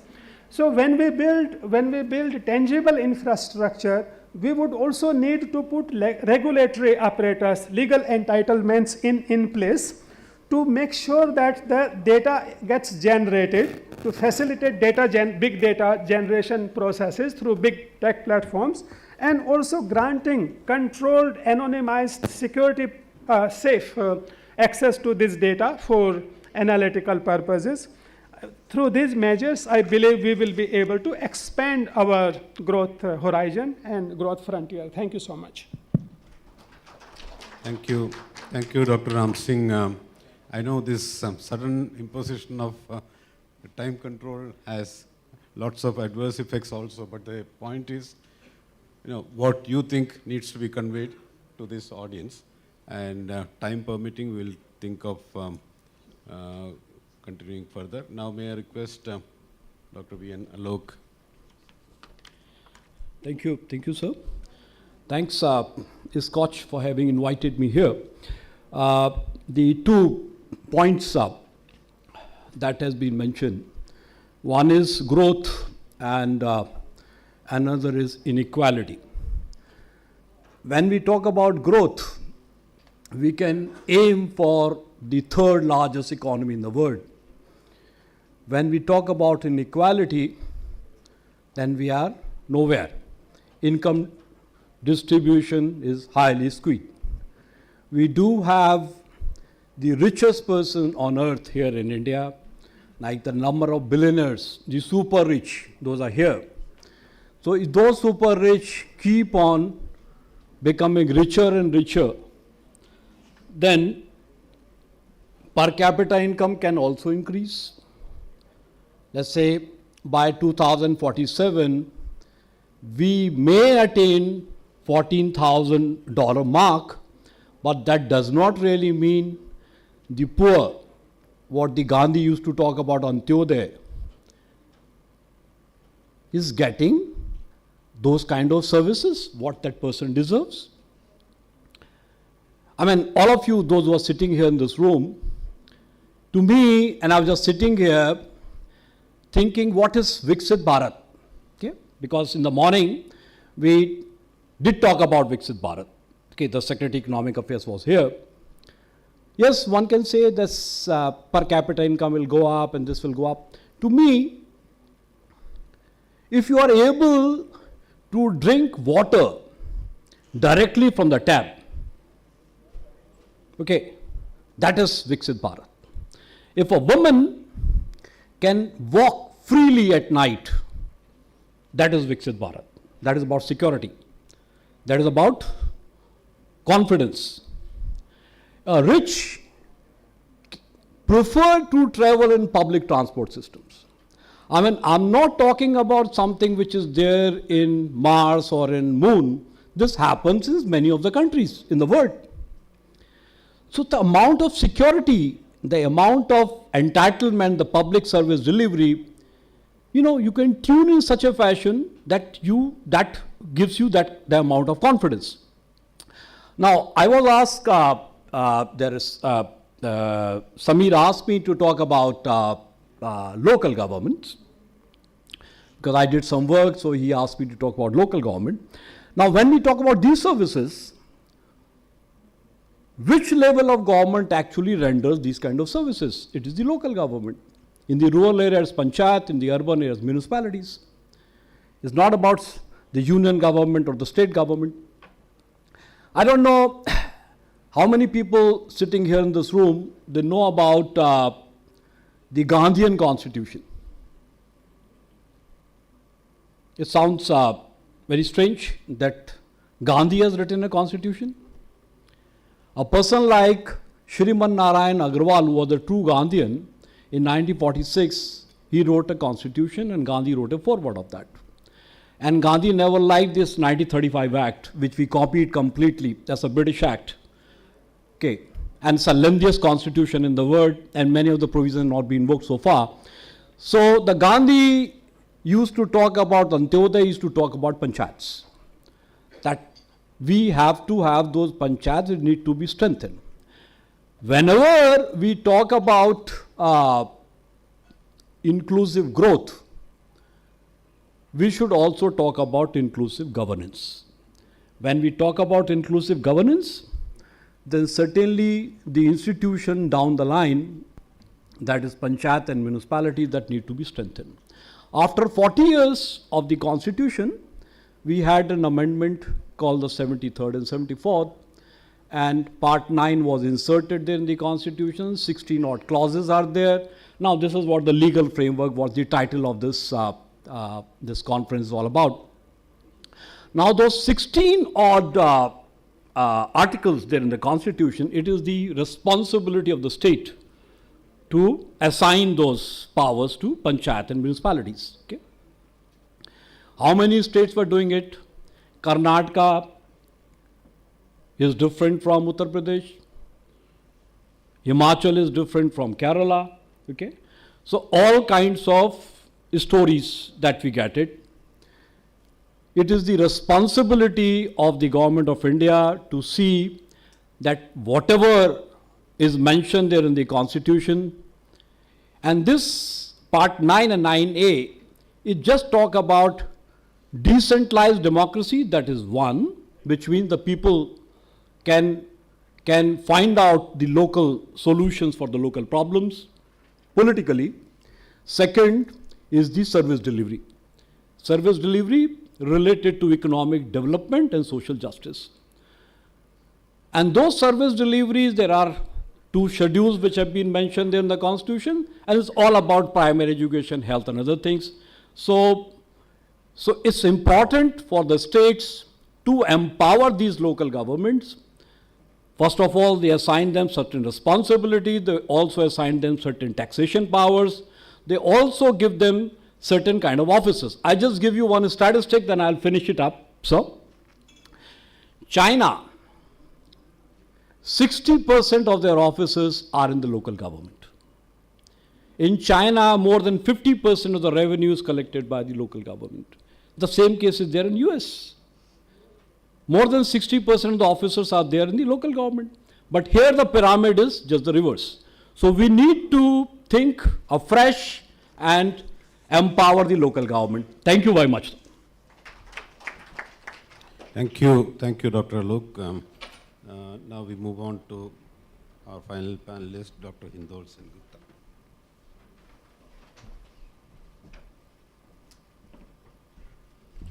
Thank you, ladies and gentlemen. Good afternoon. Being the last speaker always has its interesting aspects of trying to say something new. As I was driving here to this conference today, I realized Arundhati Roy was about to write a new book. And therefore, I thought I'll talk about the reforms of small things, like the God of small things. Because in India, the problem with reforms is that I just finished 5 years of lateral entrance into the government at Invest India, where I built its research arm. And to me, it seems that whenever we talk about reforms, we take a 30,000 feet approach, which is fair. But much of our reform, ladies and gentlemen, I want to put to you, is stuck at the small things. Let me give you one example. And I can say this now because, a lot of it is now in public domain. Just before COVID, because of the urging of Guru Prasad Mahapatra, the late Guru Prasad Mahapatra, who used to be Secretary DPIIT, I started working on a royalties project, a research project on royalties. This was a confidential project submitted to DPIIT, but now last year SBI has done a similar report, so a lot of it is now out in public domain. We were looking at royalties and how much companies in India, multinational companies in India, were paying us royalties to their parent companies. This was mentioned by the Honorable Minister many times as an area of concern. Now, before we could get to the final conclusion on what we should do, what was the first challenge? The first challenge was data could not be procured properly from the RBI. So the RBI wasn't giving data in time to the ministry. Then the ministry wanted data from other ministries. Other ministries wouldn't give data on time to the Commerce Ministry. And the project that was going to take 6 months took 2 years. So as you can see, this is not because we don't have digitalization. This is not because we don't understand growth patterns. This is not because of centralization or decentralization. It is basically reforms of small things. Now, once we came to the conclusion of that report, we found out another thing. Anything that we wanted to recommend could not be recommended because it meant an increase in the compliance burden. And therefore, we didn't want to show an increase in the compliance burden. So at every step, there was a hurdle. Now, this kind of problem, which meant this entire process took a further 6 months. This kind of problem is, again, a reform of small things. Let me give you some other examples. Do you know if today, what is the biggest hurdle, one of the biggest challenges of opening a single proprietorship company in our country? You will want to get a GST certificate. A GST certificate, you cannot do it if you have rented property, because you need a letter from the guy who's renting that property to you. Now, if you live in an apartment block in Delhi or Mumbai, usually your landlord or your homeowner, landlord owner will not give you that letter, because they will think, oh my God, you're opening some factory in their flat, without realizing that for all you know, you're a consultant doing some consultancy work on your laptop. But you will not be able to finish that process unless you have a board outside that flat saying, this is the name of your company, this is the GST number. That will be, and this is literally something that happened to a friend of mine, that will have to be verified by somebody who will come and check that that board is up. But what is the problem there? The guard who will get that guy up to your apartment will ask for money, because this is something commercial that the guy is doing. And this process means at least 3 friends of mine, what should be a process that could hardly take a month, has taken months for them to complete, because they do not own expensive real estate in the cities where they live and work. There is another problem to this entire owning of property business. What is the other problem there? Just before I came, my friend Dilip Cherian was showing me numbers on dramatic decline of home loans in our country over a period of time. And he was asking me, why has this dramatic decline happened? And we were speculating many things. And one of the things we spoke about, and I mentioned this to you, in the last 10 years, Indian banks colluded with real estate mafia to create something called the subvention loan, which is totally illegal. Now courts are looking into this. A subvention loan means that the builder gets the entire amount of money up front. You are given this myth that your home will come in 2 to 3 years, and you start paying EMI from the 2nd or 3rd year. Inevitably, as thousands and thousands of homeowners have faced in this country and are still facing, that home never comes. 5 years, 10 years, 15 years, there are thousands of families waiting for their homes today, not far away from where we are speaking in Noida. It has been 15 years and they haven't got their homes. All of them took subvention loans. The banks never told them this is illegal. The bank has no liability. The crooked real estate developer has no liability. Who takes the liability? The poor homeowner. In fact, many people who bought these homes are no longer alive because they were pensioners who had put their pension money. Those people are dead. You tell me, what is the grand 30,000 feet reform that can solve this? This is what we call structural toxin in our system. It is structural poison. We talk about, at the ministry, I helped build, with the Ministry of Women and Child Development, I helped build a research unit with the Honorable Minister Smriti Irani ji called Drishti. One of the problems we looked at was why more women don't participate in the labor force. And those numbers are going up, I'm very happy to say. But what was one of the problems? It goes back to this home ownership thing. In India, in many urban centers, homeowners will not rent out a home to a single woman. Even though all data and statistics in our country shows more and more young men and women are single in our country than ever before. And yet, homeowners are reluctant to rent out apartments, especially to single women.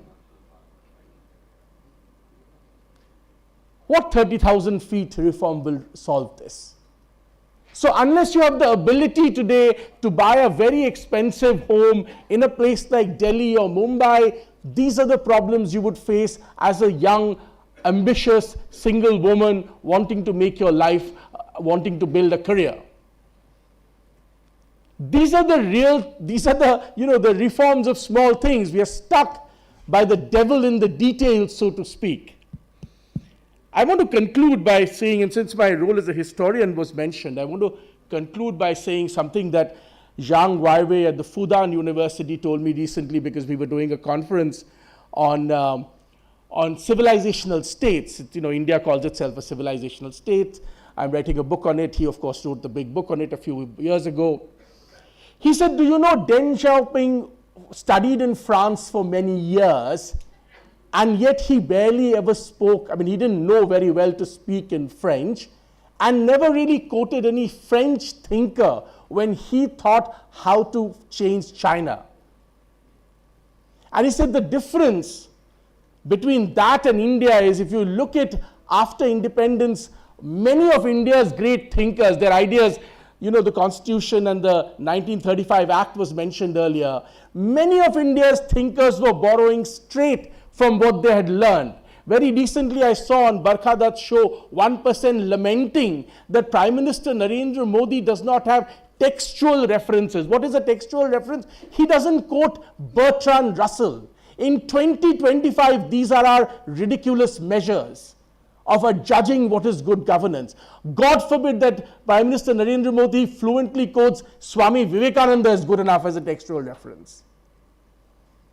So we need to, every country that has gone to the top has had a sense of exceptionalism. The Europeans had an exceptionalism, America certainly had an exceptionalism, so does China. India is the only bereft country which is dominated even today in a colonial framework with borrowed ideas and stuck with lazy tropes like which we should not be strong, we should be supple, which frankly is rubbish. So unless we really bring a God of small things to change this devil in the details in our country, we will not get the India of our dreams. Thank you. Okay. Thank you. Thank you, Dr. Sengupta. Now, Gursaran, tell me, I believe I have gone beyond the 45 minutes and succeeded in stretching it up to 1 hour. Now, is 6 minutes more? 1 minute each. No, I don't want to take 6 minutes, but 6 minutes could be to the 5 panelists, 1 question each. It would be desirable if we could. No, you see, you start with 6 and then you don't know what will happen. So just. We hard stop at 2:10. Okay, then let me. No. That's fine. There could be some points which should have been missed. So I was just trying to see there is a list of questions here. Starting with you, Dr. Ram Singh. How can India ensure that the process of deregulation does not inadvertently weaken essential protection for workers and consumers? I know it's a large topic, but if you could apply your best sense and try to respond in 1 minute, that would be great. So, sir, I start my response and will wrap up my response in 1 minute. Okay. By way of 2 examples. One example relates to Rent Control Act. It has kind of perversion it has generated. That we have a situation where property owners do not want to rent out. It has generated victimization along gender lines, perpetuated gender biases. So women are take even bigger burden of this perversity. Something we thought was equitable legal intervention has turned out to be perpetuating inequality, inefficiency. So other example is So what is the way forward? I mean, you refer to rent control. I can speak a little bit more on that if you want to. The reform process which was initiated, rent control which was supposed to be reformed, and how states responded to that. I'm sure you have enough studies in your eminent institution as to. My response would be that give due consideration to growth and efficiency part of it. Okay, good. Thank the you. The growth will take care of lot of the concerns that we have on inclusivity front. I think that message is clear. To Dr. Govindrao, if I may ask, I don't know whether I should say, can you propose some specific policy measures or some agenda for action that could be implemented to promote more balanced regional development? Again, this is a subject, I think, which has been deliberated upon in detail by any number of economists. Some of us have worked in areas where we have seen these regional disparities. You are, after a very, very long career, you are now currently going deep into it as far as the state of Karnataka is concerned. So is there something which is on your mind which you would like to suggest as 1, 2, 3, which would...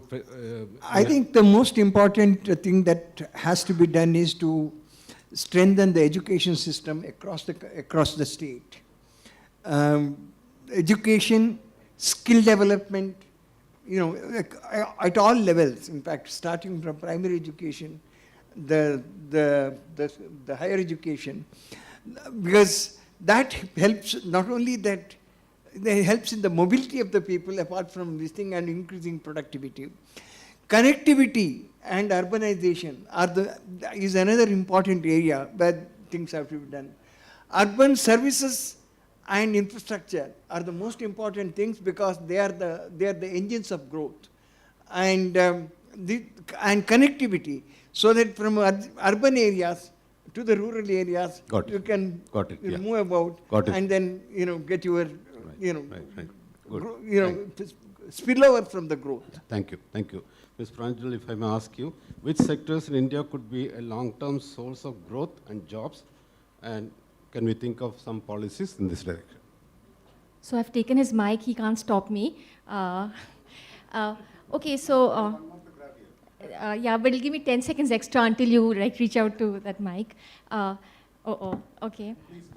Yeah, so look, there's this big debate in India, right? Manufacturing or services. The truth is everything. We have to create 70 million jobs in 10 years. We have to work on many fronts. So let me just quickly, say a word on services and manufacturing. On services, we have really moved up the value chain. We are not this call center anymore. We are producing all kinds of professional services, legal, HR, accounting, research, R&D. So we've come a long way, but we have to now deepen and broaden it. It has to go from just 1 or 2 cities like Bangalore and Hyderabad to many more tier 2, tier 3 cities. And I think that should be the sort of the next growth. We should get to more tier 1, tier 2, tier 3 cities. And also the kind of companies that are putting up their global value chains or GCCs in India, they are mostly currently Fortune 500 companies. And over time, the challenge is to make sure that, again, tier 2, tier 3 companies also set up their service outfit in India. So I think services exports is a big area. The second point I want to make is on manufacturing. I think there has been this obsession with high-tech manufacturing. It's great. We should be on the forefront of technology, but we should do more than that. High-tech manufacturing, mobile phones, pharma is great, but it's not very jobs intensive. I think we really need to make a pivot there and try to attract FDI in mid-tech sectors like textiles, food processing, footwear, toys, in which, by the way, there is global demand for another manufacturer, and I think we should play a big role there. Quickly to say, we all talk about Chinese excess capacity. Oh, how can India manufacture? Because China is manufacturing too much, we'll never be competitive. But if you break down Chinese global capacity, it's not in all sectors. It's mostly in all the high-end sectors like EV, semiconductors. Many of the mid-tech sectors like textile, footwear, etc., which are labor-intensive, there is space for one more manufacturer, and I think India can really grasp that opportunity right now. Thank you. I didn't grab your mic. I respect your viewpoint, and I also see you as the representative of, if others don't mind, the younger generation who have aspirations about these things. People like me and belong to a slightly different generation, so I'm very, very grateful for your viewpoints. Dr. Alok, how can empowering local bodies contribute to more effective and context-specific regulatory reforms? You have touched upon it, and in our discussions, any number of times we have discussed whether the reforms are happening or not. But suppose local body reforms happen, how can that make a difference as far as the agenda is concerned? Yes, very good point, sir. regulatory part, because in Part 9 and 9A, there are some mandatory provisions in the constitutions which talks about the institutions. First is the State Finance Commission, second is the State Election Commissions. Now both these institutions are quite weak. You are from civil service, you know the person who retires have been assigned that kind of responsibility. And the election commissions of India and the election commission of the state, both are two different entities and they do not talk to each other. Both of them have a different electoral role, you know. One of them talks about booth, another talks about wards. So when we have this electoral reforms, at least these 243K and the articles related to the Election Commission of India, these two articles is the same wording, but that need to be, there has to be certain kind of mechanisms by which they talk to each other. At least you have to have one electoral roll. Because huge money has been spent on conducting elections. That's point number one. Second, sir, the State Finance Commission, which is... understood, yeah. Thank you. Understood. So the last panelist, you're last again because I went by the seating arrangement. That's fine. So according to that also. No problem. But Very quick 2 points. No, let me ask you a question. All right. And Sure. the responses to that question, otherwise, you know, most of them may have to continue sitting here because you're a powerful speaker, and you can gel well with the audience. So I have to underline that and then ask you the question. How can an understanding of the historical context of the reforms process guide current efforts toward regulatory reform? I know that we have been unfair. We have not been fair to you to list the entire process. Yeah. I'll give you 2 examples. Traditionally, domestic work in India is always a problematic space and has never gone formalized. Formalization always means dignity. It's a very simple idea. Greater formalization in every sector means dignity. Dignity is one of the biggest problems in our labor sector in our country. If today a person wearing a uniform comes to your house to clean your house from urban company, you have no choice but to treat that person with dignity. If the same person came as a buy from a neighborhood slum to your house, there are many people who would not treat that person with dignity. This is the problem we should accept in our country. Therefore, formalization means greater dignity. Greater dignity means more labor force participation and overall betterment, number one. Number 2, history. Please understand, I'm going to take off from what Pranjul said, please understand, Hermes, one of the biggest and most expensive luxury companies in the world, sells history, does not sell goods. You talk to the Hermes people, they will tell you for hundreds of years they're selling history. They sell French aristocratic history. We cannot do the same because in India we ourselves don't know our history. Let me give you one example. In the city that you and I are sitting in, stupid people buy canvas bags from Louis Vuitton, which is ridiculous. No real French person goes and buys all that rubbish. What we should be buying was what Napoleon was gifting to his wife Josephine. Do you know Napoleon's wife Josephine was painted again and again with draped in Kashmiri shawls with the paisley, the Bhuta design, which came from Kashmir.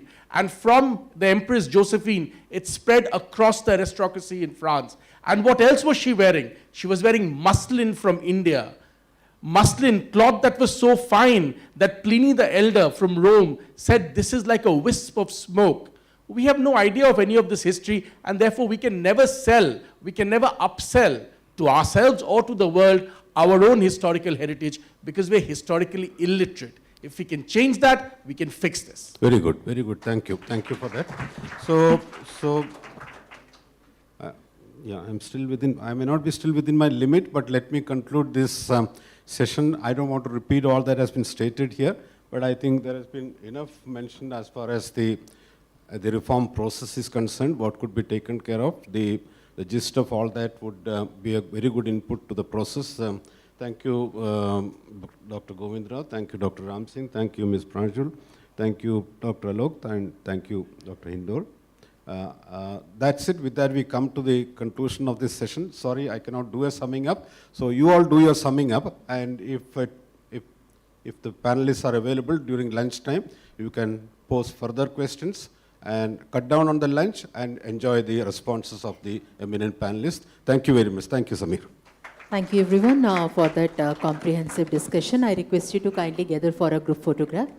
Let's have a quick photograph together.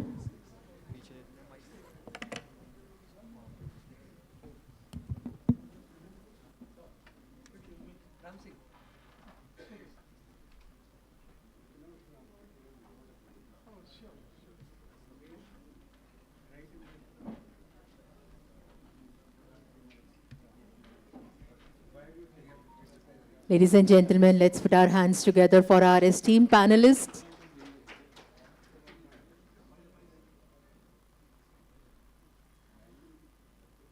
Divya सज्जनों, इसी के साथ अब हम हमारे Skoch awards के दूसरे segment की ओर अग्रसर होंगे और उसके बाद हम लंच के लिए आप सबको आमंत्रित करेंगे, लेकिन उससे पहले हमारे Skoch awards.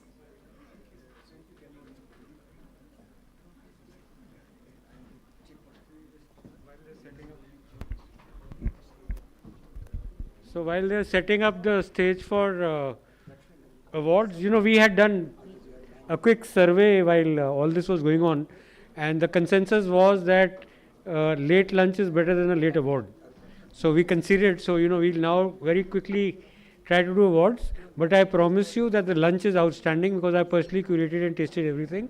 So you must stay and have lunch thereafter, and I hope that you'll enjoy it. Thank you, sir, for your kind words.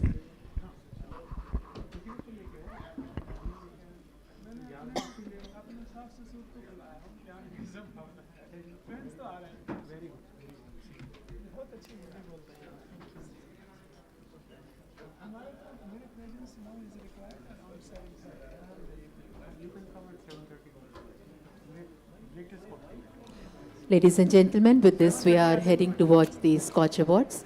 To do the honors, may I graciously invite Samir Kocher sir, who is already here, Chairman Scotch, along with Dr. Deepak B. Fatik, Director STF and Chairman, former Chairman of Board of Governors, IIT Indore. And also I request Dr. Gursharan Dhanjal, Vice Chairman of SKOCH Group, to kindly join and do the honors. Divya सज्जनों, इसी के साथ हम silver scotch award की घोषणा करते हुए आप सबको बता दें, Karnataka state seeds corporation limited को उनके प्रोजेक्ट सीड्स एंड फर्टिलाइजर्स की एग्री इनपुट के लिए सिल्वर स्कॉच अवार्ड प्रदान किया जा रहा है. मैं mister HS Devaraja, managing director से निवेदन करूंगी कि आप मंच पर आ जाएं और अपने इस अवार्ड को आप प्राप्त करें. Ladies and gentlemen, this is our Silver Scotch Award for Karnataka State Seeds Corporation Limited for their project Seeds and Fertilizers Key Agri Inputs.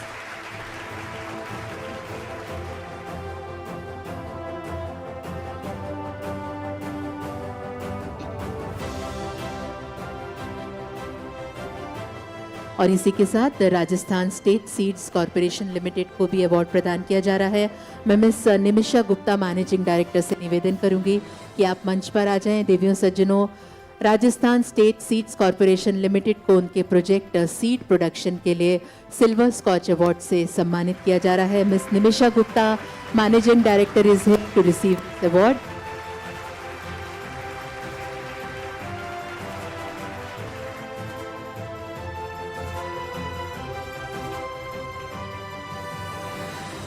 Ladies and gentlemen, the team is here to receive this award.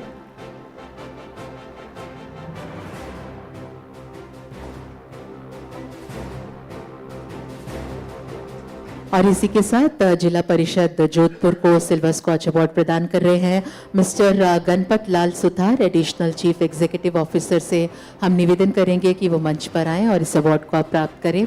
जिला परिषद जोधपुर के लिए ये award है उनके project ग्राम पुस्तकालय, libraries in all ग्राम पंचायत.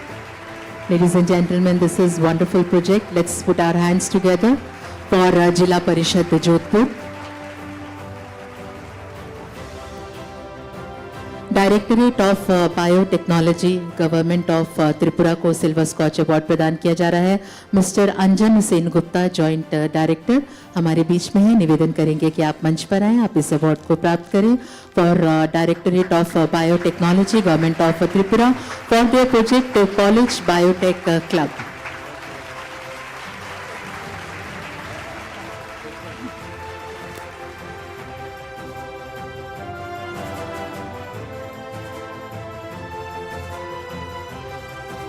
अगला silver scotch award प्रदान किया जा रहा है तमिलनाडु ई गवर्नेंस एजेंसी को।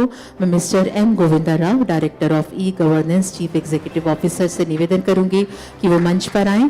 This is for Tamil Nadu e governance agency for their project university management information system that is UMIS and the whole team is here to receive this award. Ladies and gentlemen, let's put our hands together.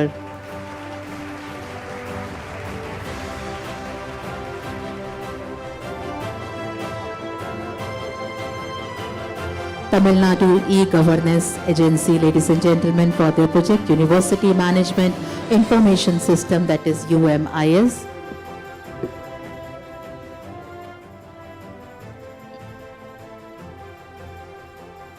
और इसी के साथ हम अगले award की ओर अग्रसर हो रहे हैं। Department of excise and taxation government of Punjab mister Rajpal Singh Khera joint commissioner, उनसे निवेदन करेंगे वो मंच पर आएं। This is for department of excise and taxation government of Punjab, उनके प्रोजेक्ट ई अबकारी के लिए। सर आपसे निवेदन है आप मंच पर आएं और आपका बहुत बहुत स्वागत करते हैं।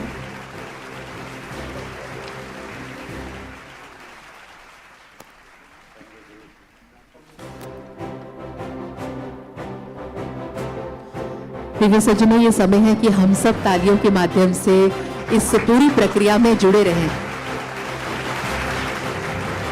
अगला सिल्वर स्कॉच अवार्ड प्रदान किया जा रहा है फीलो को और मैं आमंत्रित करती हूँ मिस्टर शशांक सिंगल डायरेक्टर, उनसे निवेदन है कि वो मंच पर आएं और इस अवार्ड को प्राप्त करें उनके प्रोजेक्ट संपूर्ण शिक्षा कवच के लिए। Ladies and gentlemen, the organization is Philo for the project संपूर्ण शिक्षा कवच। Mr. Shashank Singhal, director, is here to receive this award.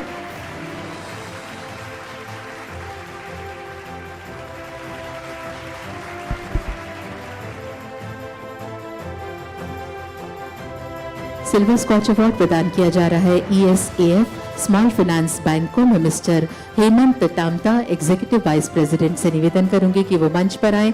उनके प्रोजेक्ट कम्युनिटी डेवलपमेंट के लिए इस अवार्ड को प्रदान किया जा रहा है। ESAF small finance bank is receiving this award for their project community development and mister Hemant Tamta is here to receive this award, executive vice president.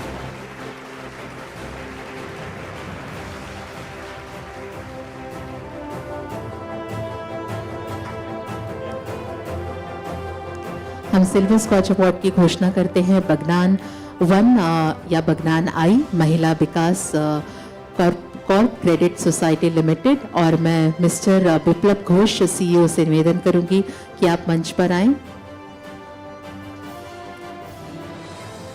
Their project is financial inclusion of rural women for financial empowerment. Mr. Biplab Ghosh is here, CEO, to receive this award.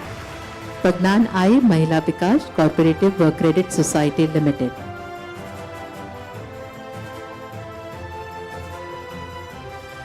प्रिय सज्जनों, आरोहन financial services limited को भी silver scotch award प्रदान किया जा रहा है। मैं miss Devlina Bhattacharya ji, head of human resources training and development and administration से निवेदन करूंगी कि आप मंच पर आएं। Miss Deblina Bhattacharya, ladies and gentlemen, here to receive this award for Arohan Financial Services Limited, उनके project high potential development and leadership development programme के लिए। Ladies and gentlemen, let's put our hands together. Thank you.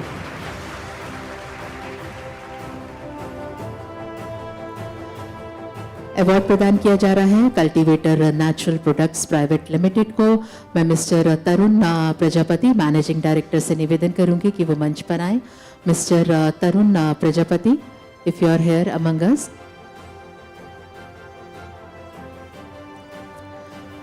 Integrated child development services district administration Varanasi को हम अब silver scotch award, gold scotch award माफ कीजिएगा, प्रदान करते हैं।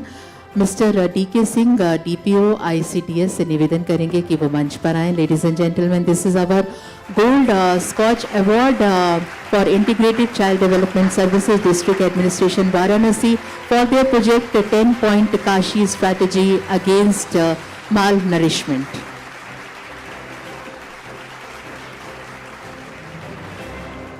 Congratulation sir. और इसी के साथ अगले गोल्ड स्कॉच अवार्ड की घोषणा करते हुए हम Bala Saheb Thackeray agri business and rural transformation project agriculture department government of Maharashtra को गोल्ड स्कॉच अवार्ड प्रदान करते हैं। Mister Vilas Ramrao Tenapurkar, Senior Agri Value Chain Expert, is here to receive this award, and this award is for their project, Smart Project.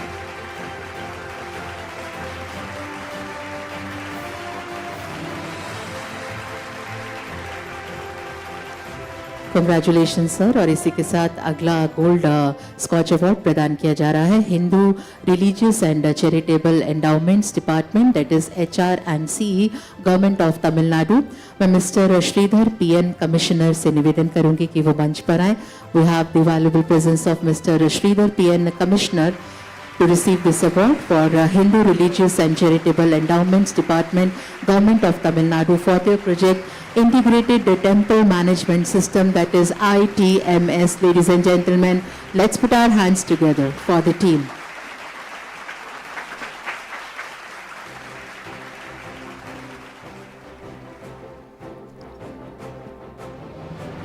Gold scotch award अब प्रदान किया जा रहा है IDFC फर्स्ट बैंक लिमिटेड को। Mister Umang Bhatt, vice president, हमारे बीच में है। निवेदन है आप मंच पर आए, इस अवार्ड को आप प्राप्त करें। Ladies and gentleman, this is our gold scotch award for IDFC first bank limited for their project IDFC first academy.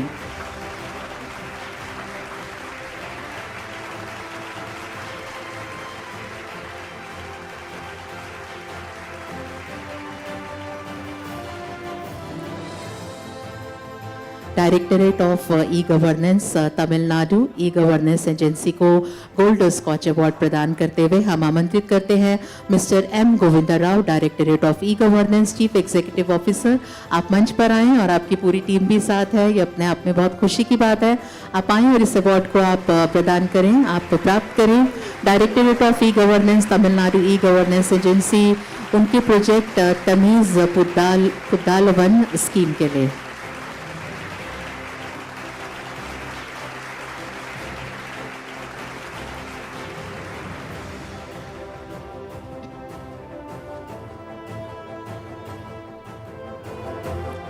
Divya सज्जनों, इसी के साथ हमारा अगला गोल्ड स्कॉच अवार्ड प्रदान किया जाता है directorate of registration and stamp revenue government of West Bengal.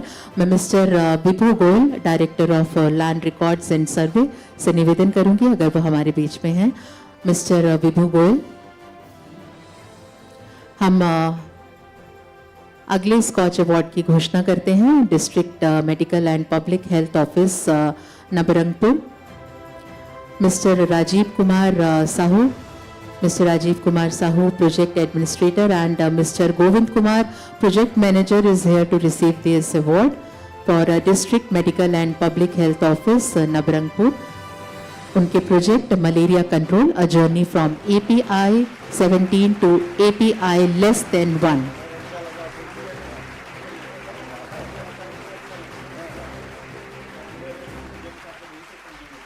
Divya सज्जनों, बहुत सुंदर क्षण है, आइए तालियां इसमें जोड़ देते हैं। Let's put our hands together once again.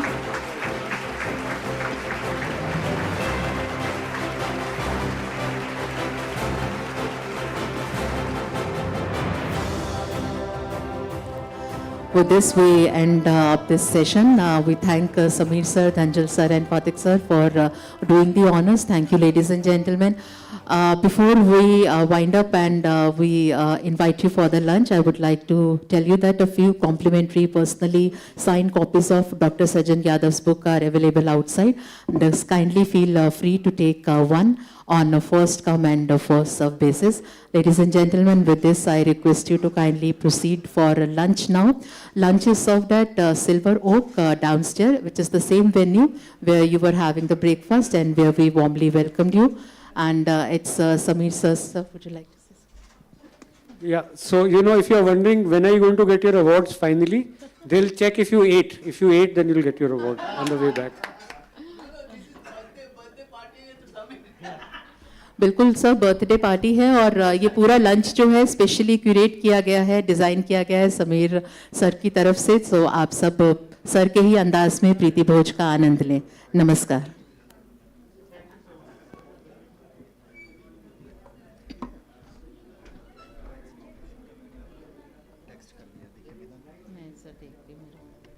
Sir